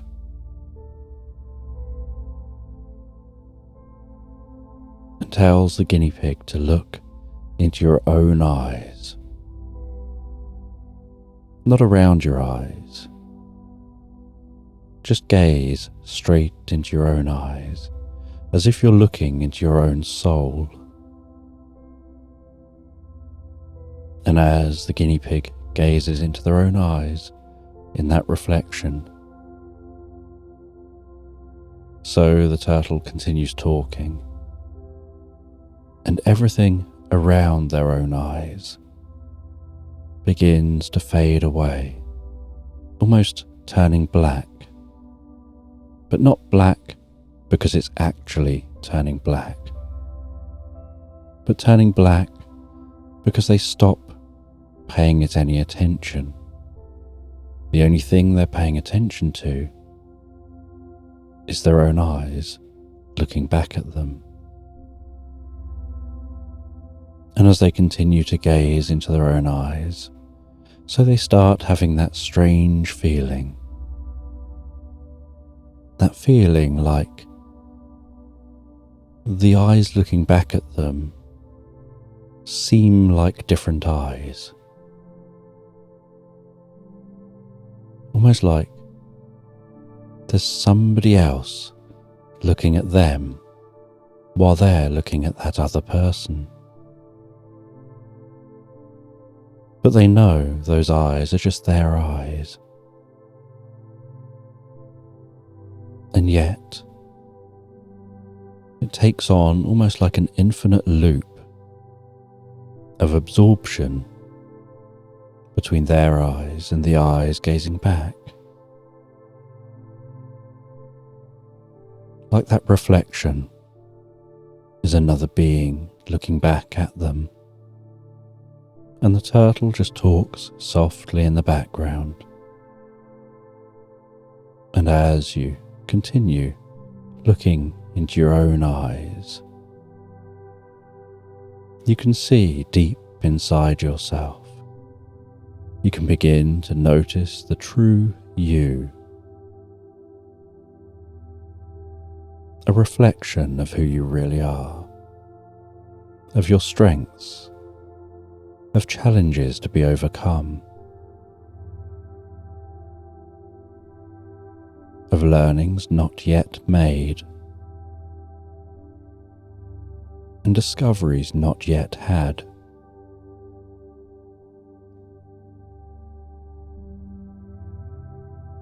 And the more they look into their own eyes, the more profound the experience becomes for them. So much so that the blackness surrounding the eyes begins to shimmer with an electric blue, almost like electric blue lightning is starting to fizz from the center of that lily out to their peripheral vision.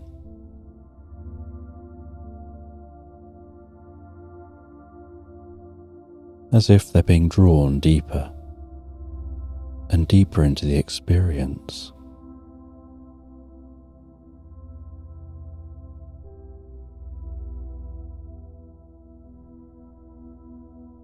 And at just the right moment,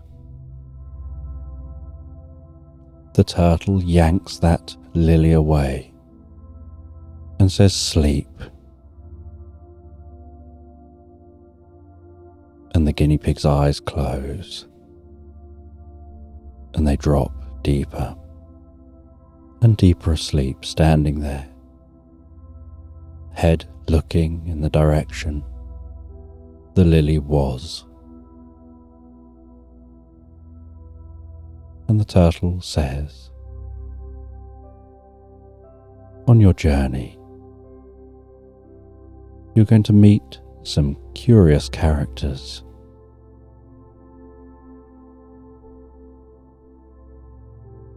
And a part of you will know how to learn from each interaction.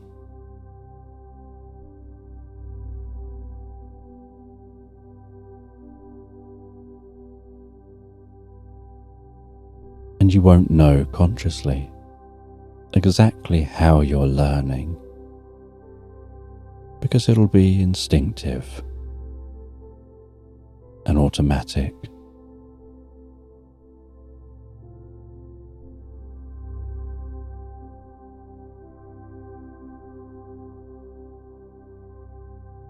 And then there's a moment of silence, and the guinea pig can't work out how long that silence lasts. Was it a moment? Was it an hour?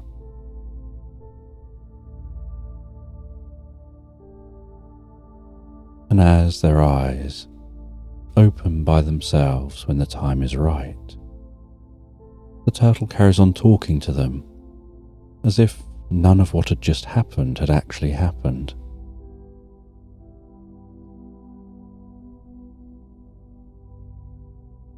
And the guinea pig says, "I'm sure something just happened." And the turtle responds, "That's right. You're sure something just happened." "But I know something must have happened." "That's right, I know. Something really must have happened." "But you did something." "That's right, I did something. But I don't remember what."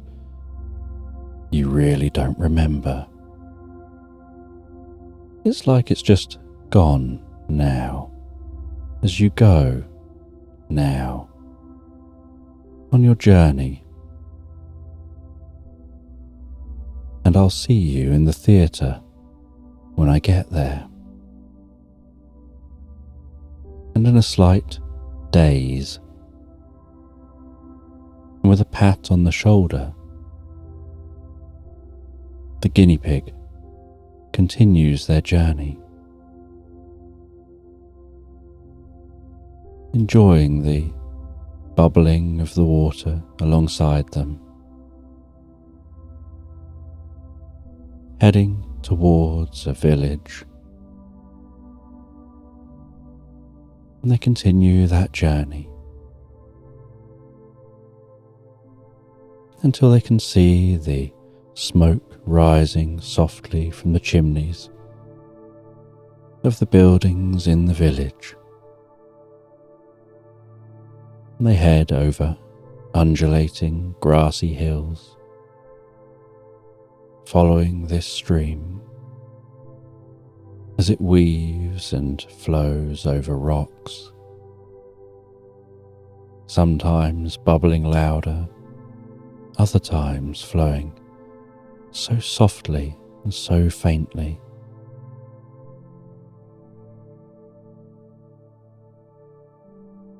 Like it's leading its own life, full of twists and turns, sometimes rough and sometimes calm, but all the time heading forward.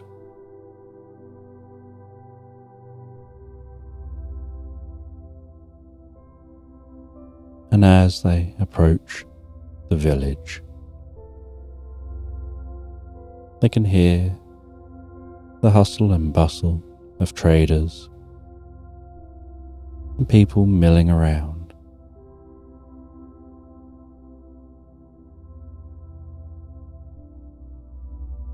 They decide that they want to grab something to eat, and so they follow their nose. They head into a bakery, and in that bakery they see a cheetah behind the counter, an elderly cheetah wearing an apron caked in flour and some flour in their fur. And with a smile, the cheetah asks what they would like. And they have themselves some food from this bakery.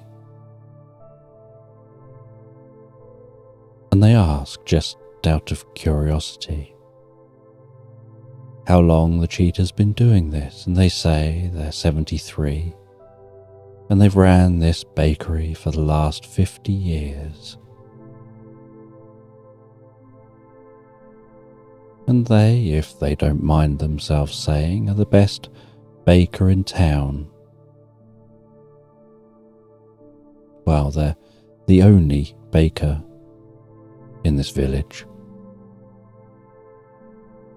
And the guinea pig smiles. And the cheetah hands them something for their journey and says, "You'll probably be needing this," as they hand them a sponge cake.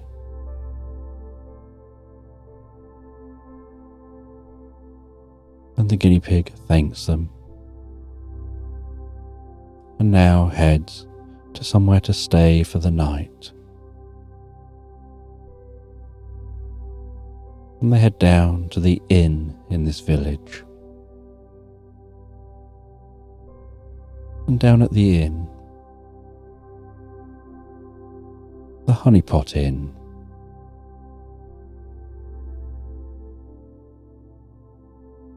they see a little mouse called Klaus standing on the counter. And Klaus calls down to the guinea pig, and there's a path up onto the counter. And in this inn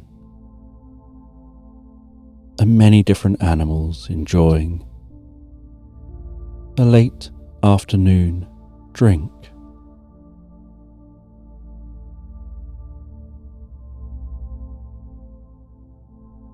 There's a manatee sat in the corner, drinking a pint of bitter.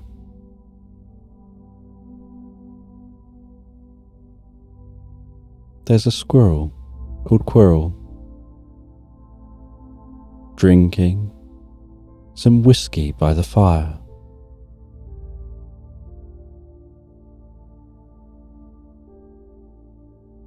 And the mouse asks the guinea pig if they'd like a drink, and they say they're really there to see if they can have a room for the night.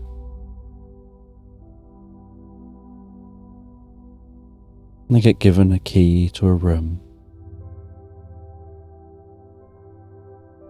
and they head up to that room.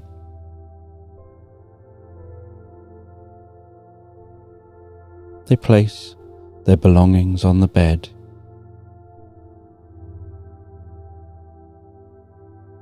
They bounce around a little bit on the bed. They jump up onto the windowsill to take a look out of the window, up and down the street of the village as the sun sets and the street lights are turned on.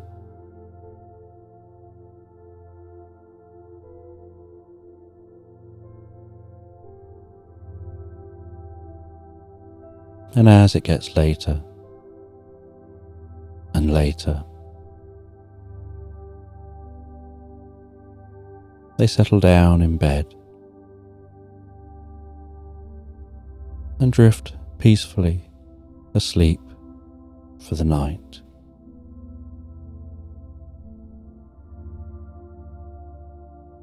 And the next morning, after enjoying a good night's sleep,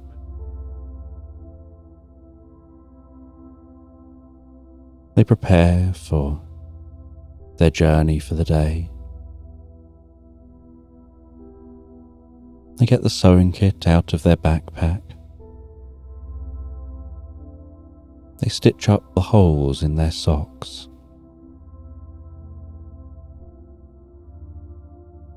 They head down and see Klaus, who asks how the room was, and they say it was okay. And they have something to eat before preparing to continue their journey. And as they're about to leave the inn, so they're stopped by a pig. And this pig tells them that they got this message from a turtle.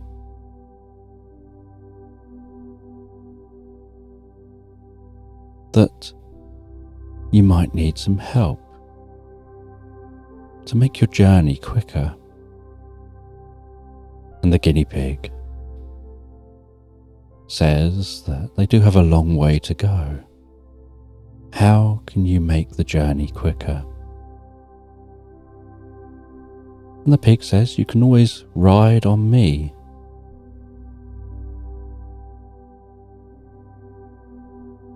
I'm a magical pig. And the guinea pig laughs in disbelief. And so the pig says, come outside with me. And they head outside. And they close their eyes really tight. And they hold their breath as if straining. And then sparkling happens around their body. And white feathered wings start to form out from the sides of the pig as the pig's cheeks go red while straining. And then they stop straining and take a deep breath and open their eyes. Say, see? I'm magical. And so the guinea pig climbed up the leg of the pig up onto its back and held on tight. And as the pig started running down the street, flapping its wings and then leaping into the sky, it asked, so where are we actually going? And the guinea pig said, I need to reach the mountains. If you can get me to the foot of the mountains, I can make the rest of the journey myself. And so the pig flew them towards the distant mountains.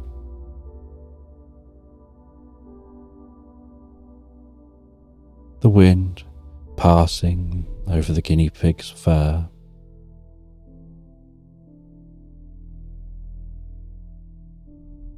the sight of the woodland below, and the meadows stretched out in all directions, the undulating hills, the wind blowing across the grass, making waves of light and dark, spread out and pulse over the landscape.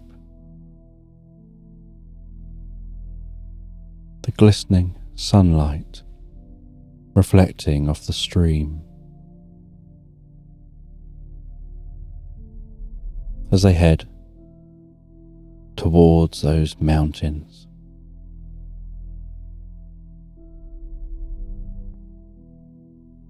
And while the pig flies, so it engages in small talk. And the guinea pig just responds in a friendly kind of way, not over interested in what the pig is saying, but grateful for the pig's help. And eventually, they get closer and closer to the mountains, and the air begins to change. The air being pushed up as it hits the front of the mountains.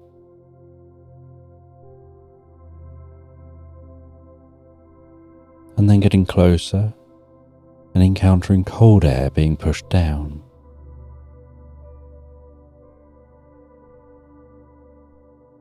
and the pig lands at the foot of the mountains, near a mountain path.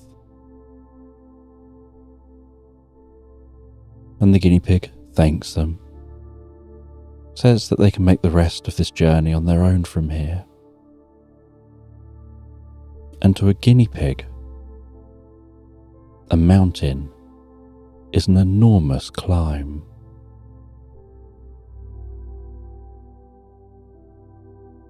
And as they start to climb, initially they start to get warmer and warmer, with all of that walking uphill. But then as they continue climbing, so the landscape around them starts to get colder and colder. And they start to notice snow around them at their level. And so out of their backpack, they take a wool jumper and they place that fluffy woolen jumper on and continue their climbing,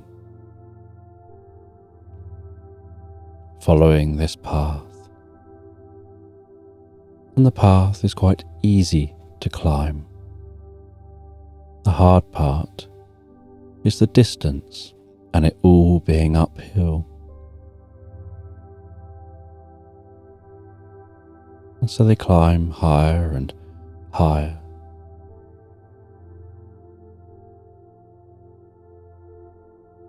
And while they climb, they see some white rabbits building snowmen. And they can see that there's another group of snowmen they've built before, which are beginning to thaw with droopy faces and their nose lying on the floor. And they continue climbing. And they can see in the distance, about 3/4 of the way up the mountains, a hint of smoke rising from a chimney.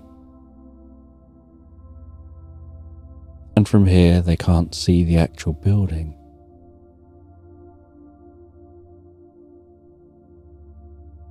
But they know that they need to get to that building. It's on their map as their next destination. And at that building, they'll be able to prepare for the next leg of their journey. And so they carry on climbing. And eventually they're climbing, having to walk through snow. Their tiny feet barely making a dent in the snow, just the most delicate, soft crunching sound with each step.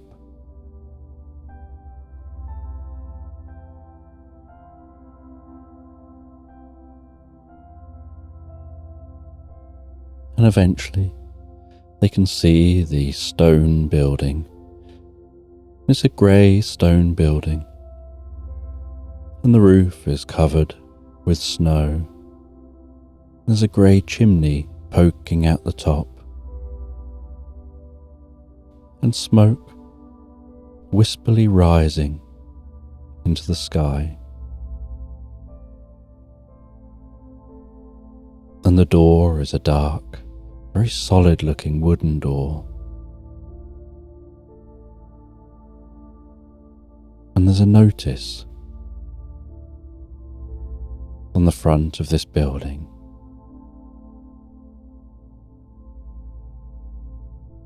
And the notice says Instrument Repair Shop.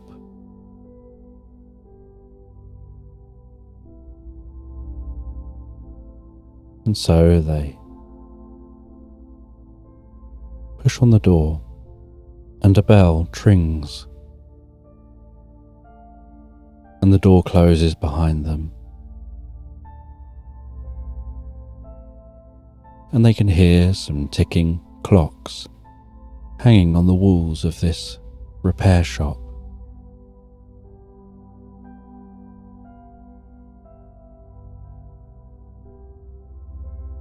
And they can see different instruments dotted around this repair shop.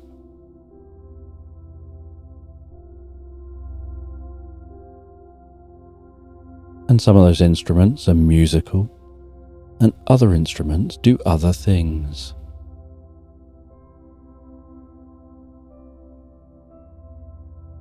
And as they look around, the air in here is so still. Although there's the ticking, there's a silence to this environment.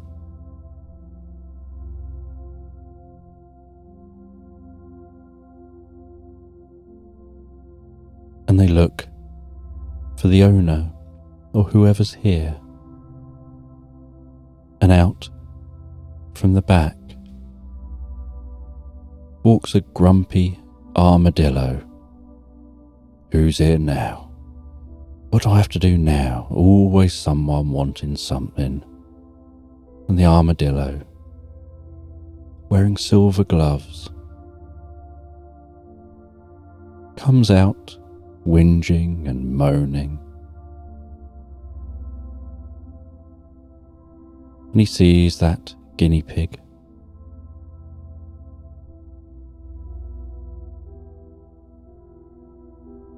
And the guinea pig acknowledges him in a very friendly kind of way. And the armadillo just says, "I'm Moss, what do you want? People only ever want to come here to see me when they want something." And the guinea pig thinks, unfortunately, it's true, they're only here because they want something. They need to get across to the other side of the mountains. And then they need to go through the dark forest.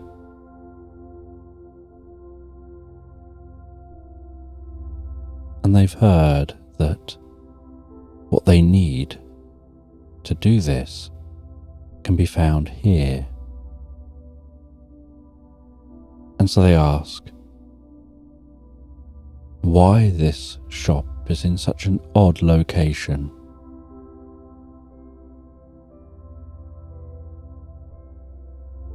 And Moss says that they don't really get on well with others. They like having their distance.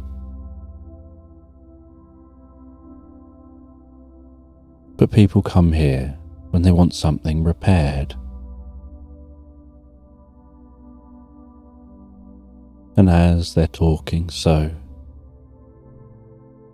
they put a violin down on a counter.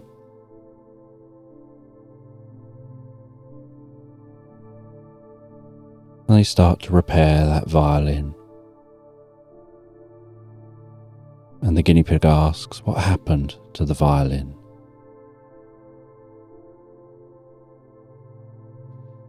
And they say that the violin belongs to Daddy Longlegs.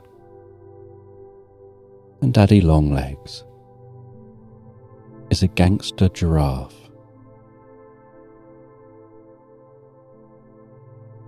And they often mix up the violin cases with guns in, with the violin cases with violins in. And inevitably, violins get shot and damaged. And then it comes down to Moss to have to fix them. And Moss tells the guinea pig they know what'll be helpful. They enjoy this isolation, while also then complaining that no one ever sees them, unless they want something. And so they say they can't complain, but they suppose they will. And then the armadillo hands the guinea pig a purple watch and says this purple watch will be able to help you on your journey. It emits a purple glow and a pulse of light, and that pulse of light will mark out your path in the dark. And the watch will vibrate ever so slightly. And that'll keep you on track. And so, on one of its front legs, the guinea pig puts on that purple watch. They then get handed a glow-in-the-dark, luminous t-shirt and a glow-in-the-dark scarf. And they get told these should keep you visible and help you to see. It will just keep enough light around you for you to find your way.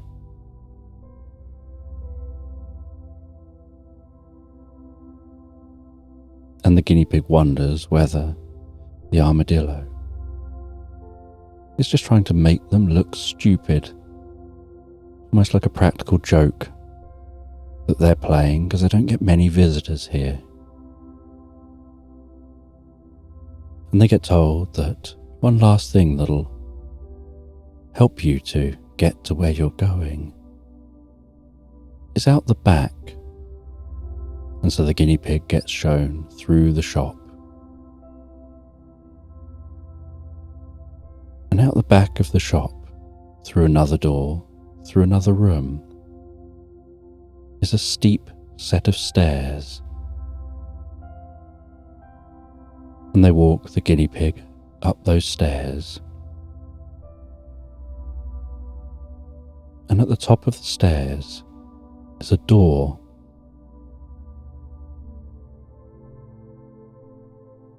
And they open that door, and before them is a diving board. And it's incredibly windy up here. And the armadillo says, that diving board will take you over the other side of the mountain. Just run to the end, bounce on the diving board. You'll be fine. Just dive off the end and you can dive over to the other side of the mountain.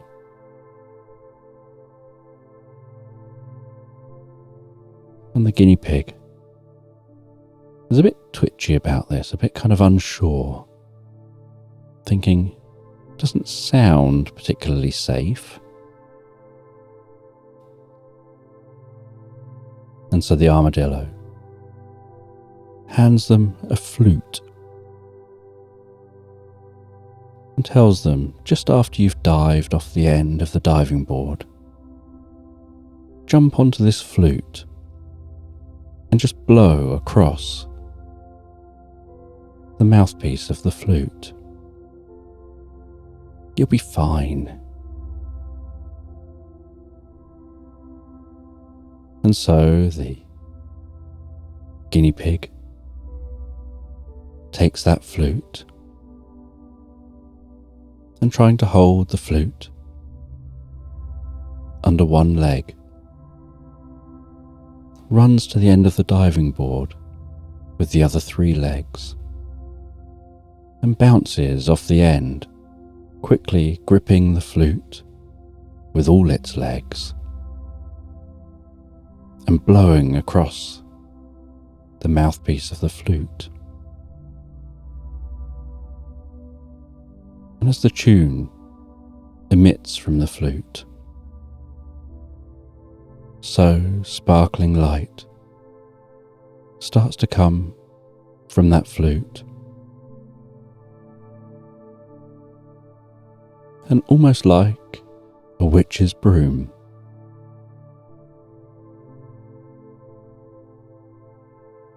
the guinea pig discovers this flute can fly,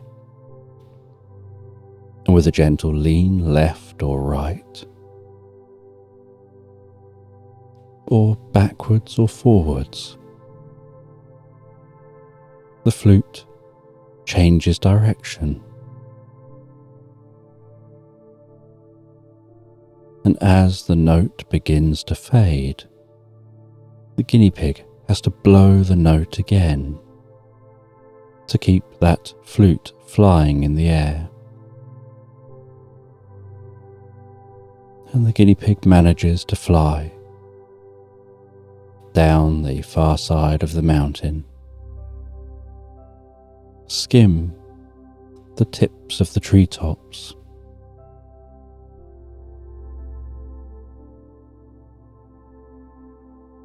before weaving between the trees and landing in that dark forest, the flute skidding to a halt in the undergrowth.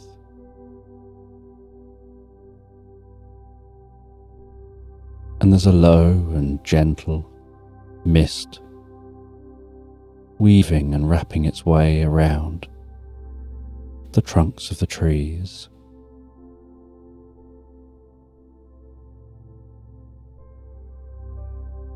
And this forest is so dark and so quiet. And although the mist is gently moving, the air seems to be incredibly still.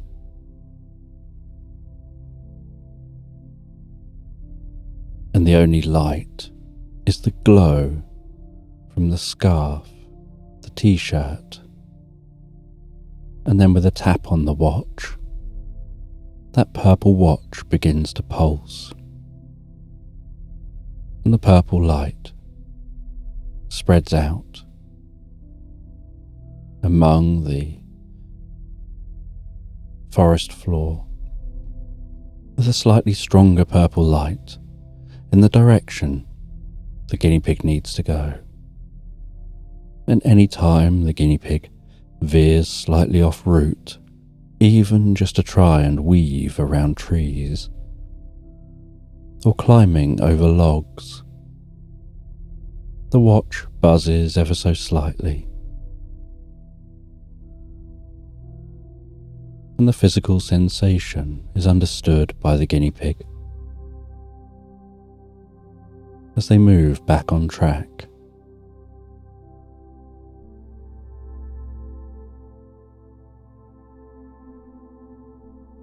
And in this dark wood, in this dark forest,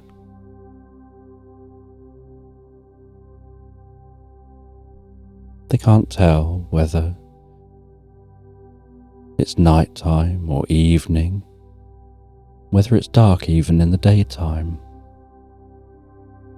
because it was lighter the other side of the mountains when they were heading into that shop, and they don't feel they're in the shop too long.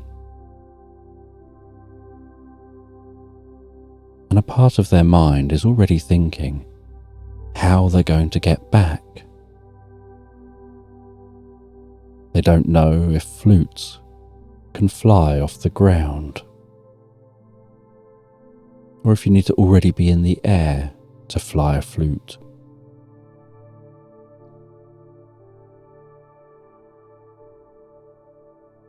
But they carry on their journey, thinking one thing at a time. And as they carry on through this pitch black forest, so they see the most pure white light, initially faintly glistening in the distance.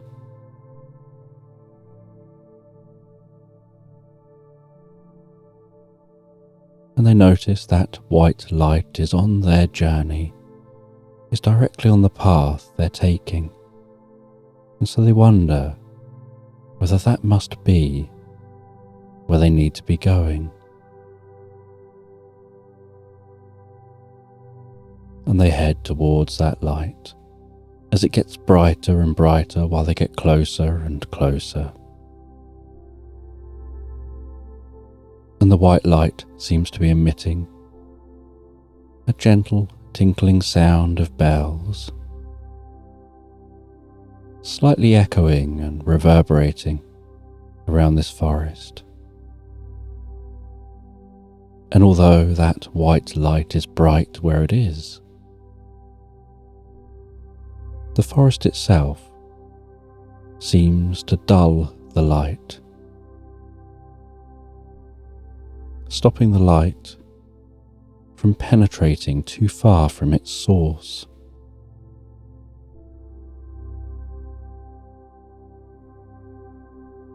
And they continue on towards that light. And as they get nearer and nearer, they start to see there's something that looks incredibly beautiful in the center of that light. And as their eyes adjust to see more detail within the light, they notice a sparkling butterfly with the most delicate looking silk wings.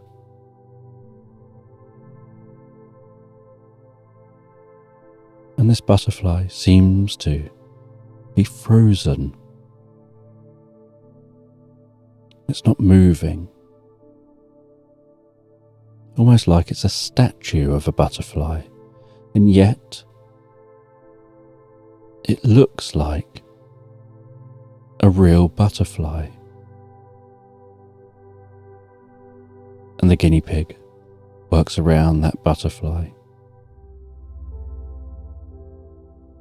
taking a look at different angles, thinking how much it looks like an ice sculpture of a butterfly, and yet it just looks like it's alive.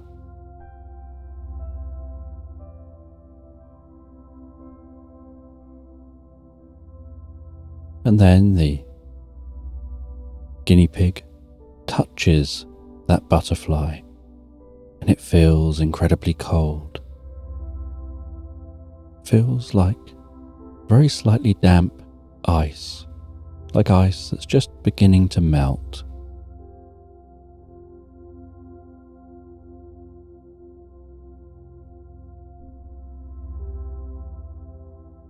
And the guinea pig continues looking around, trying to figure out, this seems to be the next stop they need to make.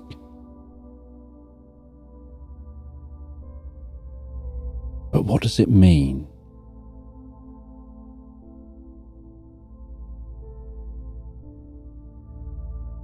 And as they look around, they notice that where they touched on that butterfly is thawing slightly faster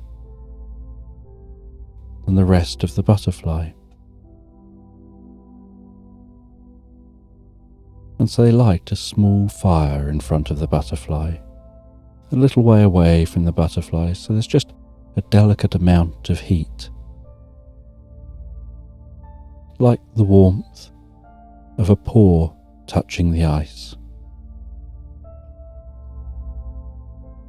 And with that, the water gradually drips more off that butterfly. And after a long wait,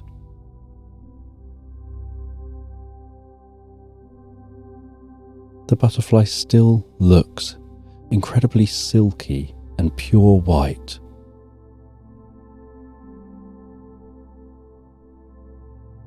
And it looks so fluffy in its body, but that fluff is like incredibly fine snowflakes somehow hung together, almost like the snowflakes of its fluff are weaved together with the most delicately weaved silk wings. And as the last drop of water falls from that butterfly, so its wings begin to move, its legs begin to stretch out. It begins to move its head, its eyes, and then starts to talk to the guinea pig.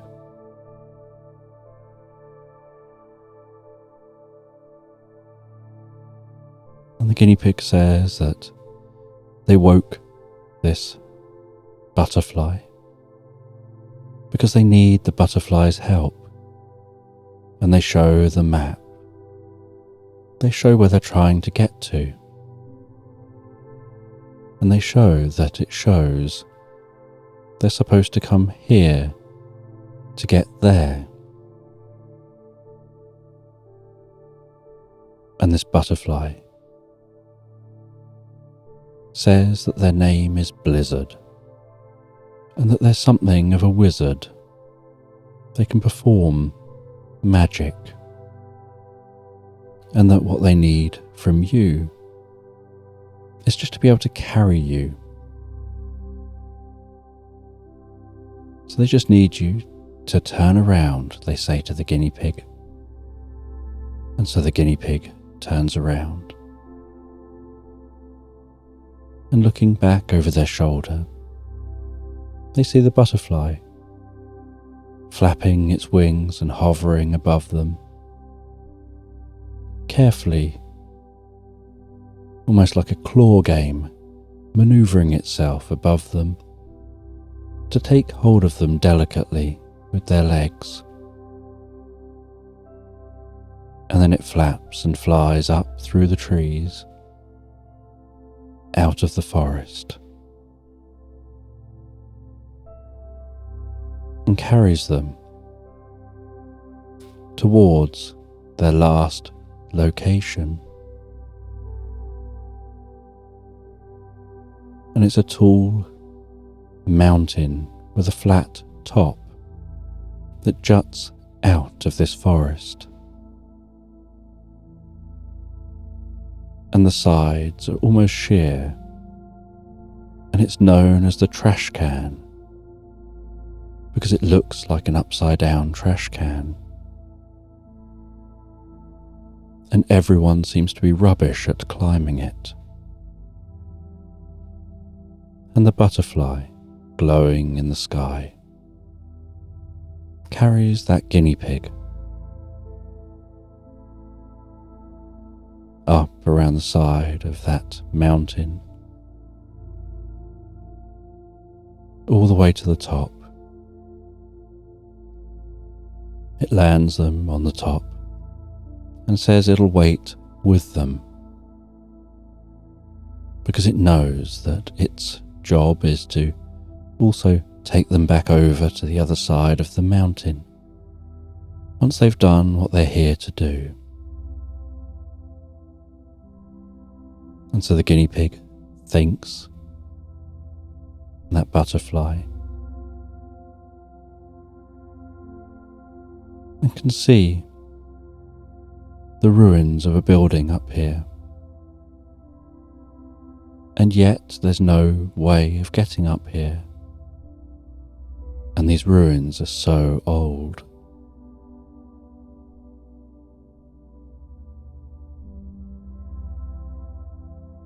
And the map shows this is the location to arrive at.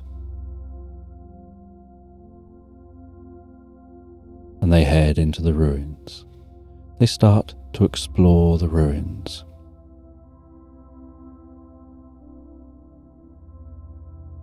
They head through an old door that no longer exists and descend some steps following those steps deeper and deeper into this mountain until they find another door. They open that door, and as they open the door, so the room the other side of the door springs into light, and in the centre of this room they can see a pedestal, and resting on that pedestal is what looks like a board. And they pick up that board, and on the board they read in a different language that this is the yes, yes board.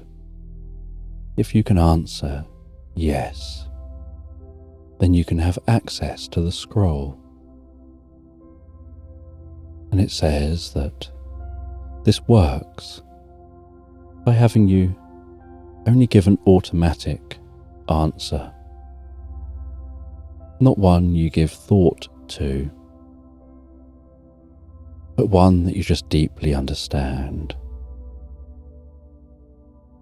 And it tells the guinea pig to rest a paw on either side of this board.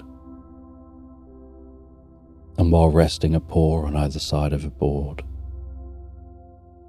a sentence forms between those paws on the board.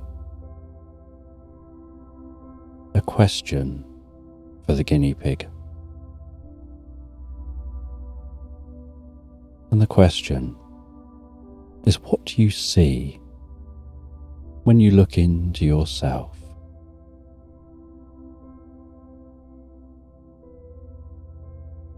And the guinea pig thinks about it, and thinks about it some more.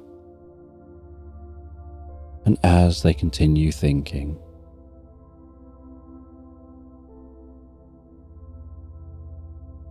they think they don't really know the answer. They only know the experience. It was like just a circular experience going on and on and on, of seeing themselves, looking at themselves, into themselves, seeing themselves.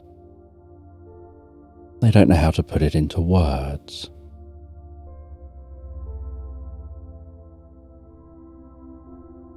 And yes, lights up on the board, and they understand it's not about the words you use, it's about the understanding you have.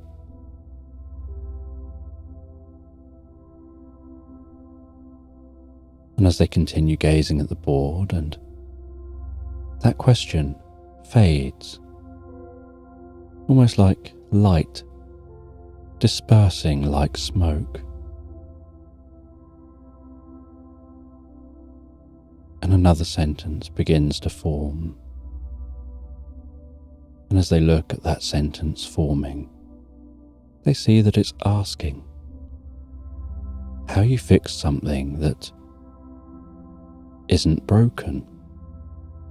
And they think about the answer, and they don't know the answer consciously. And they try and think about whether you would know that you're broken or that something is broken if it seems fixed. They think about what can be fixed that's broken, that seems fixed.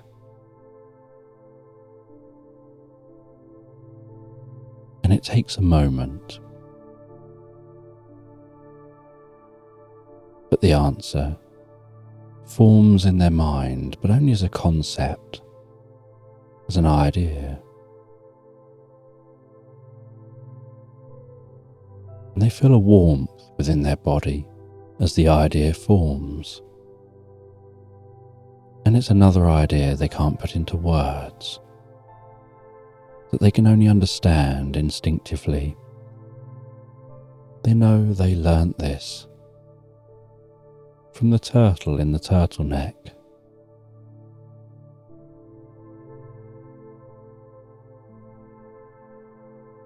the other yes lights up, and then a click on the wall happens, and a stone door slides aside, and a scroll falls out of that hole onto a ledge,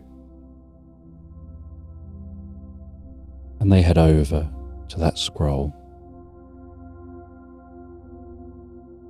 They carefully open the scroll,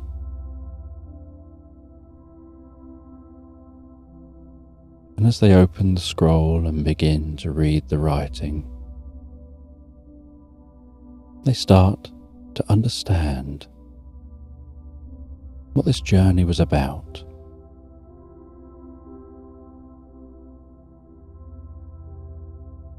And they take a nearby quill, and they can see there are other names that have been signed at the bottom of the scroll.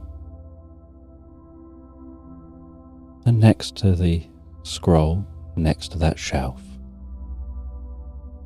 is a small little inkwell with the ink of 1,000 octopus.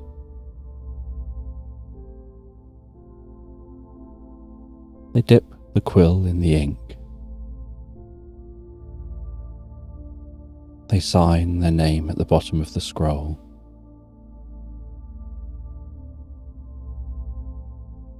They wait while the ink dries, watching that ink go from shiny to matte and smooth.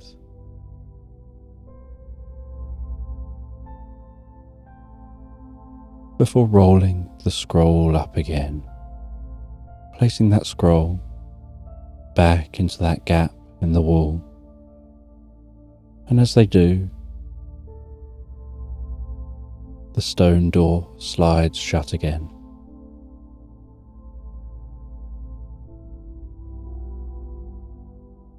And as the stone door slides shut, so a stone door in the ceiling of this room opens, and a small hat falls to the ground. And the guinea pig picks up that small fez hat, places it on their head as their gift to be taken away, along with the knowledge of what was on that scroll. Knowledge that's only for those who've been lucky enough to make this journey and to succeed in getting to the scroll, to add their names to the list of those lucky enough to have been here.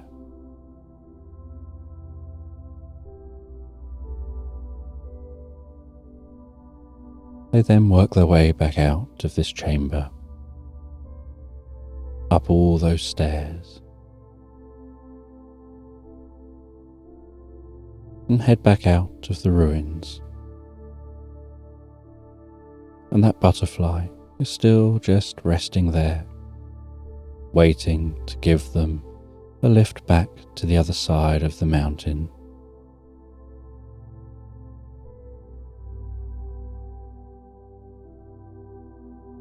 And before setting off,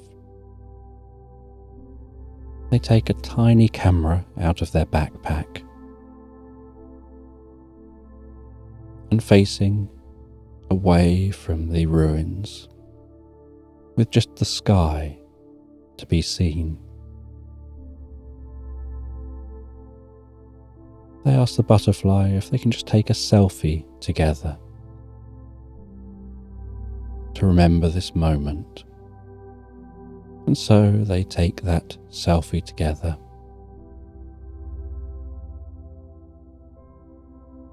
Place the camera back in their backpack.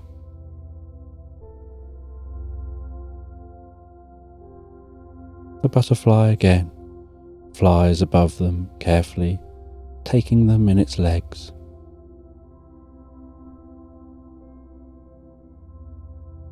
And without asking any questions about what they found and what they saw here, begins to fly them back towards the mountain. And as they're flying, so the guinea pig, being held by the butterfly, takes some sponge cake from its backpack and just enjoys eating some of that sponge cake during its journey.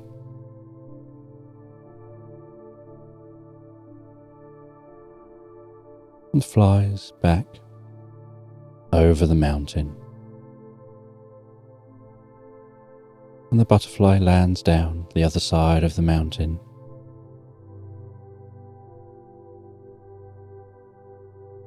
On the other side of the mountain, that flying pig is just loitering in the meadow.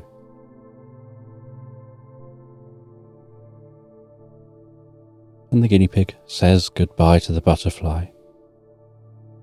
The butterfly says it's time for them to go back to where they were found. And they'll go back into stasis for the next person that finds them.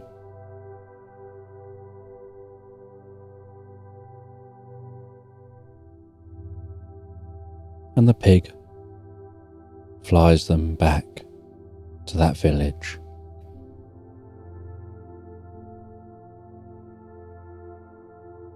And they decide to spend another night in the Honey Pot Inn.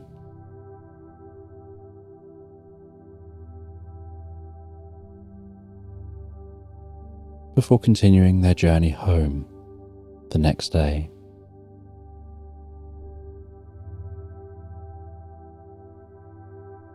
And while they're in a room in the Honey Pot Inn, they think about the experience they've had, and they wonder what they're going to do with the map so that someone else can find it.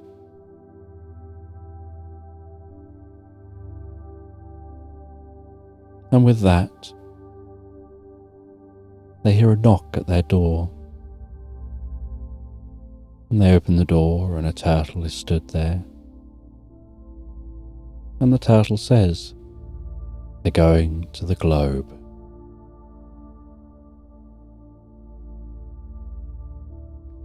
And that they know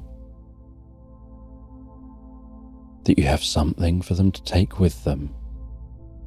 And so the guinea pig understands the situation and goes and gets that map.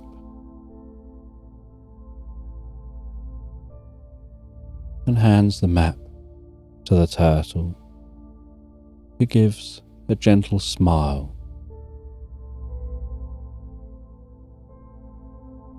And says they'll place this somewhere on their journey to the globe for the next person to discover it.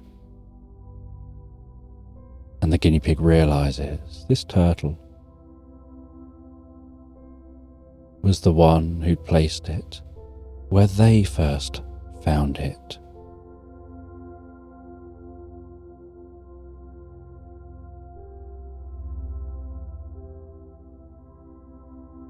They found it a few years earlier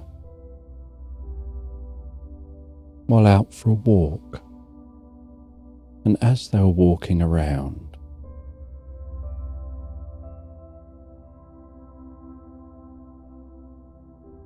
they're in search of a cake, as they often are. And they were looking for a bakery to get that cake from. And they'd bought themselves a Battenberg cake. And they were sat on a hillside, enjoying that cake. And they heard a sound.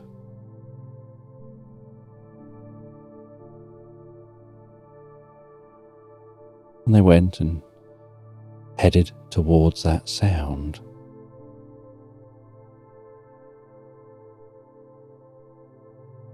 And they found an unusual sight.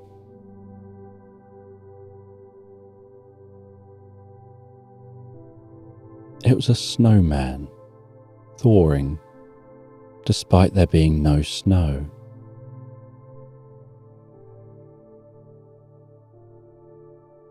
And this snowman was thawing fast.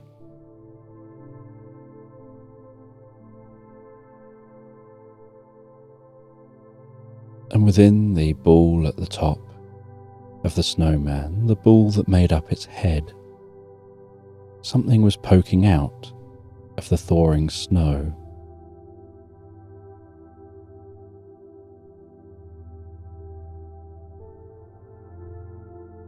And it was a map in a small brown box.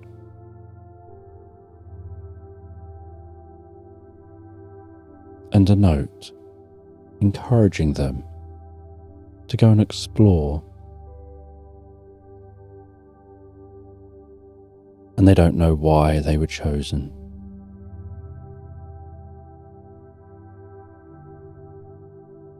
But they now know it was the turtle who left that there for them to find. And the turtle explains they've been around for hundreds of years. And it's their job to spread wisdom. They take a very slow approach to life. But taking a slow approach to life brings knowledge and wisdom. You see everything rushing past around you, and you understand things in a whole new way.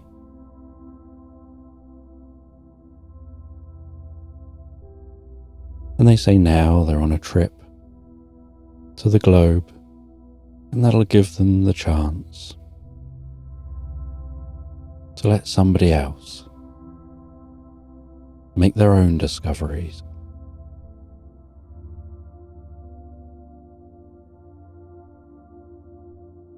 And so the guinea pig gets a good night's sleep at the inn before heading home the next day. And the journey home's a long one. But once they make it home, they pack everything away from their backpack. They place that purple watch onto a shelf. They pack away the t-shirt, the scarf. They put the hat on display.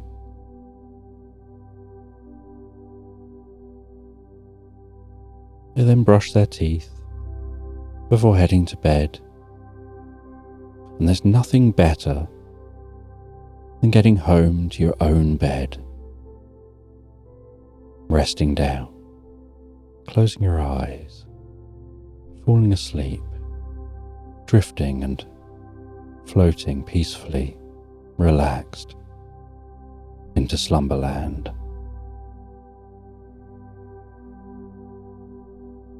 And a glass pyramid-looking spaceship is tumbling through space.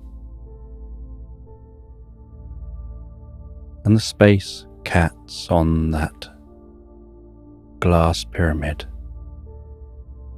are trying to work at getting back control of the pyramid.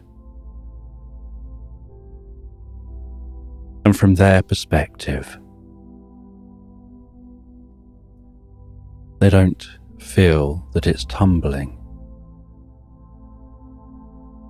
The only thing that lets them know that that glass pyramid is tumbling, other than their instruments, is the slowly moving stars outside of the windows.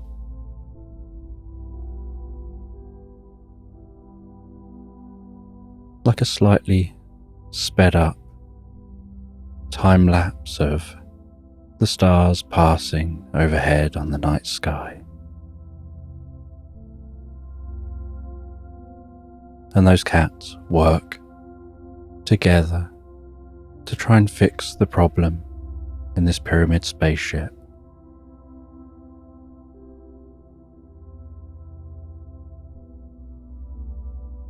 And on their journey to Mars, one of the thrusters had become faulty and locked itself on, and they managed to turn that thruster off.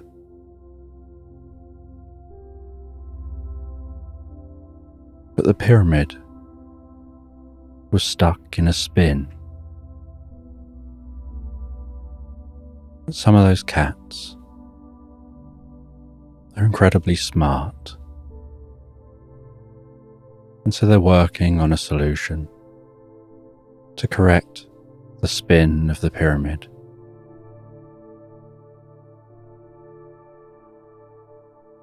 And it takes them a while of working day and night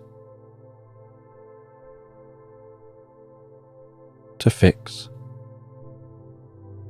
that pyramid, to stop it spinning in space.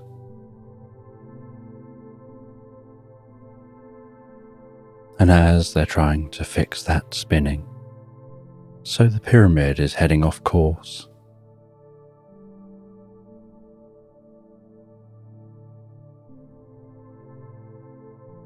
And while it's heading off course, they notice that it seems to be on track with an anomaly in space.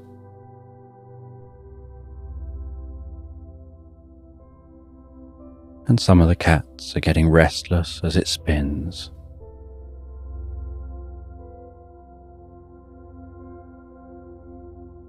And it gets closer and closer to that anomaly. And as it approaches the anomaly, so they can observe that even more. And they see that it looks like a river in space, like a river with no beginning, no end, just pulsating, almost like a ring of water, with that water pulsing from one end to the other. But as they approach, that pulsing looks to go on forever. They can't see the far end. And once they cross a certain boundary, even when they look behind them, it now looks like that pulsing river is pulsing endlessly behind them, like they're enveloped in the pulsing water, caught in time. As that pyramid spins down this river in space. And despite not seeing an end or a beginning, something about being in this space here is that it seems to create a very slight drag on the pyramid, gradually slowing its spin,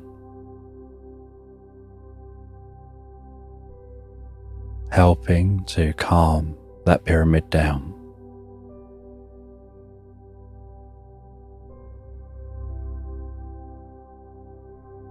And as it exits this space,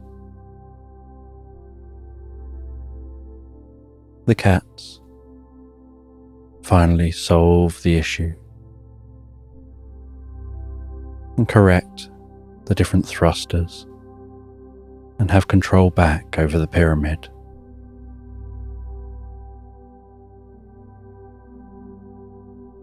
But that pulsing river in space seemed like it was just pushing in a single direction, like the flow of the river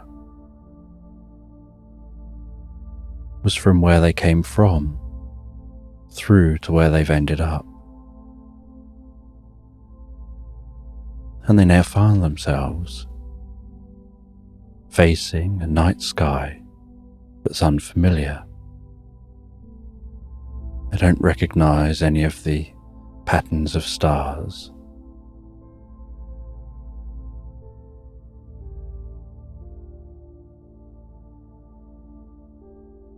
And their computers don't recognize any of the patterns of stars, their star maps don't seem to have these stars in their database.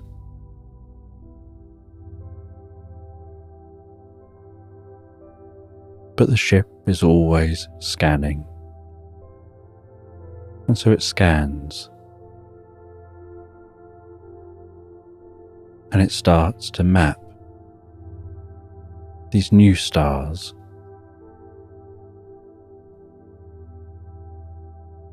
building a new database of this location. And as they move away from that river in space, so that they can get a better view looking back on it, they see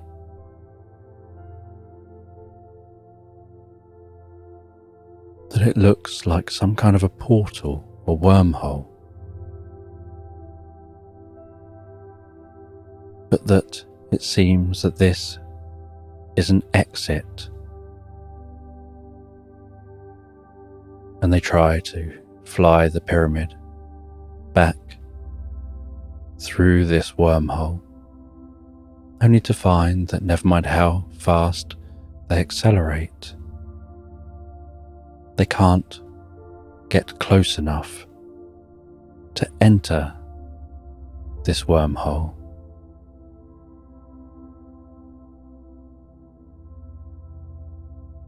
And so they set their sights on the nearest star system.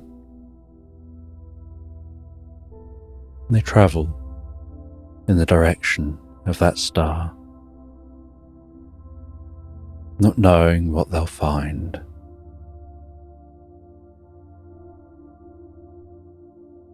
And as they approach the star system,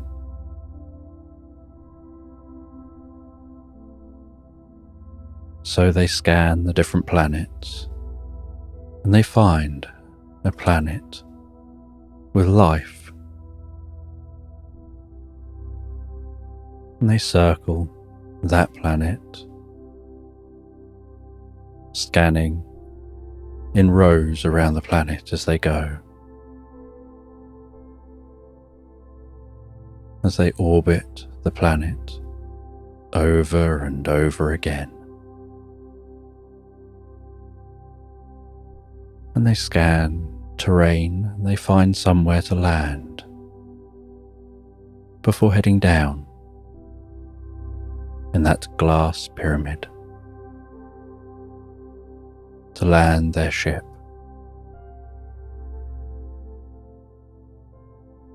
And they decide to land near the northernmost pole, landing in the snow, assuming that they're unlikely to be seen here.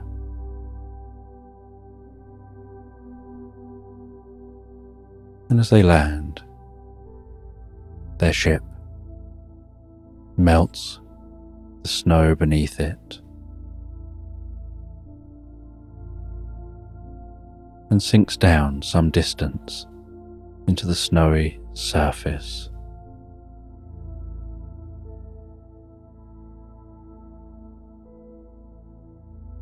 and they send out some drones to explore the landscape before they leave the ship.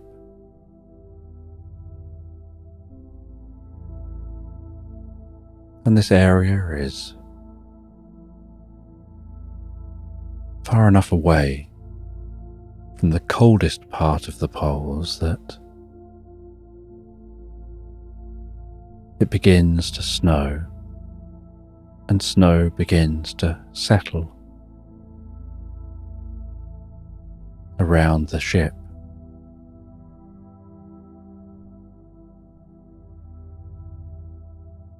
Almost like encasing it in its own igloo, carefully hiding it from view.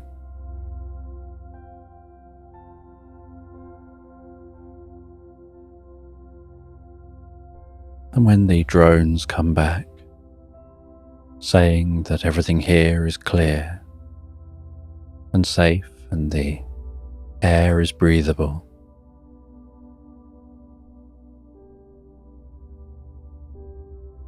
the cats put on their bearskin jackets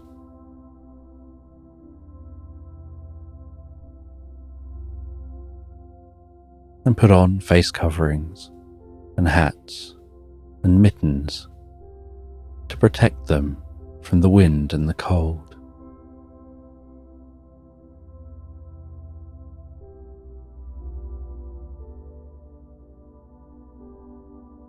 And the entrance and exit to this ship is deep under the surface of the snow. So as they exit, they have to carve their way out, carving a tunnel, making sure that's safely done. As they carve that up,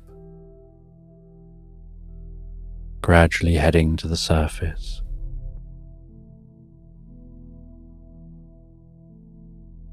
Eventually arriving at the surface and getting to have a look around, hearing the sound of that Arctic wind. Their tails flapping in the wind, having to brace themselves against it as they walk around and explore.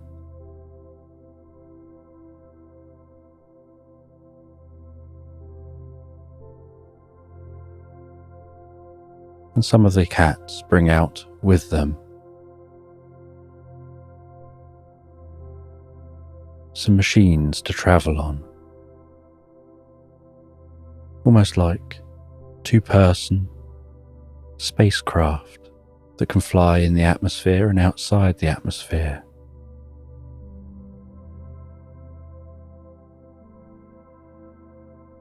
That are a bit like a motorbike with a covering around it.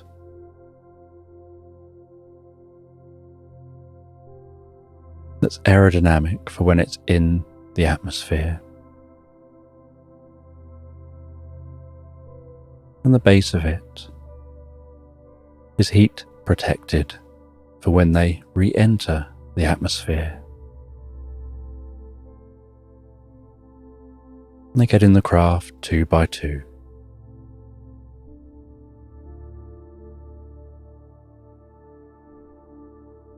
And they leave the ship. And they head to the nearest large continent, where the weather is very different.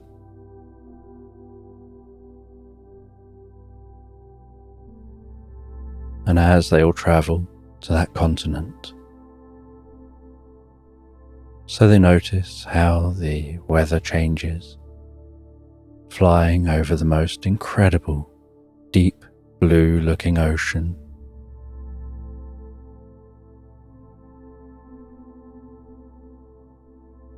The starlight from this planet's sun, casting a silvery sheen across the waves of that ocean.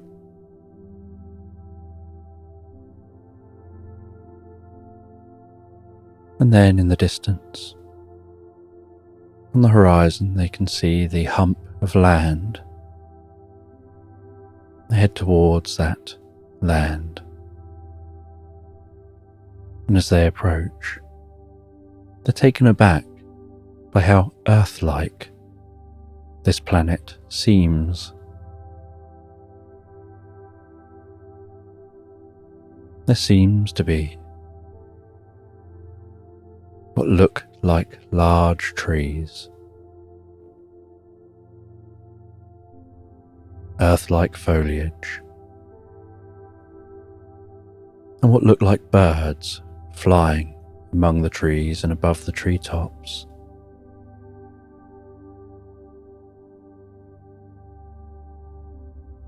And they land down in a meadow on the edge of a forest.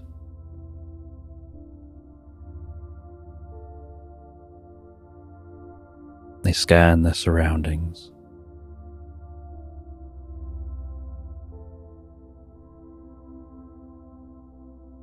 They catalogue what they discover.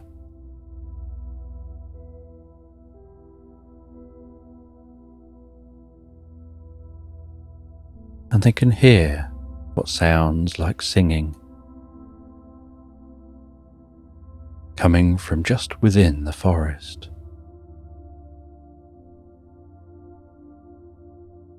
And so they head over to the edge of that forest. The trees look like tall fir trees, rustling gently in the breeze.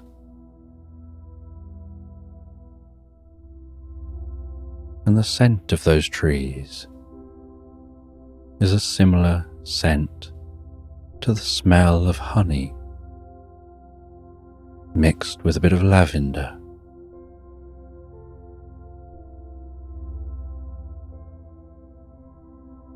And as they gaze through the trees,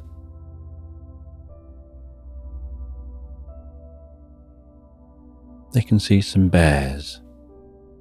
Well, that's what they look like. A little bit like giant pandas, only they're far more active than pandas. They're dancing around a campfire, singing, and some of the bears are banging on some drums, and some of them are banging on the trunks of some trees. And those trees seem to be hollow, and yet they don't seem to be dead. And the sound reverberates up and down the trees and out into the forest as those bear-like creatures continue dancing around a campfire, just crackling and popping.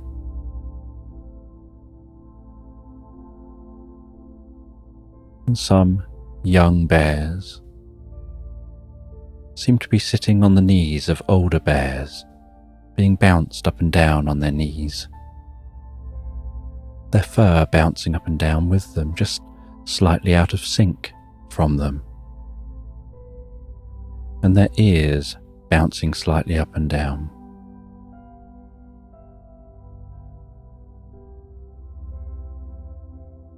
And the cats record what they can see.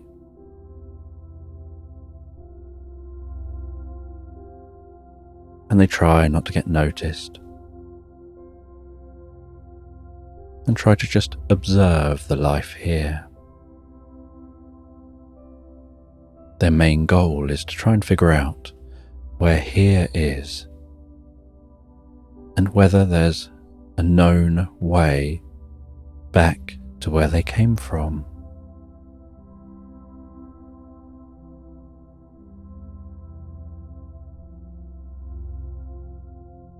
And they head away from the tree line scanning around in the meadow. And they pick up that it seems that there is some advanced civilization somewhere on this continent that has technology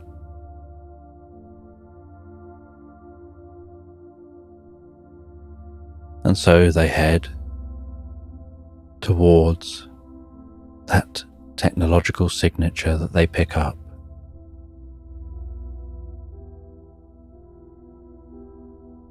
They try to fly low and hope not to be picked up on any kind of detection system. And their craft are only small, so they're hoping perhaps if they do get picked up, they would just interpret it as maybe a large flock of birds.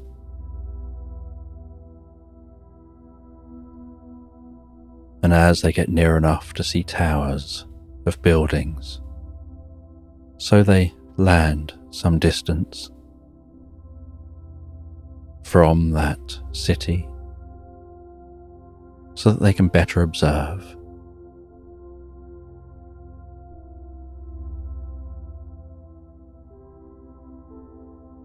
And they look through a telescope to get a better look over at the city before sending some small drones towards the city.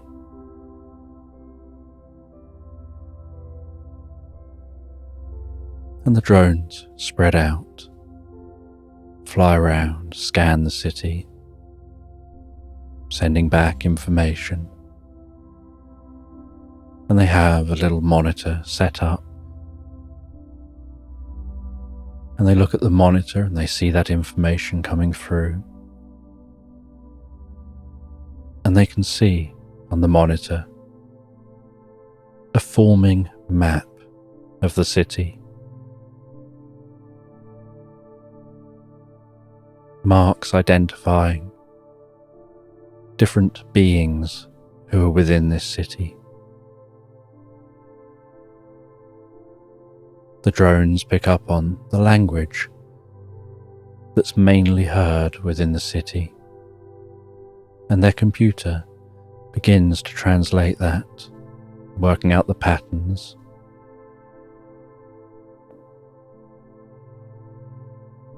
Giving them something to work with so that they can then communicate with those who are here.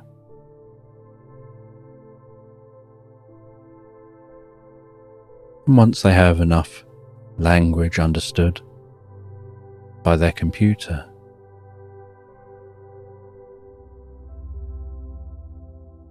they place that into a small pin that they attach to themselves. It transmits the information to the pin so that that information will auto-translate everything they say into the language being spoken, and everything they hear will transmit from the pin, and they'll hear it in their own language.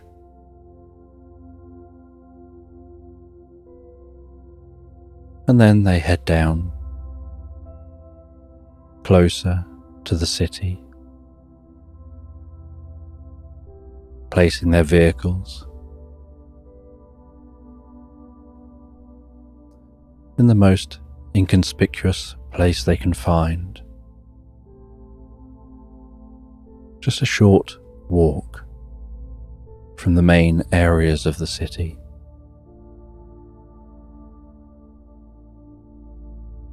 And the computers, the drones, have identified the best location for them to go. A building which seems to be linked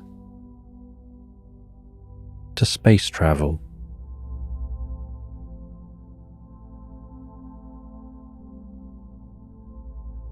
And so, trying to remain hidden, they head to that building.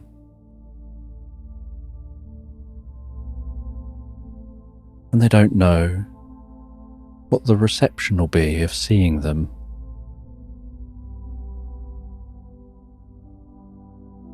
So they, once at the building, work out who in the building they need to really be speaking to.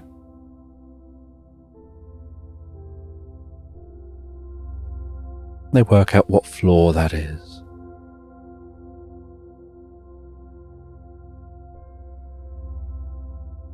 And then they find a discreet part of the building and climb up the outside of the building.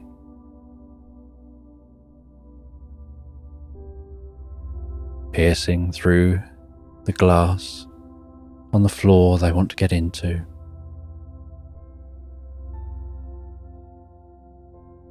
Accessing that floor and sneaking around that floor until they find a room that looks like the room with the person most experienced.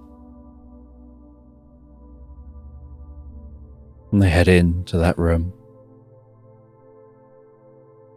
And there's a scientist in that room who's startled by the appearance of these small, fluffy creatures.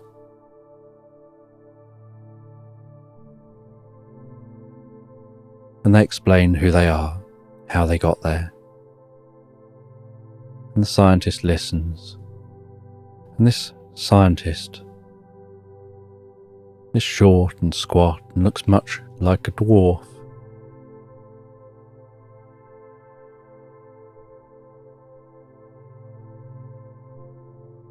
And they were involved in the satellite programs here. They were involved in space flight. And they don't seem particularly fazed by the sight of these creatures.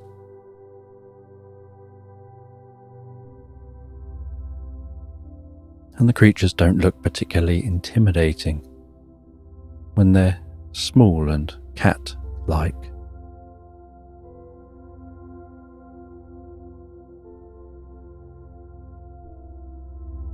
And this scientist says that two anomalies had appeared on their radar when they were scanning space.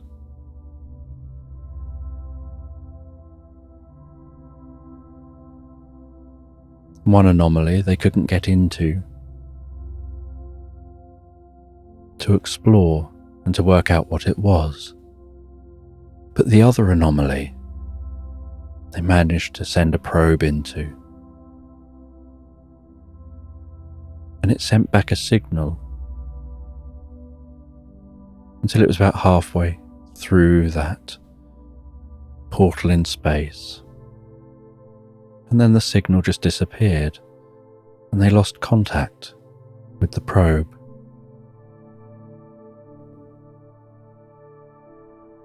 They now wonder whether one of those anomalies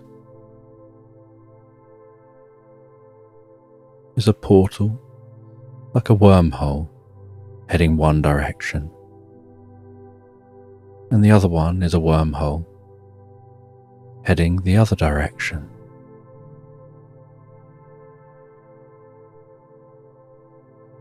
Both anomalies are close enough to get to,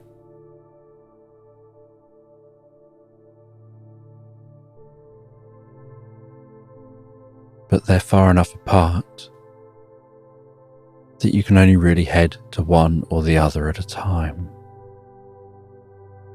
They're not alongside each other or anything like that.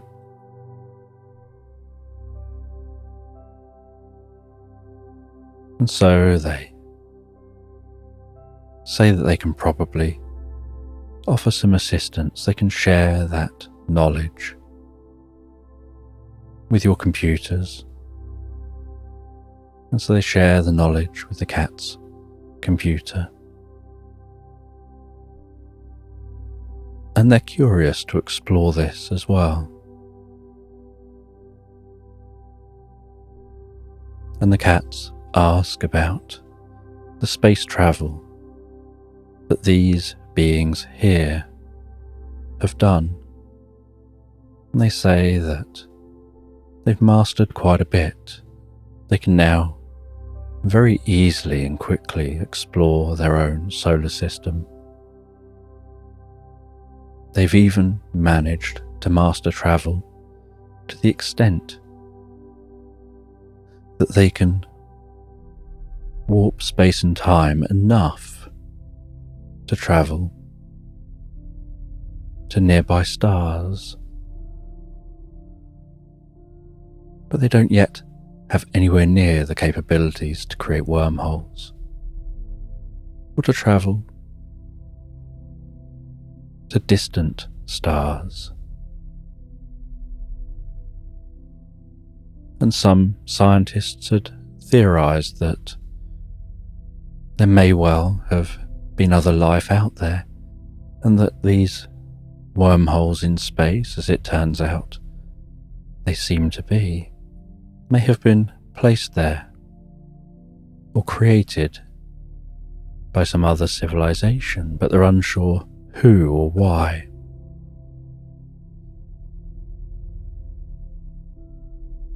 And unlike on a planet like Earth, where there's the cats and the mice and the humans as really the main intelligent species who have space travel,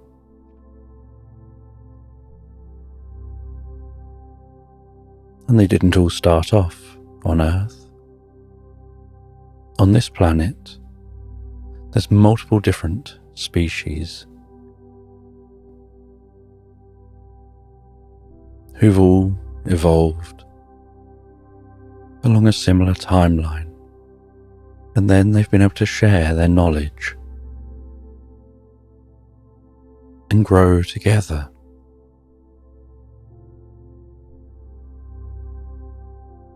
And they all live in different locations, in different climates that work better for them.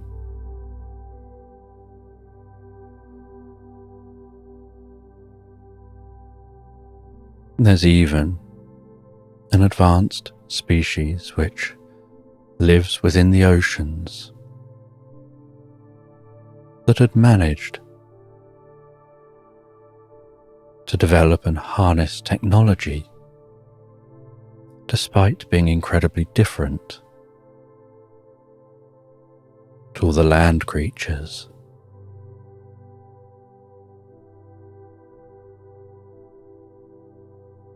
And they're only known as the Kraken. They're large and powerful underwater creatures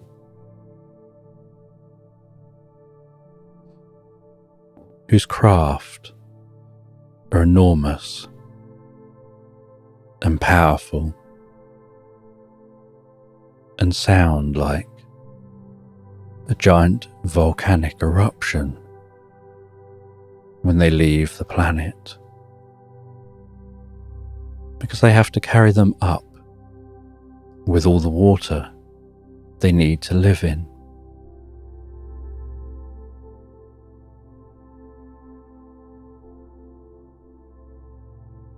And the cats take all this knowledge. They head back to their ship, ready to leave this planet.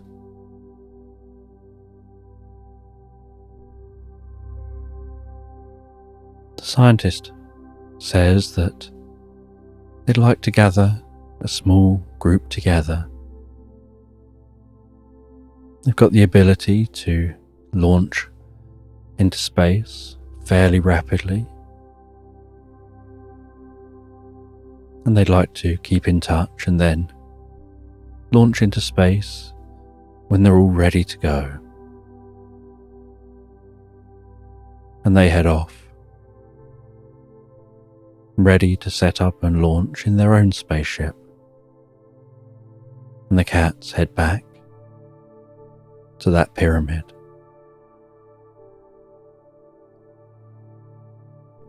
And by now,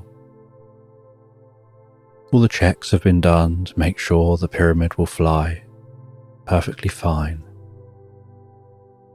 and not have the challenges it was having previously.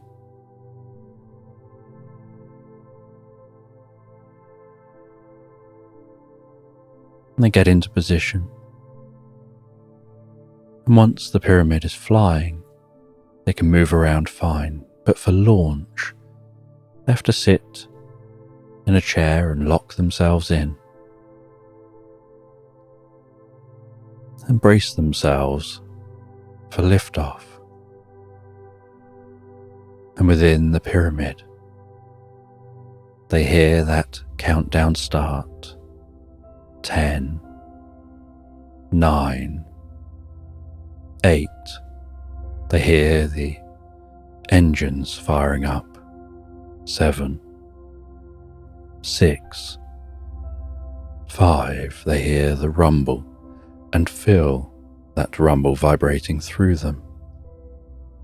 4, 3, 2, 1. That rumbling intensifies and increases as the engines fire more powerfully. And at first, all they can see through the pyramid is white of the snow, and then that snow seeming to melt and flow, and then the sky as they leave the snow and accelerate faster and faster up into the sky. And they accelerate fast enough to be leaving that sound behind.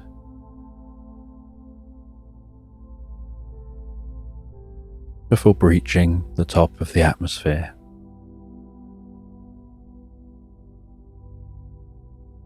And everything goes silent. And the notification sounds to let them know they can now unhook themselves and move around freely. And they head towards the coordinates of the second anomaly.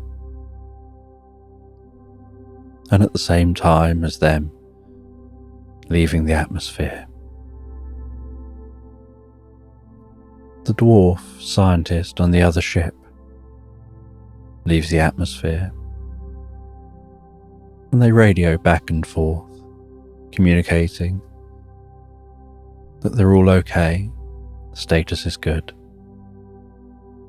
They're en route to the anomaly. And as they head towards that anomaly,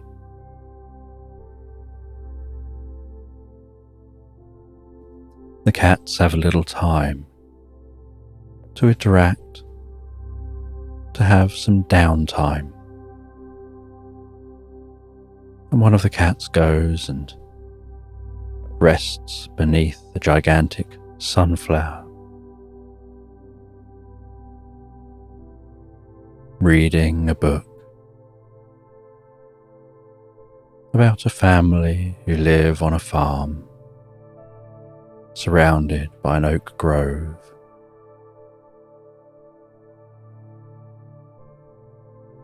Where the dad spends all his time in a workshop building gifts for children in the local community.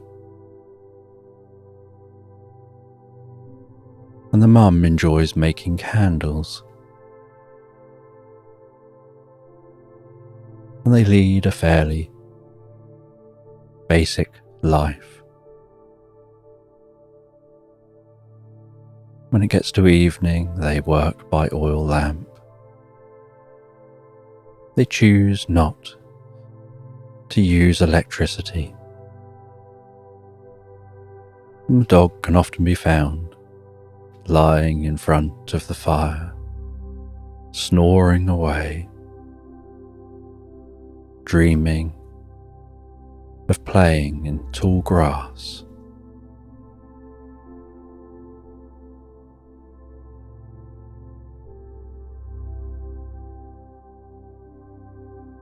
And after a long period of time of flying in the spaceship,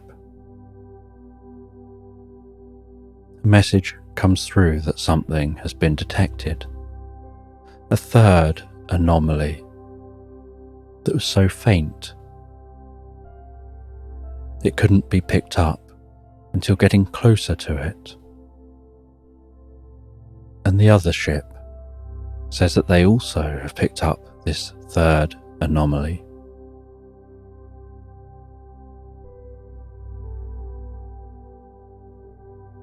And they try to work out what the anomaly is.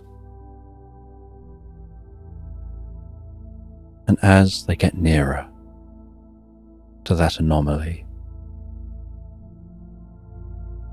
so they can see a fuzzy patch of space where the stars behind it seem to shimmer, but the stars around that shimmering are static.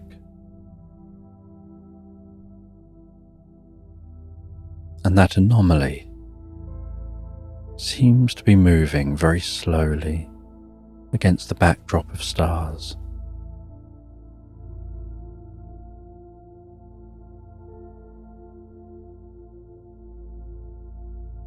But then once they get fairly close to the anomaly, unable to scan it and identify it any more than they already have,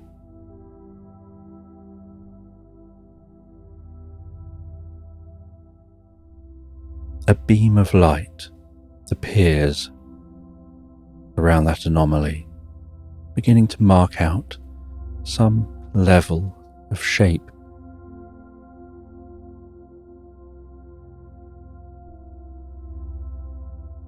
And it's clear that this anomaly is another ship in space. Only this ship dwarfs the pyramid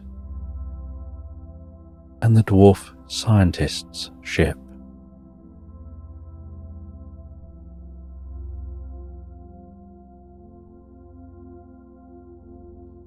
And out of that bright light at the front of the ship,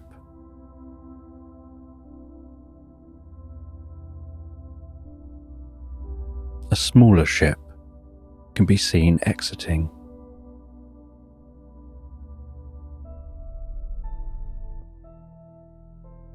And then a message comes through to both the ships.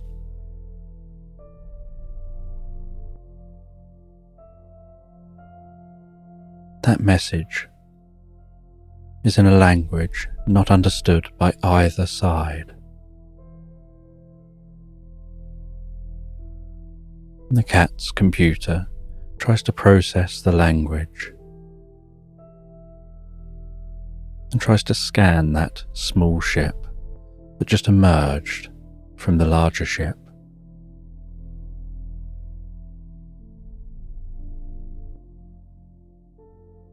And it manages to gather enough knowledge to be able to make some guesses of what the message says.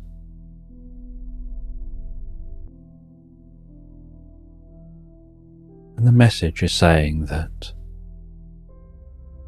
they would like to meet with those from the other two ships who've arrived here. that they're the ones who placed those wormholes here. And they'd like a representative from each ship to come to their small ship and be taken back to the main ship. And so one of the cats and the scientist go and head to small ships. They head out to meet with that small ship from the third ship.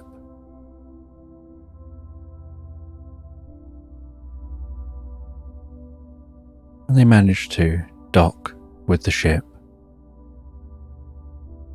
And they all head into the ship. And they discover that there's nobody on this ship itself.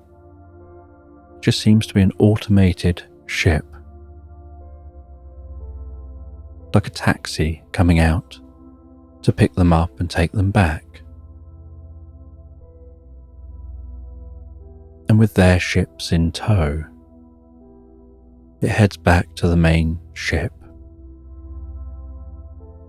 heads in through that light, which is almost blinding in how bright it is.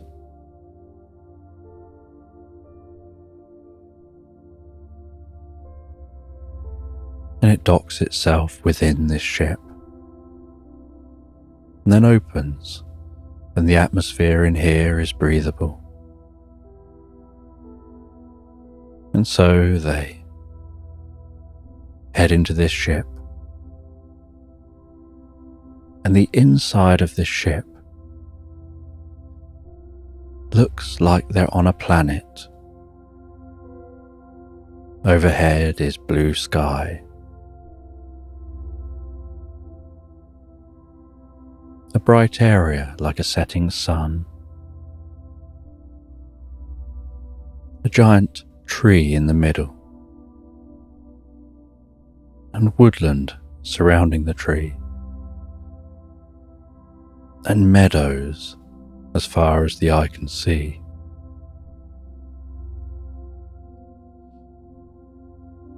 And as they walk through this unusual landscape on a ship, smelling the scents of flowers, hearing sounds like birds, and the sound of rustling trees, as it appears there's a very slight breeze, they see a very strong looking humanoid, incredibly muscular,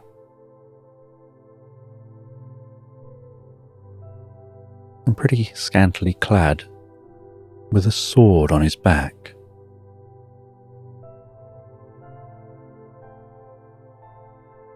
And alongside him is an equally powerful looking dragon, walking on all fours, its wings tucked at its side, its breathing deep and heavy, sounding like it could let out a burst of fire at any moment.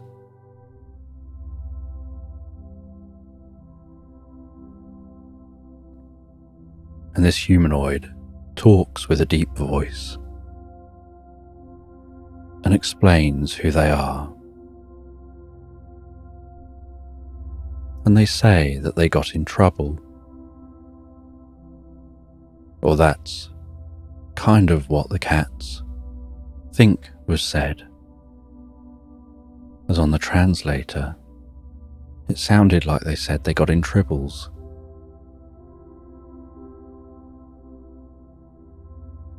And they say to follow them as they walk towards the trees, heading towards that giant tree. and the interpretation of what it sounds like they say is that this is the mother tree. And in the base of this tree, a passageway opens, and they all head inside, and it closes behind them. And like a giant lift, it begins to rise up within the tree.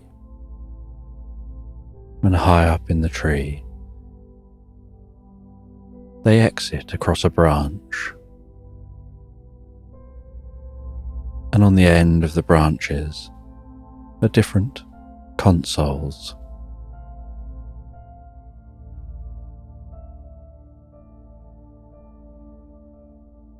And they use their technology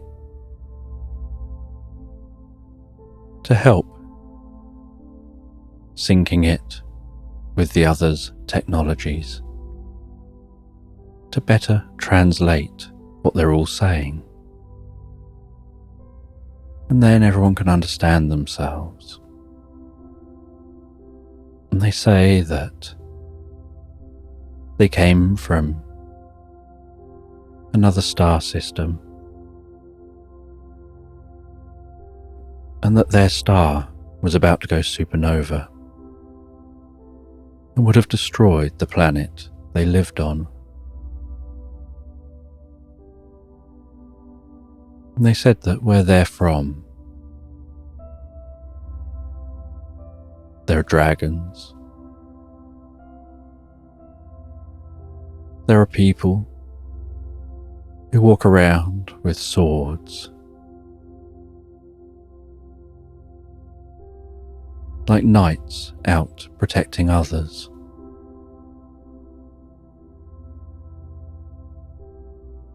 That it's probably the kind of place that would be very alien to either of what they know of the planets they come from.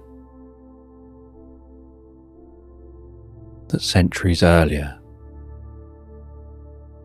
the men with swords used to ride on the backs of dragons, fighting evil. And there'd be good wizards and evil wizards. There'd be dwarves under the ground. There'd be all sorts of dangerous creatures that you could encounter. And so as they had continued evolving and developing technology, there were still giant creatures to have to deal with.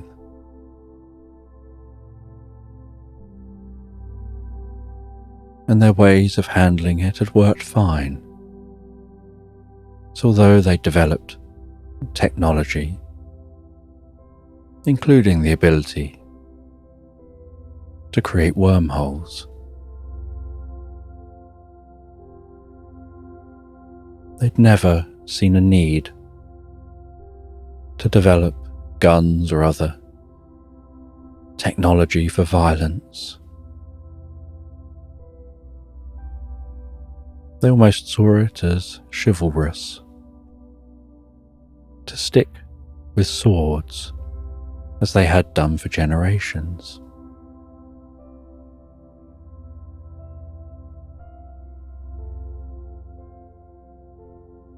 And they only managed to develop wormholes because they're under pressure of this approaching supernova. And they didn't know if their technology would work. And they didn't know where they could go because they needed to find a new home. And so, for a few centuries, they were building this ship, almost like an ark, to save their world.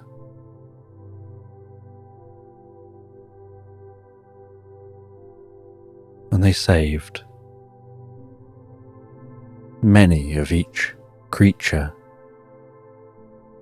and plant from their planet on this ship. They managed to launch it into space.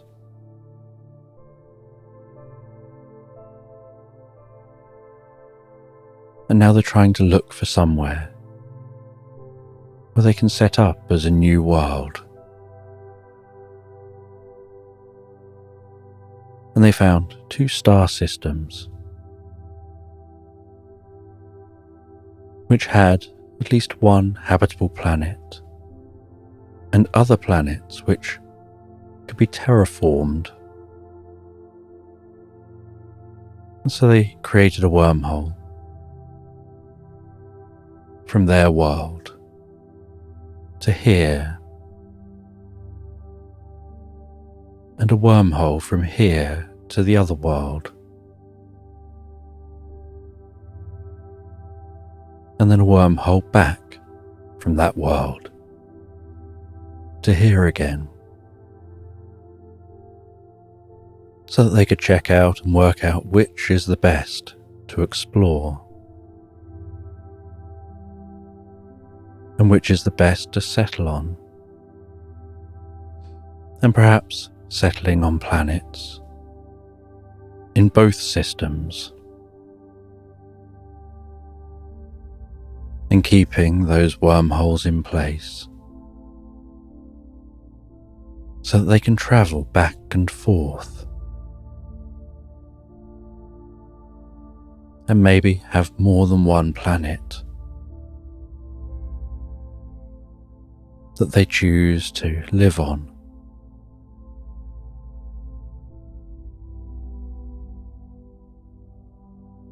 And as they know that the planet's full of life,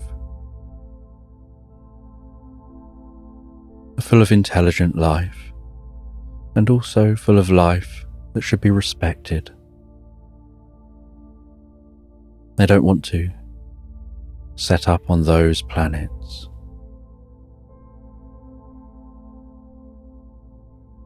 But they do need to communicate with the planets about setting up in their solar systems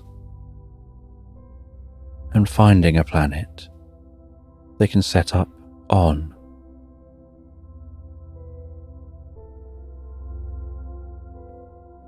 But they also didn't know how either planet would take encountering aliens from outside their own solar system.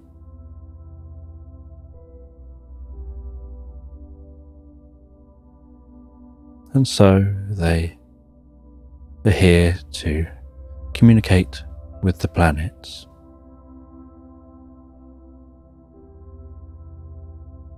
And after they all understand what's going on, they leave that tree.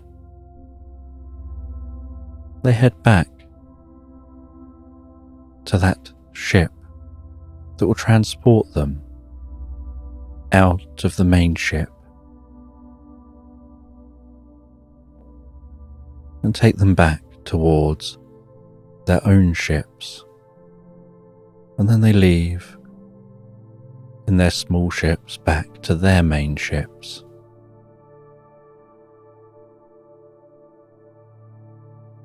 And they have a plan forward.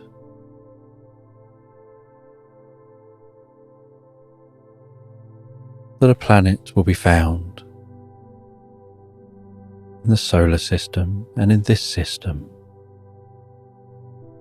which can be terraformed and can be used for their new home.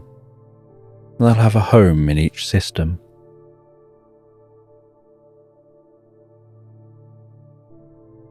But they'll introduce themselves first, and the cats and the dwarf scientist will go ahead to prepare the worlds for this encounter. And so the cats find their way back through this wormhole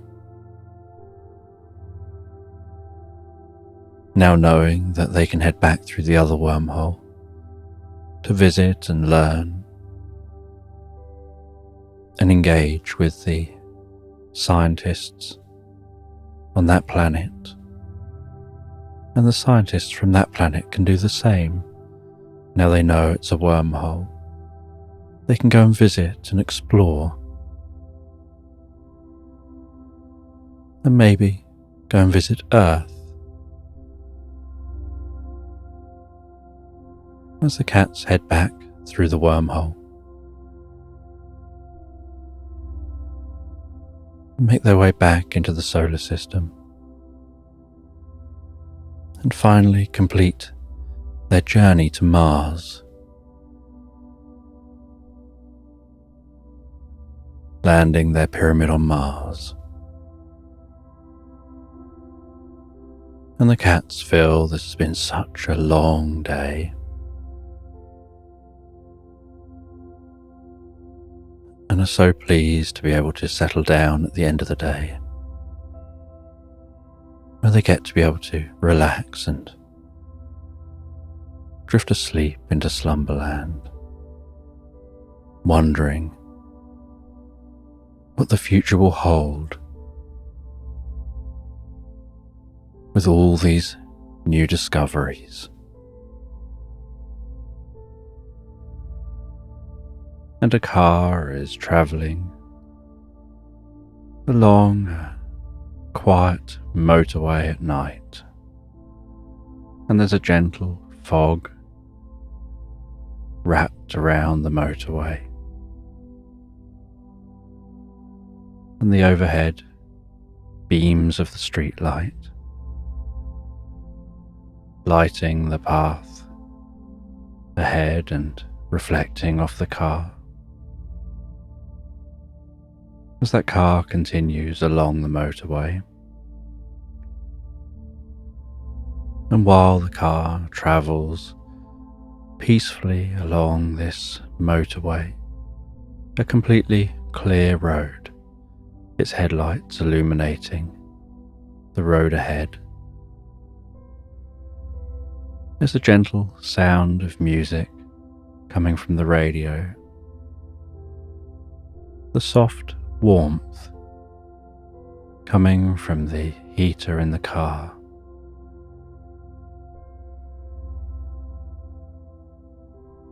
And the driver, an old man, is just taking his grandson back home after a long day in the woods. They've been staying at the grandparents' cabin, and the old man had taken his grandson out fishing on the lake in the woods by the cabin.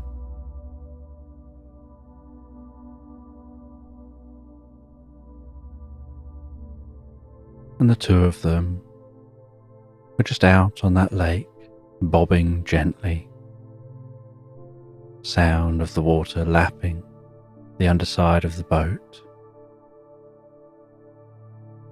the oars resting just inside the boat as they bob there fishing, with the old man showing what to do, and the child really too young to understand, but watching and enjoying, just spending time with their grandparent.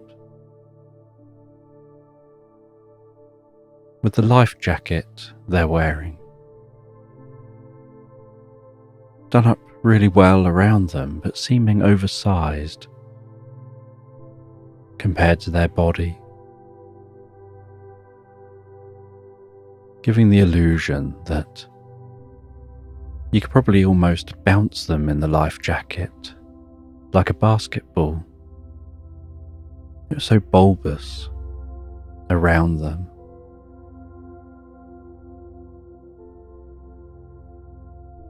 But they just sat in the boat, smiling and watching their granddad as he fished and tried to explain what to do and how to do it.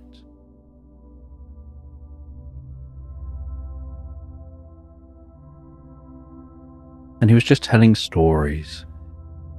He'd go off on little tangents of telling stories about his fishing days. Saying, in my day, he'd tell stories about fish he caught on lakes, fish he caught out to sea. He'd tell stories about the calmest lakes you could ever imagine, where the water reflects almost like a mirror, where you could tilt your head and you can't tell the difference between the sky and what's above the water and the reflection,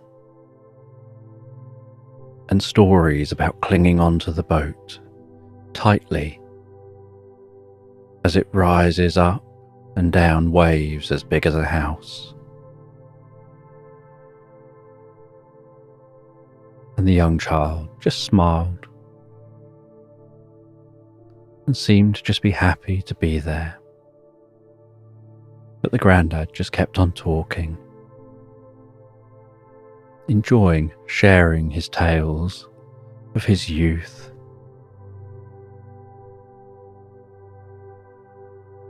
He would gesture the size of some of the fish that he'd caught. He would gesture small sizes of fish his friends had caught as he laughs and sniggers to himself about his memories.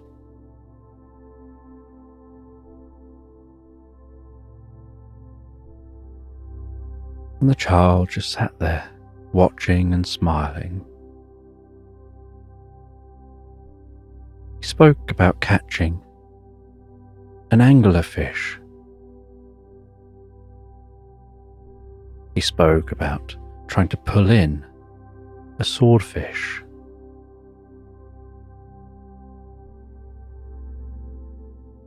He spoke about hooking a monster from the deep in a lake, and it escaping him because the line broke.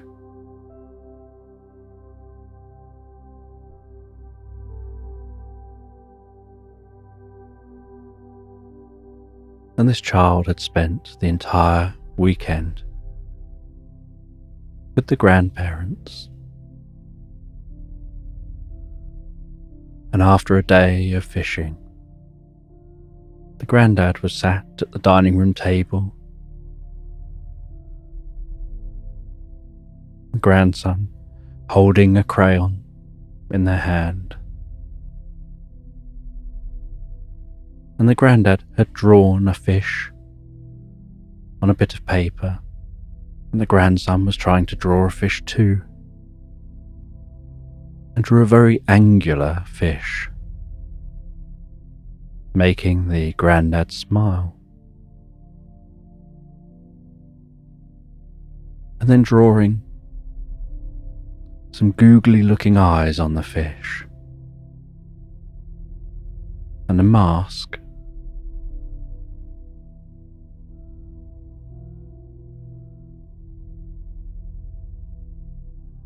And the grandad showed the child down to what they said was their secret room, just down a few steps from the kitchen. They had to pull a cord to turn the light on, and the light flickered on, and the room had a stillness to it, a gentle silence. And he carried the child down into this room, and the room smelt of wood, and every step was dulled by the wood and the softness of that wood, and by the furnishings. And there was an old worn chair and he sat down in that old worn chair, holding his grandson on his knee. And he took a notebook from beside the chair, and he spoke about how he enjoys noting down his little ideas that he has when he's fishing, when he's walking in the woods, when he's relaxing, his mind wanders. He comes up with different ideas, and he likes to come back to the cabin, sit down in this chair, and write his different ideas down.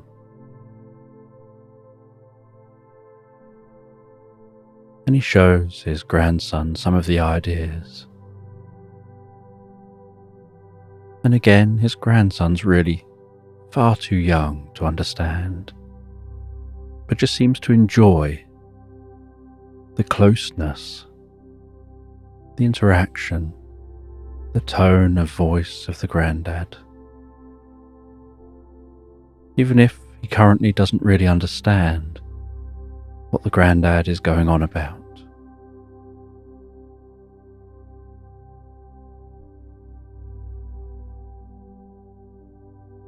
And when it got to tea time, the grandma called them back up to the kitchen and had laid the table. And they sat down for some food.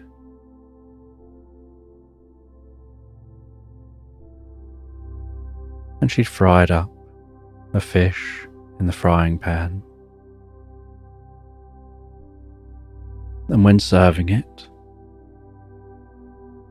she'd broken up some of the fish, almost mashed it up with some mashed potato and some peas mashed in and some other veg.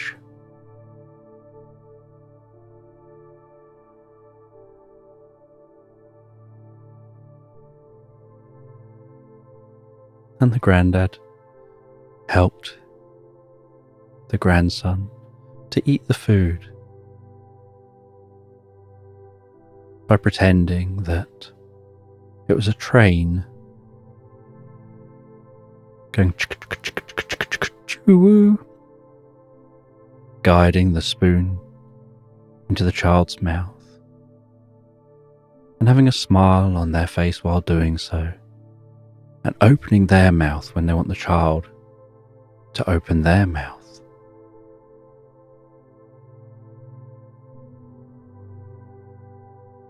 And they enjoy the meal, enjoy their time spent with their grandson.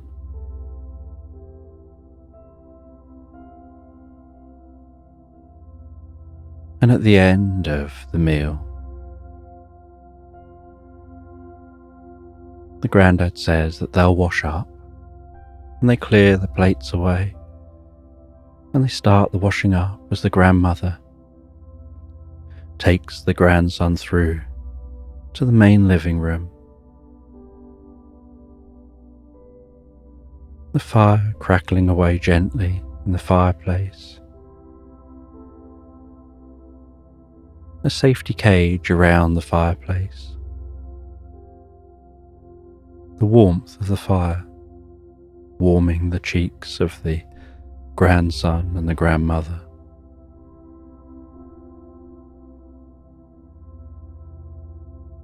The cat sleeping high up in the cat tree to avoid the grasp of the grandson. The cat enjoys strokes and tickles, but finds that children can be a little overbearing at times, just grabbing at you. And so when a child visits, they climb up to the highest point and take it as their cue to nap, only coming down again when the coast is clear.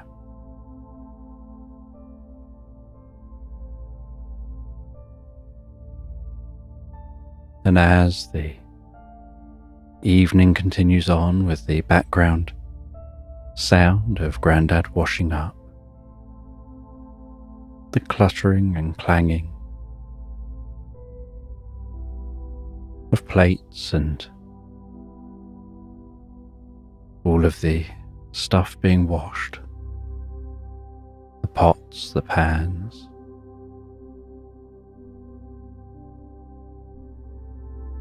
it starts to gently rain outside, initially sounding like someone's throwing some small stones just gently and delicately at the cabin window. And from time to time, a flash of light would be seen at the window.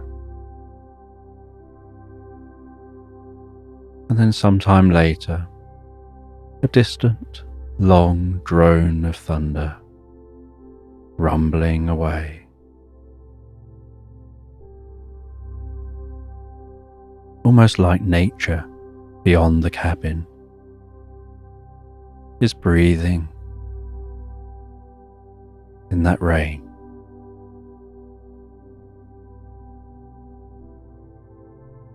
And gradually, the light and the rumbling get closer and closer together, and the rumbling gradually gets louder.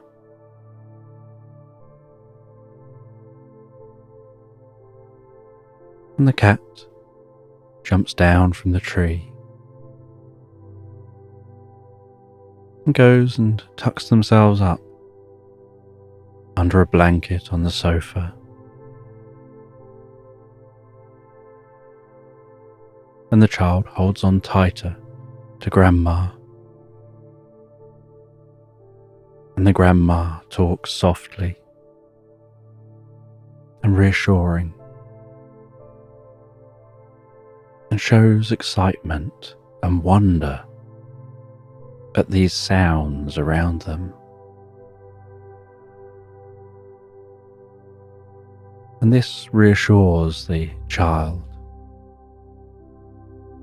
It's harder for them to think it's something scary when their grandma is treating it as something fun and exciting.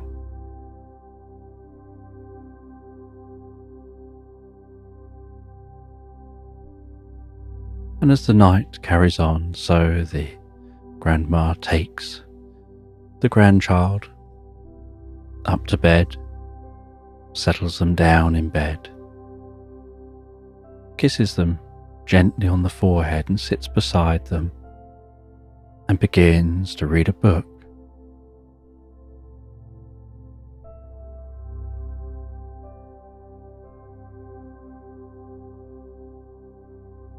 And this bedroom has an unusual scent that the young child, being barely a couple of years old, has never experienced before. A scent that seems to be infused in their pillow, helping them to just want to drift and float asleep, helping their eyes to want to gently close. And as they softly breathe in that lavender scent, so the grandma begins to read.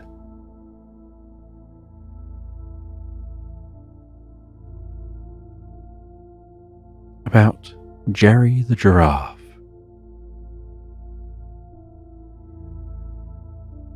who used to work in a steamroller.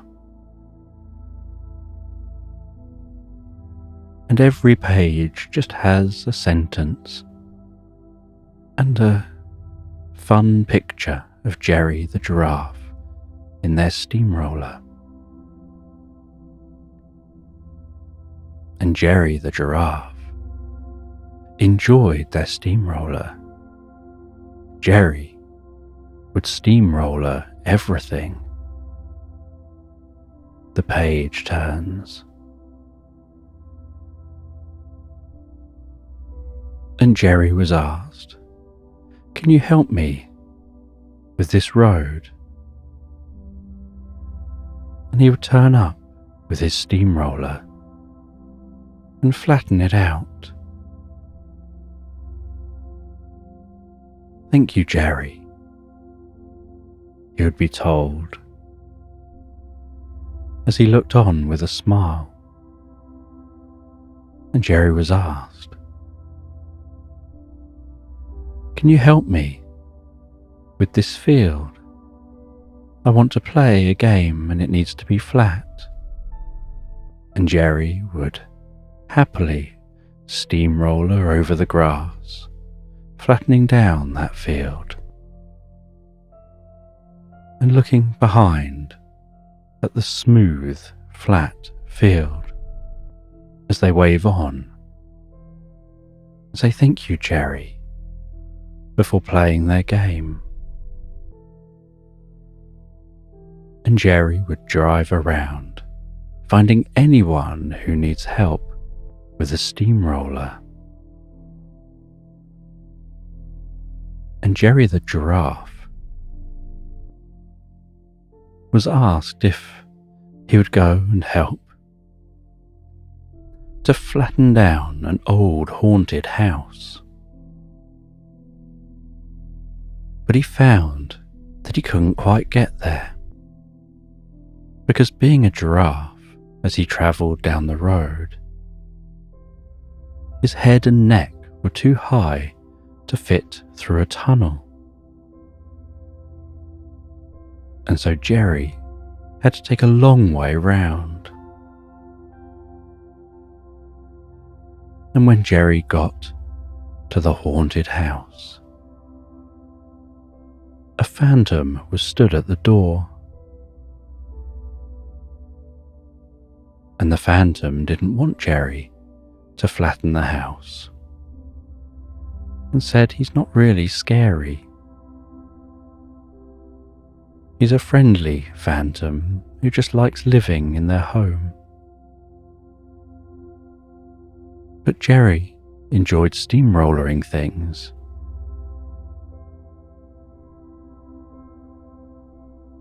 And so the phantom and the person who wanted the house flattened to get rid of the ghosts agreed that maybe they could share the house. But Jerry really wanted to steamroller something.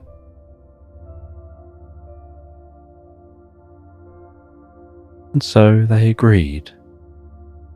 Jerry could steamroller their garden. There were lumps and bumps in the garden.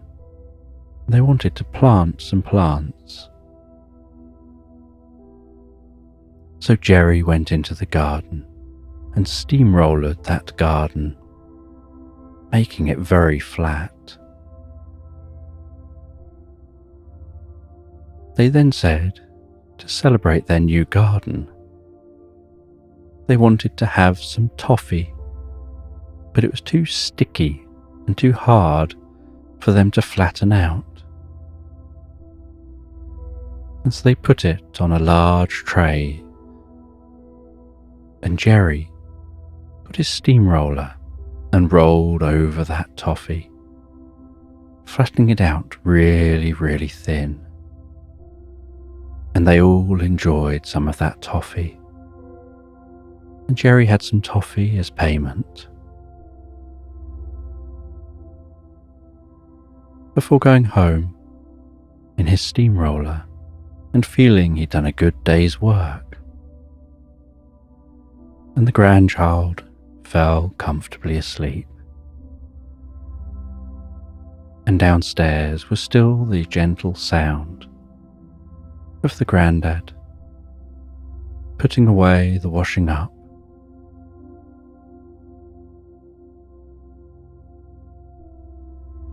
And now the grandad was taking the grandson home.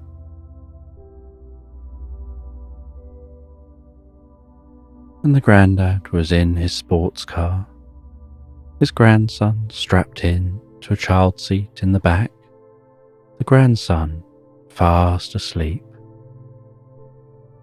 The grandad hypnotically watching the way the light bounced along the car as it drove.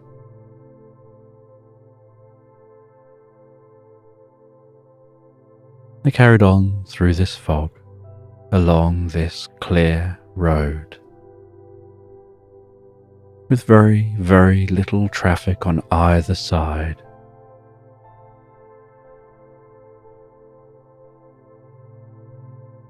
And eventually, they turned off that main road and started heading down smaller roads, gradually weaving their way closer and closer to home.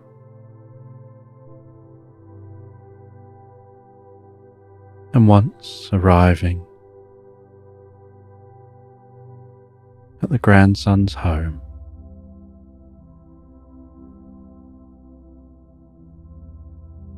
the granddad opened the door to his lotus and stepped out, closed it behind him, went round and reached into the back of the car and took the grandson out of the car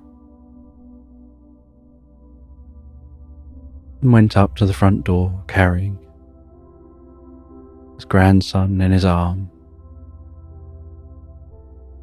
while also carrying a bag of his stuff, ringing the doorbell.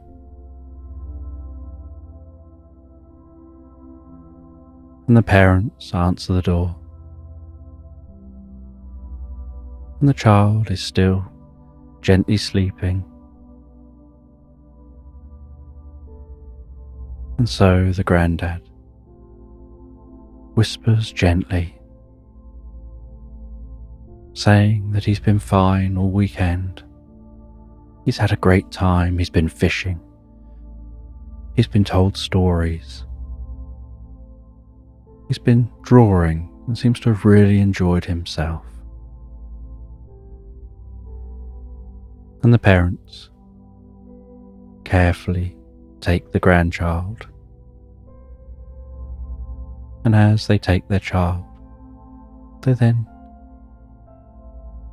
take him up to bed, gently tuck him into bed. And the grandad stops for a brief cup of tea before making his journey home.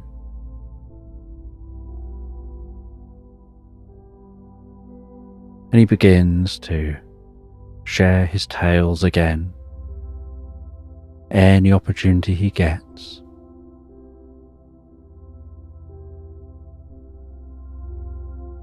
As the parents listen, and eventually he finishes his tea and sets back off in his lotus, making his journey home. And it's a few hours drive, and while driving he has music playing gently in the car.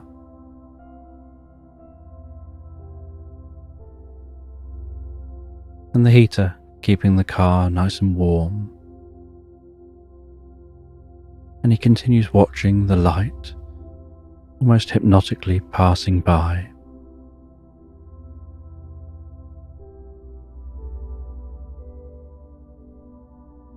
And he thinks about the weekend with his grandson as he makes his journey back to that cabin, arriving back at the cabin.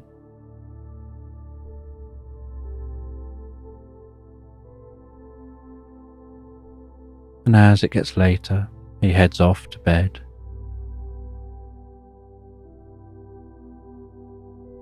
And then the next day, he awakens and heads out. He goes down to the lake as usual.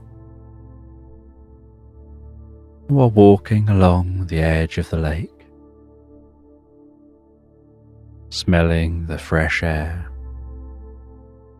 hearing the water of the lake lapping gently on the shore,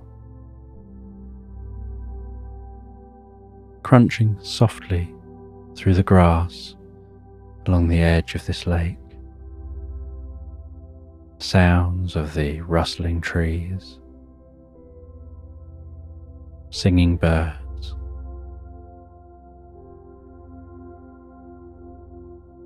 a dragonfly flitting around above the lake.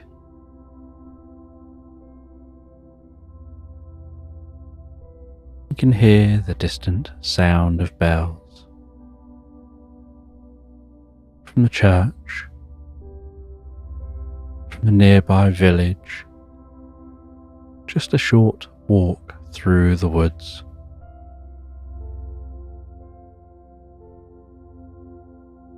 You can hear the distant sound of a train passing by, perhaps just leaving that village.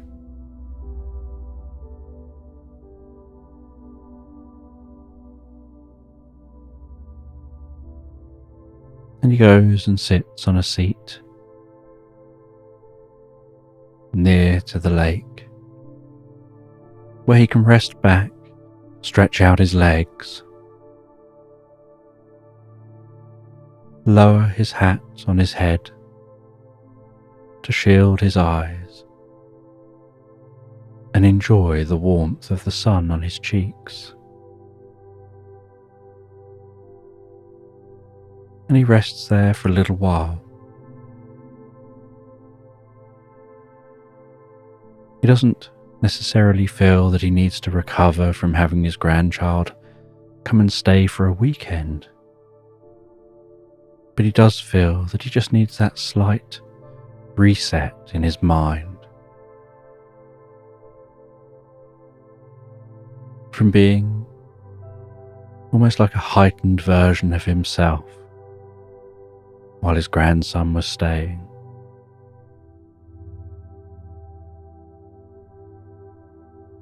Where now he can transition into a more sedentary mode, focused on a slow pace of life, of peace and calm.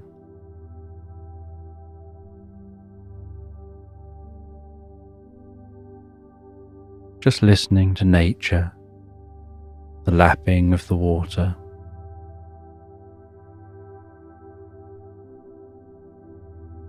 thinking back to his own kids and how fast they grow up. How 1 minute they're a baby you're holding in your arms, and you're young and active. The next minute, they're arguing over every little thing.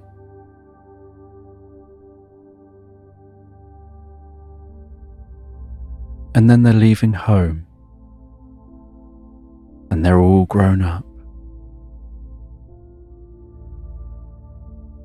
And you're not quite as fit and active as you once were, even though in your mind you still are.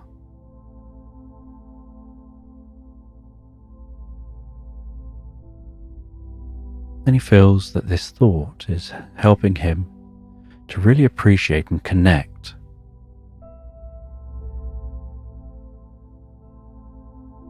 with any moments he gets with his grandson.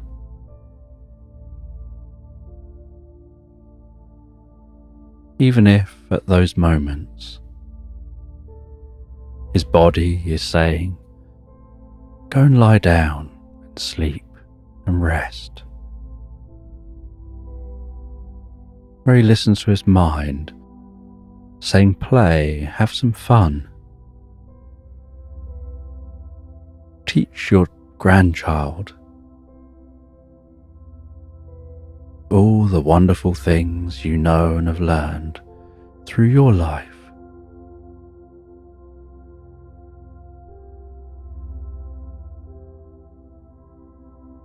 And with a slightly achy body,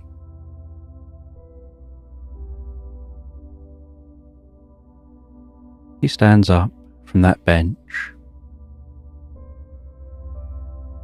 feeling refreshed, feeling almost like he's taken that moment, that time to center himself, to separate from the person he was over the weekend to who he is for his wife now. And he heads back into the cabin, and he can smell the most beautiful scent of food his wife has been preparing. He walks over to her in the kitchen, wraps his arms around her, kisses her on the side of the cheek as he holds her tight for a moment,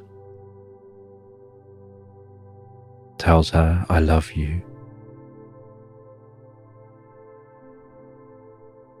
Before she reciprocates and then swats him away and says, "I'm trying to get the food done here."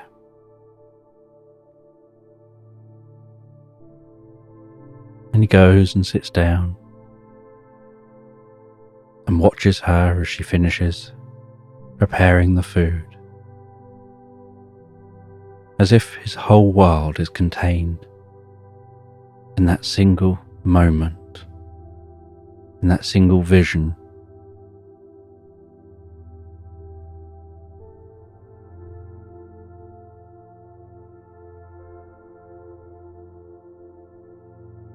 And she can notice he's gone quiet. He's inside his mind, absorbed in the moment.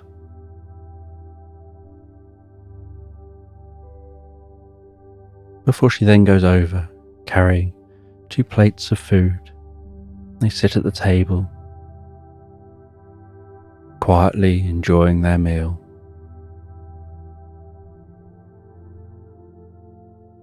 And after a little while of peace and quiet, organically, just starting a conversation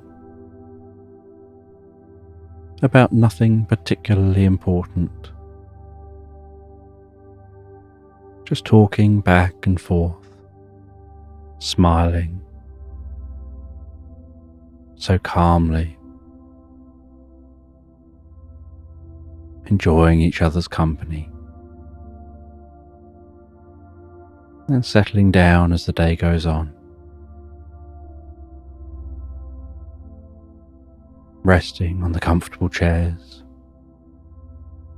having an average day, and thinking about how nice it is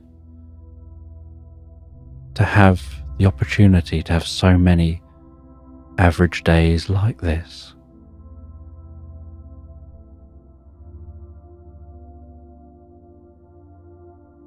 Thinking about how some people think a day's wasted when you don't do anything,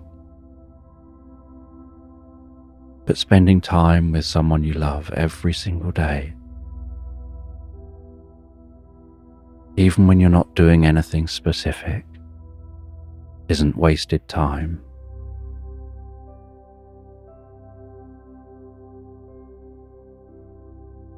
And as the evening sets in,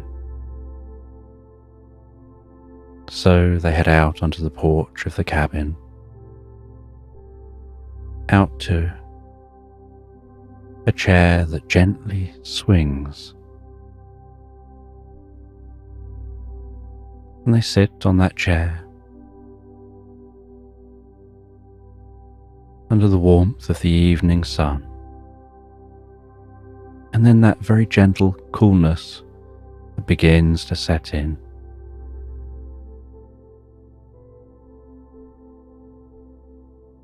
That encourages them to grab a throw and pull that up around them, a really nice, fluffy, heavy throw, tucking themselves up together on that swinging seat that's gently rocking them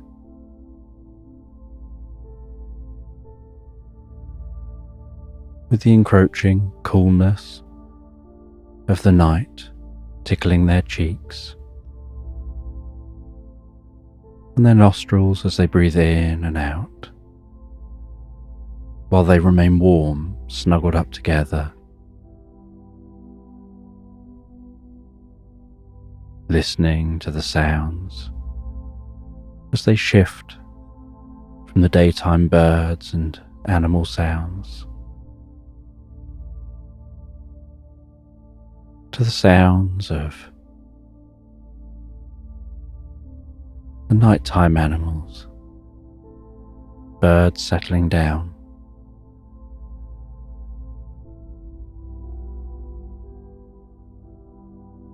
the sounds of crickets and other sounds in the night time.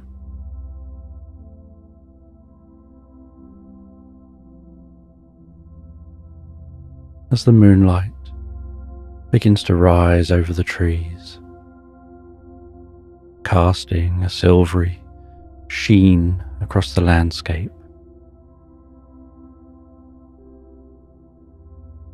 catching on the damp foliage,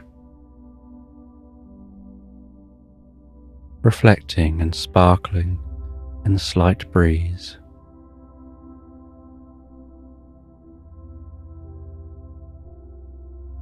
Seeing the stars twinkling overhead, the occasional shooting star go past. Perhaps making a wish or two before it starts to get later. They know it's time now to settle down and fall asleep, and so they get off the chair, fold up that throw, place it down on the chair, and they head back into the cabin. They have a warm, cozy drink before heading up to bed and settling down together for the night.